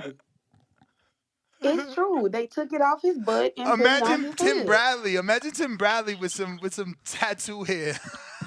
Nah, they gonna have to have a lot of hair for Tim Bradley. Tim Bradley need 2 booties. He don't need one. But if women could get sew-ins and wigs and all this shit, why the fuck can't guys get the little Because y'all stuff ain't stationary. Women know how to get the wig, put it on their head, and it's there. No. The shit be stationary until somebody fuck with it. Yeah. Because I'm pulling out all type. Man, stop playing. What the fuck wrong with y'all sleep like this? So the hair don't get fucked up. It's a bonnet. It's a bonnet. Don't even get that started on the bonnet. Boxiana, do you leave the house with that bonnet on? No, I don't. Thank you. You never been to the corner store, the supermarket, the pharmacy, in house slippers and a bonnet ever? No, I don't leave the house in my bonnet. Now, I will leave the house in some pajama pants. Nah. As long as you ain't wearing a bonnet out in the street, you wifey material. Nah, sometimes a bonnet be needed. Bonnet. Like, if you just got your shit. Here go Danny. No, I'm just, I'm just speaking from experience that I've seen with women I've dealt with, bro. They get their hair done, and it's drizzling out. Yeah, you gonna throw the bonnet on, boo, get to the car. You know what I mean? Nah, you can't do that. That's why your hair gotta be good that you can get it wet. Umbrella, champ. What is he talking about? You got rollers in your head, and you talking about you just gonna let the rain just get all in the rollers. Is what you saying, Boxiana? You know, an umbrella. You don't wear no bonnet. I just feel like umbrellas are a lot harder to come by. Danny, it's okay.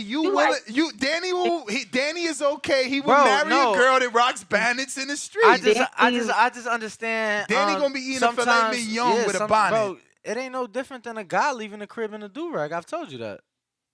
Danny Danny like ratchets. No, I mean I've dealt with a lot of ratchet hoes, but damn, why they gotta be all that? No, I was reading a comment. Danny liked them ratchet hoes. Lou too said that. It's true. But no, I mean I've dealt with them, but yo, you're not gonna sit here and say like you leaving in pajamas. Sometimes why out of convenience? Sometimes having a bonnet on your head is a convenient thing. Sometimes guys ain't gonna take their do-rag off. You get what I'm saying? It is what it is. Now, if you in the airport with it, if you in the airport with it, now that's something different. They said pajama pants is equally as ratchet. I agree. I don't think so. The bonnet is different. Like, the bonnet is for like the the bonnet ain't smelling like farts. I'll tell you that. Your pajamas, you got old farts on it. Old farts. Like, come on, man. Let her talk boxing. Y'all terrible. He said old farts on your pajamas. I can't go nowhere and talk boxing. They don't let me talk boxing in the back hall either. I get bombarded like people like Brandon, all them folks. Which one? AJ a trucking or the producer? Not AJ a trucking. Oh, Brandon Lance. Brandon Lenz ain't never on a back call, really? You brought him back there if he out there. Brandon deleted his back call. He was back there. Yeah, I know. And he said Brandon he don't like it. Brandon Maurice. Brandon Maurice is the one that's always back there talking that's the shit. Oh yeah, that's the trucking. AJ trucking. Yeah, I figured because he was making little Yeah, he the one said that it's in the ratchet. chat. Yeah, he said it's equally Yeah, ratchet. he always got something to say. It's a normal thing. It's all the time. He always got something to say. So Buxiana, is Chris Eubanks' hair fake? Cause I Chris can't Eubanks' tell. hair is fake. Chris Eubanks' hair is fake. Yo, let me tell you, Nobody. it's guys out No, here getting fucking sewn in dreads and they shit. Is this really Conor Ben? Somebody sent me this. I'm not trying to ruin relationships, but he did that to his beard? Cause this he looks did like it to this looks his like Conor head. Ben, bro. Let me I'm see. sorry. This looks like Conor Ben. That don't look fake. I mean, shit. You feel me? He wanted a beard. Holy It's fake. shit. It's fake. Conor Ben did that for Bro, you gotta Ain't understand. he like 23? How What old you is mean, this 23? guy? Bro, how old is Steroids he? make your hair fall out. Ain't that what they say? Is that really Conor Ben, though? Someone confirm that this is Conor. Because I see the tattoos on the neck, but I'm not sure It yet. looks like him. I'm not sure. My producer sent me this, man. I don't know if this is real. Blame Brandon Lenz. Is it really Conor? I mean, it could be. Cause that's what they put on I'm the back of looking your at it. head. That's the implant. Yeah, That's the not implant. real. Oh, you don't think That's it's real? not real. Oh, okay. You think this picture is She Photoshop? said, He had it done. He had the look. No. He had a beard transplant December 21, 2021. How you know? Holy shit! I'm So it's reading real. the article. The British Hair Clinic posted an article, Conor Nigel Ben beard transplant. Yeah. Why y'all December hating? 21st, Y'all getting 2021. sew-in appointments and BBL So appointments. it's a difference. Nah. Nah, I think Nah. Danny's right. I think if women can go above and beyond to, do look good, like Bro, why can't men? Women, like I know a girl out here doing the little cosmetic. She out here doing lip fillers before brunch and shit. Like women have so many things accessible to them. Why can't the fellas? The difference between that and a wig, like I could put the wig on and it's already there. Y'all go get them transplants and you can tell when it's growing in and look like scab and ass, all kind of weird shit on your face, like in your head. Like it's a difference between the wig and the implant. You can't just implant that in there and be like, okay, this look real. No, it don't. It look fake. My wig though, it gives real. But I could feel the difference. When I'm running my You can feel the fingers, difference. when I'm running my fingers through your head, I feel the difference. What, you feel the French braids? Nah, shoot. You so petty. I'm gonna go some more. I got Chris Eubank, Boxiana. I'm leaving. You see Chris Eubank? Is that real hair? Or did he get the implants? I don't know. I didn't know this many people had it, let alone in boxing, man. They doing their thing. I mean, look, I'm not mad. She said it the best, or Danny. It's like, women doing anything to look their best. If you got that bread, do your thing, man. For real. Let's see who we got next. Big Body Charles. They said, how we turn into the hair voice, Boxiana. She ain't talk no boxing. Yo, checking in. What up, champ? Yes, sir. Champ? You gotta unmute. There you go. Yo, can you hear me? Yes. Yeah, I just got an observation about like the boxing game right now. So, you know how back in the day all these basketball players wanted to be like the rappers? I feel like it's the same in the boxing game right now. They're all just, like the more popular you are, the bigger fights you get. Like I don't know when we got away from belts mattering, in like the modern day.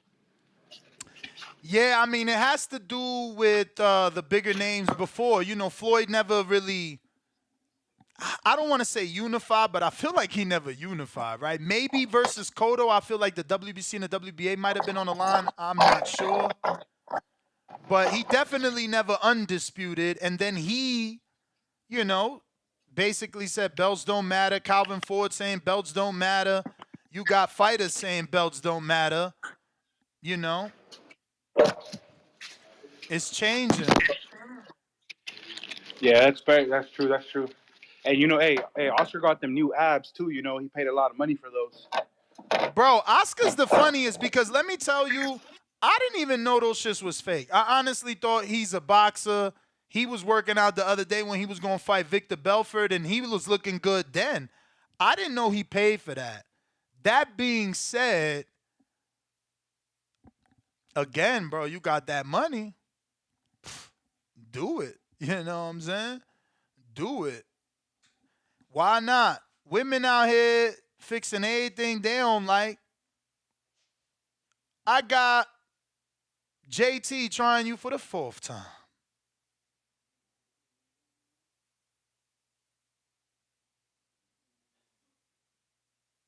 Nothing. J Mac trying you.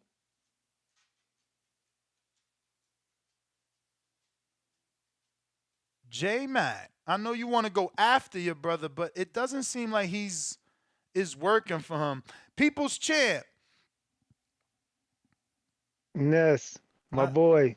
I hear you. I don't know what's going on with JT's mic. What up, Champ? Go ahead and go to Jay and come back to me. I'm gonna mute up real quick. Well, JT's not on, but I got J Mac. You ready? Yo, I'm ready. Can you hear me? Yes, sir. All right. Finally. Hey, I don't know what call it was. The one who was talking about people's opinions. I don't think I'll fit his narrative due to the fact he was talking about Errol Spence fans, but I did had an issue with everybody should be able to be invited to their own opinion. That's why they call in.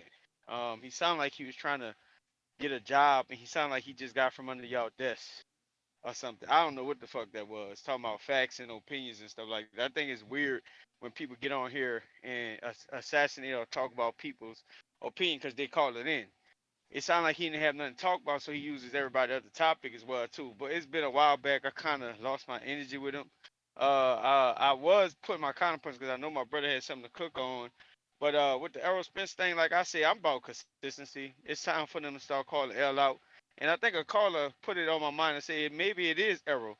Because if Errol do push L to put him in a position to fight Terrence, maybe and not accept nothing else, then we can make the fight happen because Errol is the fighter, L is the advisor. And unless Errol working for L, which normally in the contract, that's not how it go. Errol's on camera saying multiple times he gonna let L take care of him, L take care of him. But if L don't want to fight, or they don't, if PBC don't think they can beat Crawford and what have you, because somebody else called and said something I like, maybe it's they think that once Errol do lose, because Bud gonna knock Errol out. I've been saying it, I've been consistent on it, and I don't think they think that Spence could beat Crawford. That's probably why all this fooling around the negotiations, these narratives, all this reasons why the fight can't be made except getting it. And every time when it came down to making a fight, it was always they didn't have money and all the excuses. So Errol is at fault for this. L is at fault for working on the business side, but Errol is not pushing his side to make the fight. He's just going along with anything. He got a lot of excuses for why the fight can happen. Moving up to fight Keith Thurman. Yeah, I don't have a problem with the fight of Keith Thurman, but because Bud got his fight. But moving up to 154, that's definitely a duck due to the fact that he's not defending his titles and it's giving him an excuse to why he can't make the weight. Coming down and fighting for undisputed at 147. I mean, I'm echoing the same shit I've been saying for years. That's all I got. I'll kind of punch you when my brother get back on. We appreciate the call. Looks like JT is here. We're going to try you again. Fifth attempt. Let's go, champ. Fifth and time to charm. He's not there, but we got Stainless. Oh, there he goes. Yo, champ, you might have to like delete the app and then come back on, maybe, or maybe update, check, check to see if you need to update the app. That might be it for real. Cause you're not talking. Yo. But we will get to some more callers. Want to remind everybody, Blog Talk is down, so we're only using Twitter and Discord. Let's see who we got next, though.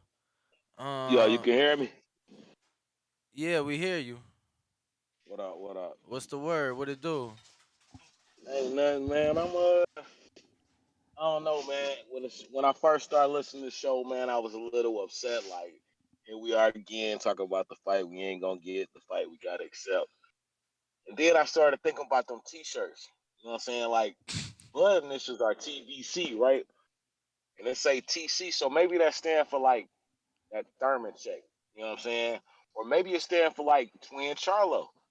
You know what I'm saying? And maybe that's why we got this whole 54 thing going on. But all I could do is have fun with it because at the end of the day, you know what I'm saying? They going to do whatever they want to do. So I might as well get some entertainment out of it. And I appreciate y'all for making it happen. All right, But champ. yeah, I got to get back to it. So push that thumbs up. Share this in every episode of the Boxing Voice podcast. This TBB for life. If you ain't on Patreon, Hey, that's champ. because you're stupid. What up, though? Yeah, I was seeing maybe it was like Thurman's middle initial, but nah, Thurman's middle name is Fitzgerald. So Yeah, man, it's the Thurman check. he's That's what it saying is. he's saying that the TC ain't Terence Crawford, but it's the Nah, Thurman check. it's the Thurman check, or maybe it's Twin Charlo. That's Jermel Charlo. That was You his know what I'm other. saying? That was Yeah, that creative. was his other suggestion. That was dope. Yo, man, like I say, man, shout out to TBV and shout out to El Camino too. All Peace. right. Brandon. Yo, Ness, what's going on, my boy? Another day.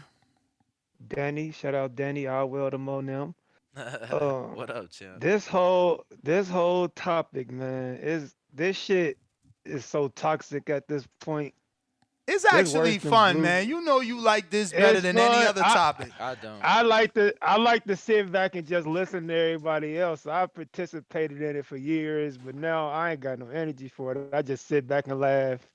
It's hilarious, man. Blueface and Krishan and Yvette and Jody from Baby Boy ain't got nothing on Errol Spence fans and Bud fans. This shit hilarious. It's toxic, man. It's funny. I love it. I'm here for it. Word. But as But you far gotta as feel Thurman, vindicated. I mean, you know, and I'm gonna of course. apologize to you and many people, many Bud fans. I mean, I called y'all Bud tenders, probably worse than that. And I'm not saying that we right, but it does look strangely different, the energy now. All that I'ma clean my side of the street. Damn, you still cleaning? That's what I'm saying. And I remember back in the day, it was probably like three of us trying to hold it down for the Bud side. But now as I listen, man, it's a million Bud fans calling in. I could kick my feet up and play the role of the general in the cut, chilling.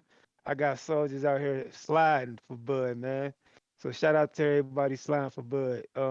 I love it. Like I said, I ain't got to even say nothing. Y'all know the truth.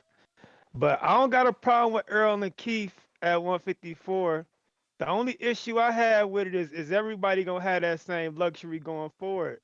Can Shakur and David and all these guys that dropped the belt because they couldn't make weight on the scale, can they say, I don't feel like making weight this fight? Let me put my belt Yo, on hold and fight my Mando but at the that's the weight up? thing. How That's the door. That's the how door. is That's the that? door we opening. But how is that even a door? Like, if you saying you can't make the weight, then why the fuck you able to? And I'm not saying this like, but bro, you talking about it shouldn't be no door because if you can't make the weight, the fuck you doing in that weight class? That's what I'm saying. But that's what we doing for Earl. Why he get to put his belt on hold and fight his man though at a higher weight class? Shakur didn't have that luxury. Yeah, I mean that's a David question. Benavidez ain't had that That's luxury. that's a question that we all have, and that's why a lot of people upset with the fight. So that's what I'm saying. So going forward, this is we open up Pandora's box for other guys to try to do this shit. Which I don't care. But what I really came to talk about is that AD and Hank Lundy, man. I like that fight. That's gonna be some cold shit talking. Oh, I can't wait to hear the build. They got about what, a month or so to build it.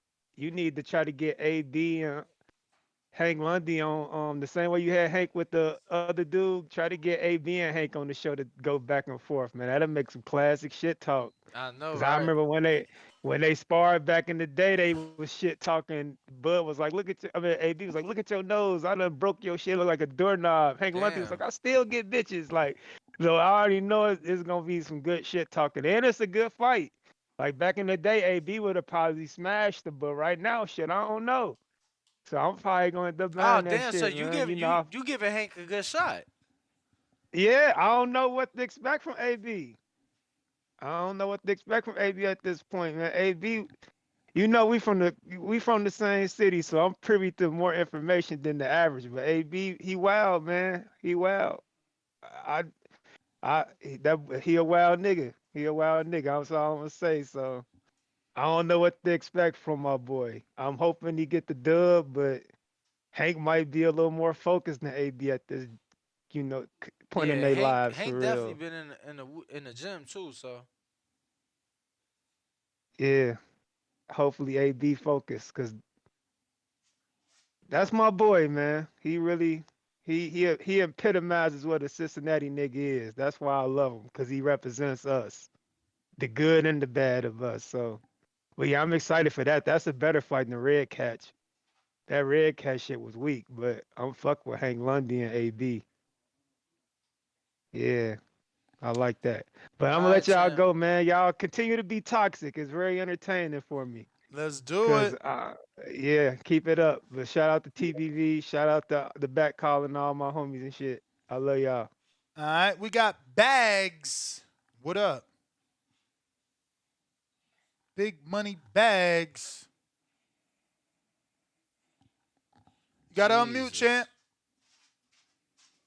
Jesus. 914 in the 914 Bags. Unmute. All right, getting to the next. We got Mr. Gooch.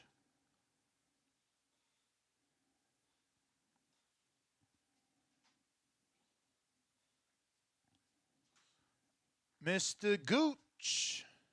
You got to accept.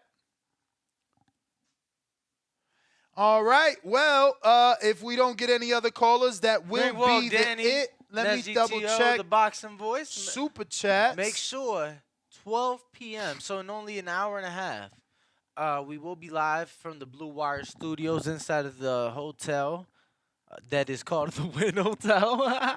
But yeah, catch us at Blue Wire, 12 o'clock, Monday through Friday. Yesterday, obviously being Dr. King's birthday, they were closed. We were still open for business, but we, 6 a.m. and 12 p.m. every day. I got a couple super chats. Let's go. Damn. Emperor Mitty. Keith Thurman will pull off an upset on EJ. King emoji, flex emoji, crown emoji, 2 glove emojis. Martin says, in my opinion, and hear me out, if the fighters don't want to fight because of anything, they should not be able to hold the title for 2. I think we read that. Emperor Mitty back with another one, $2 super chat says, running emoji, running emoji. New name for that man, Errol Spence Jr. Easy Rollins. Ness got hate for the PBC? Why? No hate. I ain't saying anything about PBC. Negron GL says, Ness Danny, why didn't the Kovalev-Stevenson fight take place? History repeating itself? No. That's actually what needs to happen here. Kovalev and Stevenson were ordered by the WBC, which is a question I brought up to Mauricio on that interview. I said, bro, you did this before. And I gave him 3 cases where he did it. 3 cases where he made his champion mandated to fight a WBO champion and even a WBA champion. And it didn't happen. Well, it happened, but Kovalev didn't do it. He chose not to fight because he said, because it went to purse bid. Adonis Stevenson left to Showtime with Al. Kovalev stood on HBO with Kathy Duva. And Al won the purse bid. Kovalev and Duva like, nah, we not fighting on Showtime. We got a contract with HBO, so they walked away from the opportunity.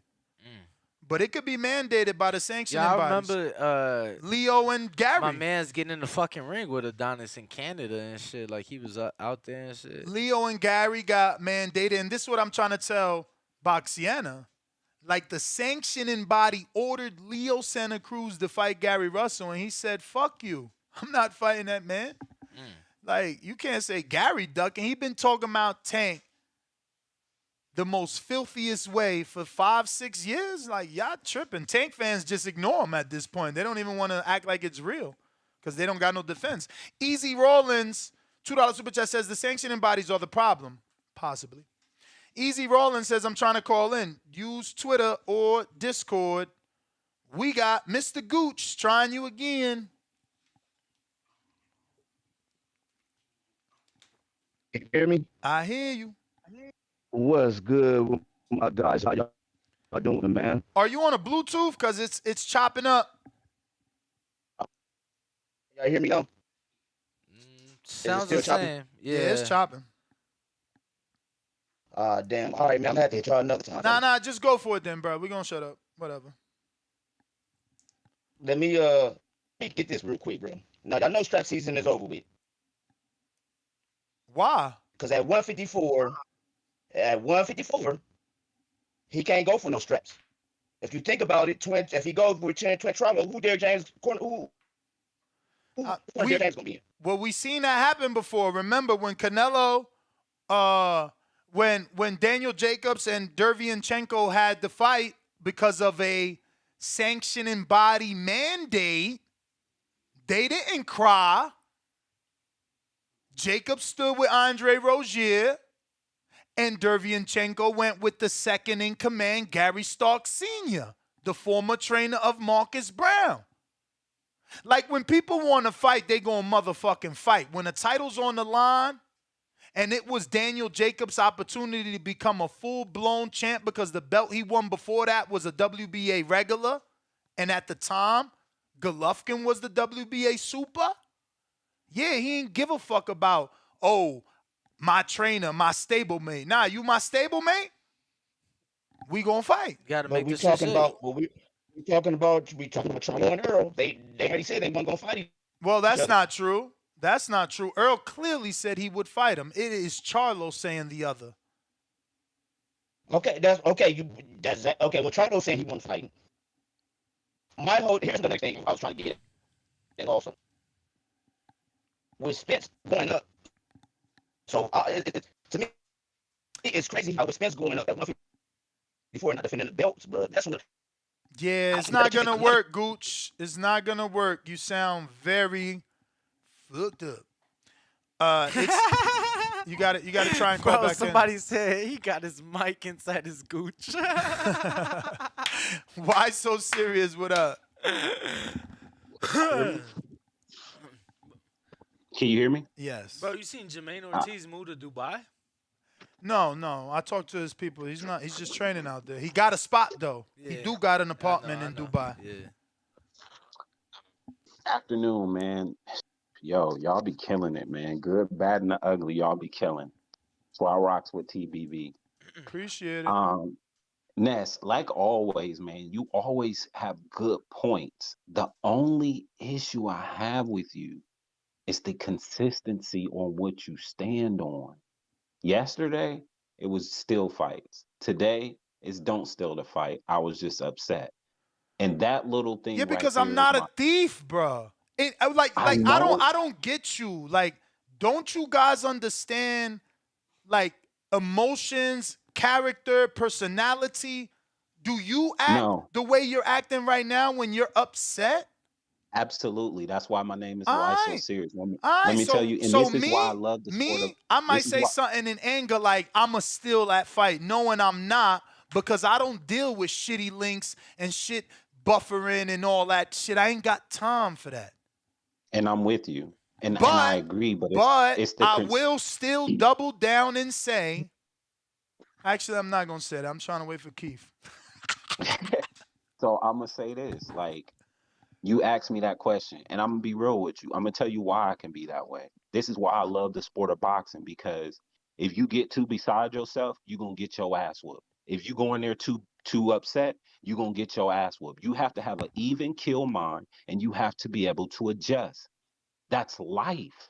So that's why I'm very particular on what I say, because I have to stand on it when it's for me and when it's against me. And that's the only thing I'm trying to get out of you, because like you go hard on the callers when you're against something. You call them fickle. You call people who were stealing roaches. You use cuss words and everything. Then you Yeah. turn You a around with a thief. situation, huh? You a thief. And I Fuck. get that, but If then you you a but thief, then you you with the turn roaches. then you turn around and say, fuck it, I'm still in the fight too, because we don't want Out of this. And it's frustration. Out of but it frustration. don't work. And I get that. And all I'm simply But it do saying is, work like that, Jonathan Sims, because I can't go to jail for something I said I'm gonna do. I gotta do it. Fuck wrong with you? then don't say it. Don't say you stealing. Nah. Don't say you stealing. You want to hold me to some shit on some moral shit? Tell Earl, don't say strap season. Matter of fact, tell him don't say blame Bob. Matter of fact, tell him don't say man down. He gonna fight And I'm Keith. glad Matter you of fact, said that. tell him I'm don't fight glad you Keith. said What the that. fuck is you talking about? Thank you for bringing that up. For one, we're calling in talking to this is the voice of the people, and we're calling in talking to you. Earl don't give us But you this talking to opportunity. me about the And I'm with you. opinion. No, And I'm Jonathan. with you. No, And Jonathan. No. You trying to mislead the listeners. You are calling into this show to talk about the opinion of Timothy Bradley telling you that Earl is a liar, that he is running from Crawford, and not only that, he says, hey, boy, you ain't doing that. and let me rebuttal to that. He was impersonating Al Heyman. Jonathan, let me get in here. No. Okay, go ahead. Because I said, so that's the opinion that you supposed to be calling. And I for lack of better term, said, well, fuck his opinion. So just like I said that, Ness could be saying, fuck Jonathan's opinion. Truthfully. Right.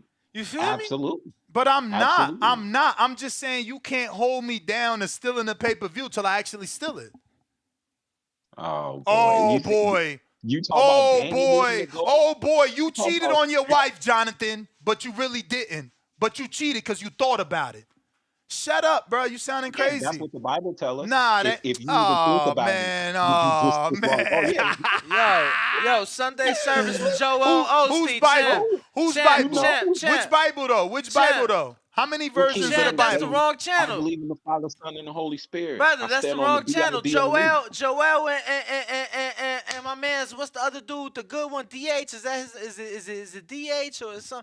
Bro, Who DH? Bro, they got the church channels where you got Joel Osteen, right? He got his right. That crook. Yeah, that crook.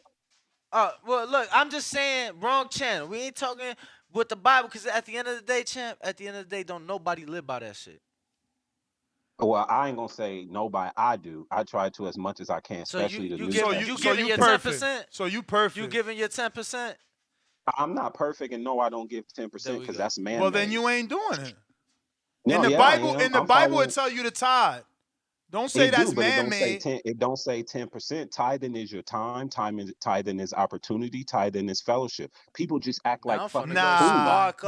It's tithing is giving up that money so the motherfucking church stay open. No, that's what y'all want to believe, so then y'all can complain. How else does the church stay open, bruh? How else does the church stay open? Come on, I gotta go, man. I gotta go. You took us down a whole nother street, then you gonna lie on the church. Damn, how the fuck you gonna say tithing don't help the church stay open?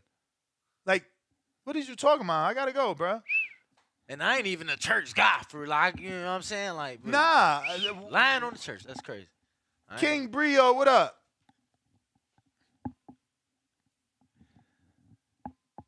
King Brio, you got to accept the invite to speak.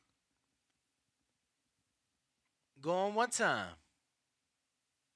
King Brio, trying you again. Going 2 times. They said this dude out his mind. I'm telling you, people call in to just say anything. Yeah. Like my man came with the church shit. What up, King? Yeah, that was good.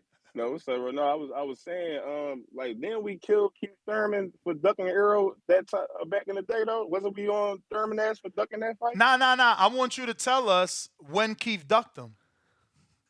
I mean, well, when he was well, since Arrow Wait, why killed you him. struggling? Why you struggling? Tell me Hold when on, he my ducked fault. him. Well, we ain't gonna say duck. We ain't gonna say duck, but Oh, we then changed. get Moving the then give him goalposts. then. Yo, Listen, Yo, first all of all, I'm this not right, an shit. Arrow Tom fan. Brady. All I'm you not an motherfuckers, I'm not an Arrow fan. that add I'm not on an to Arrow y'all fan or point. Keith Thurman I'm fan. gonna Nah, call I y'all hear No, I'm Tom you. not an Brady. Arrow You or don't Keith Tom, gotta, Thurman fan. but you don't gotta be an Earl fan to answer the question. You Uh, said he ducked him. maybe I used the wrong word. My fault. I mean, say didn't give him the opportunity. Can I say that?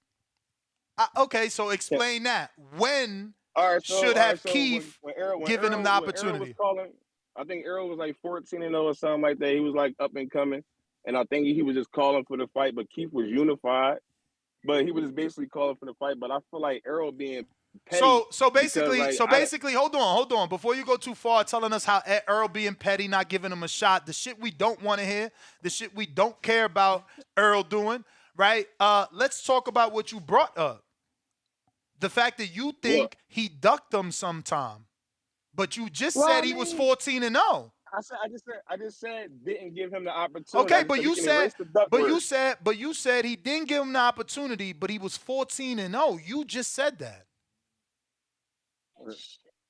I just hold on. My wife killing me right now. So, but no, what I was saying was, the whole point I really was trying to make was, since is Errol being petty because Thurman didn't give him a shot back in the day. That's why, Well, like, that's why are the we getting this fight? excuse. Like, That's the excuse that Errol Spence fans are making. He never said he fighting Keith at 54 for no belt to stick it to him because he ain't get an opportunity. That's just his fanboys saying that.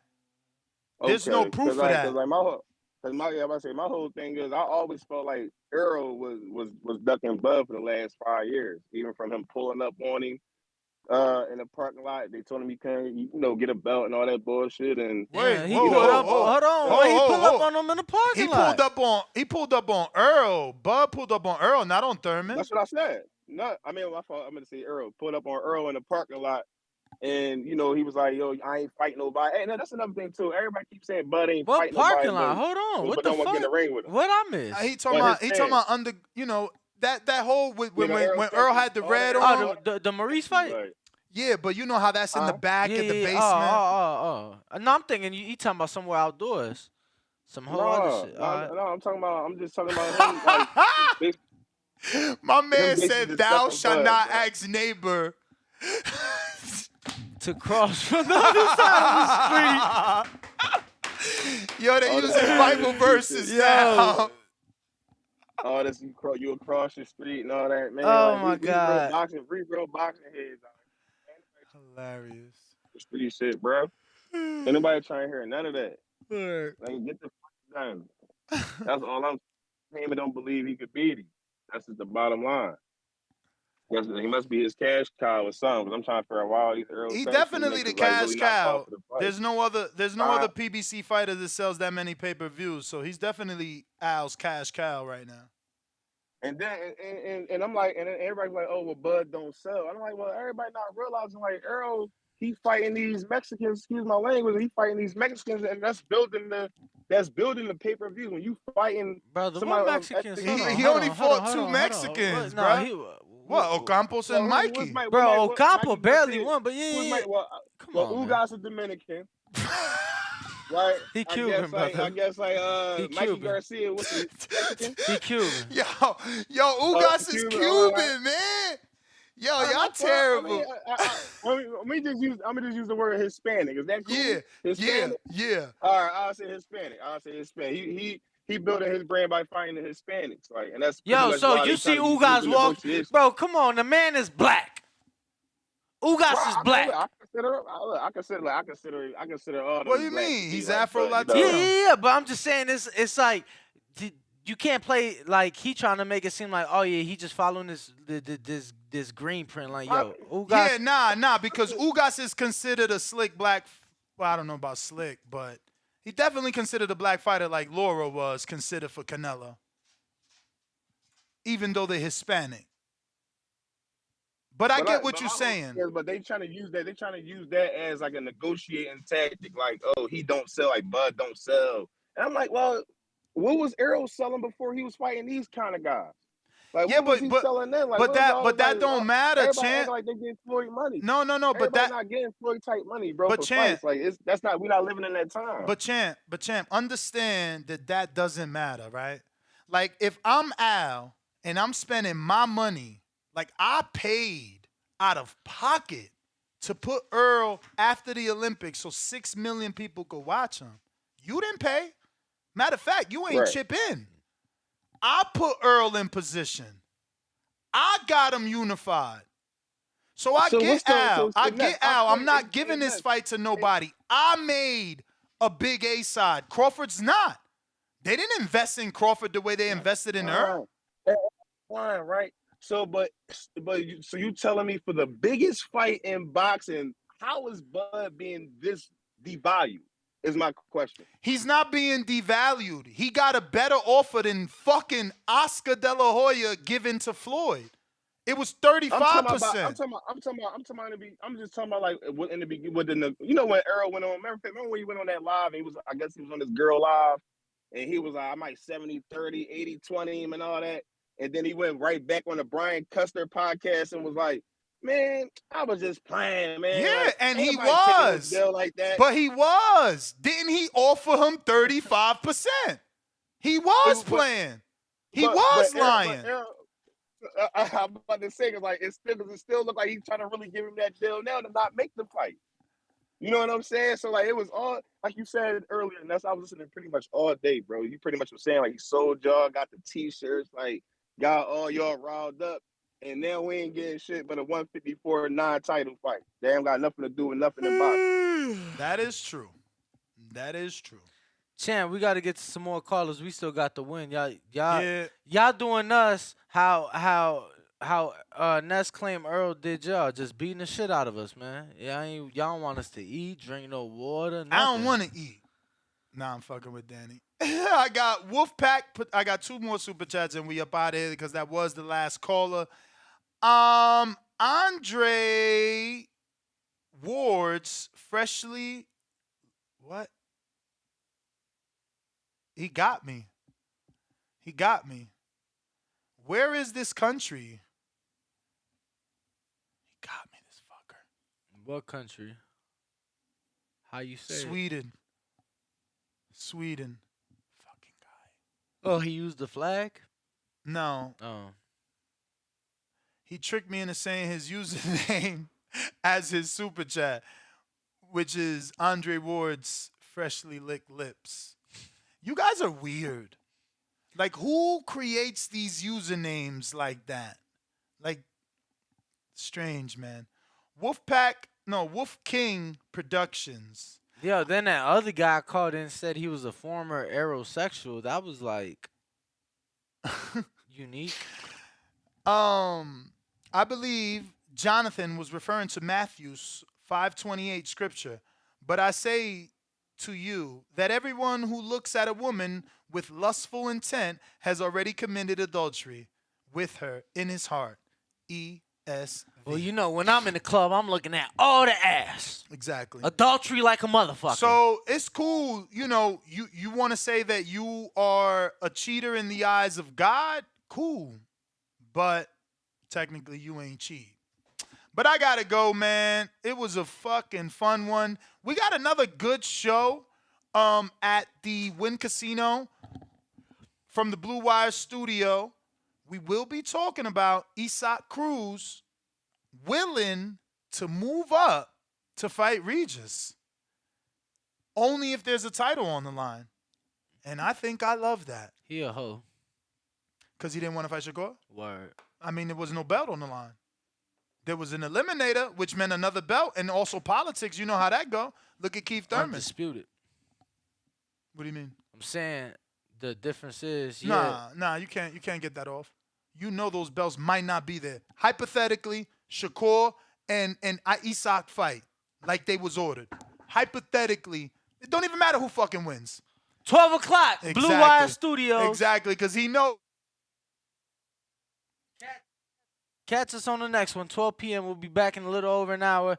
Ringwalk, Danny Ness, GTO, the boxing voice. Peace. Arrivederci. Seeing how he muted me, y'all, right? I ain't mean to do that on purpose.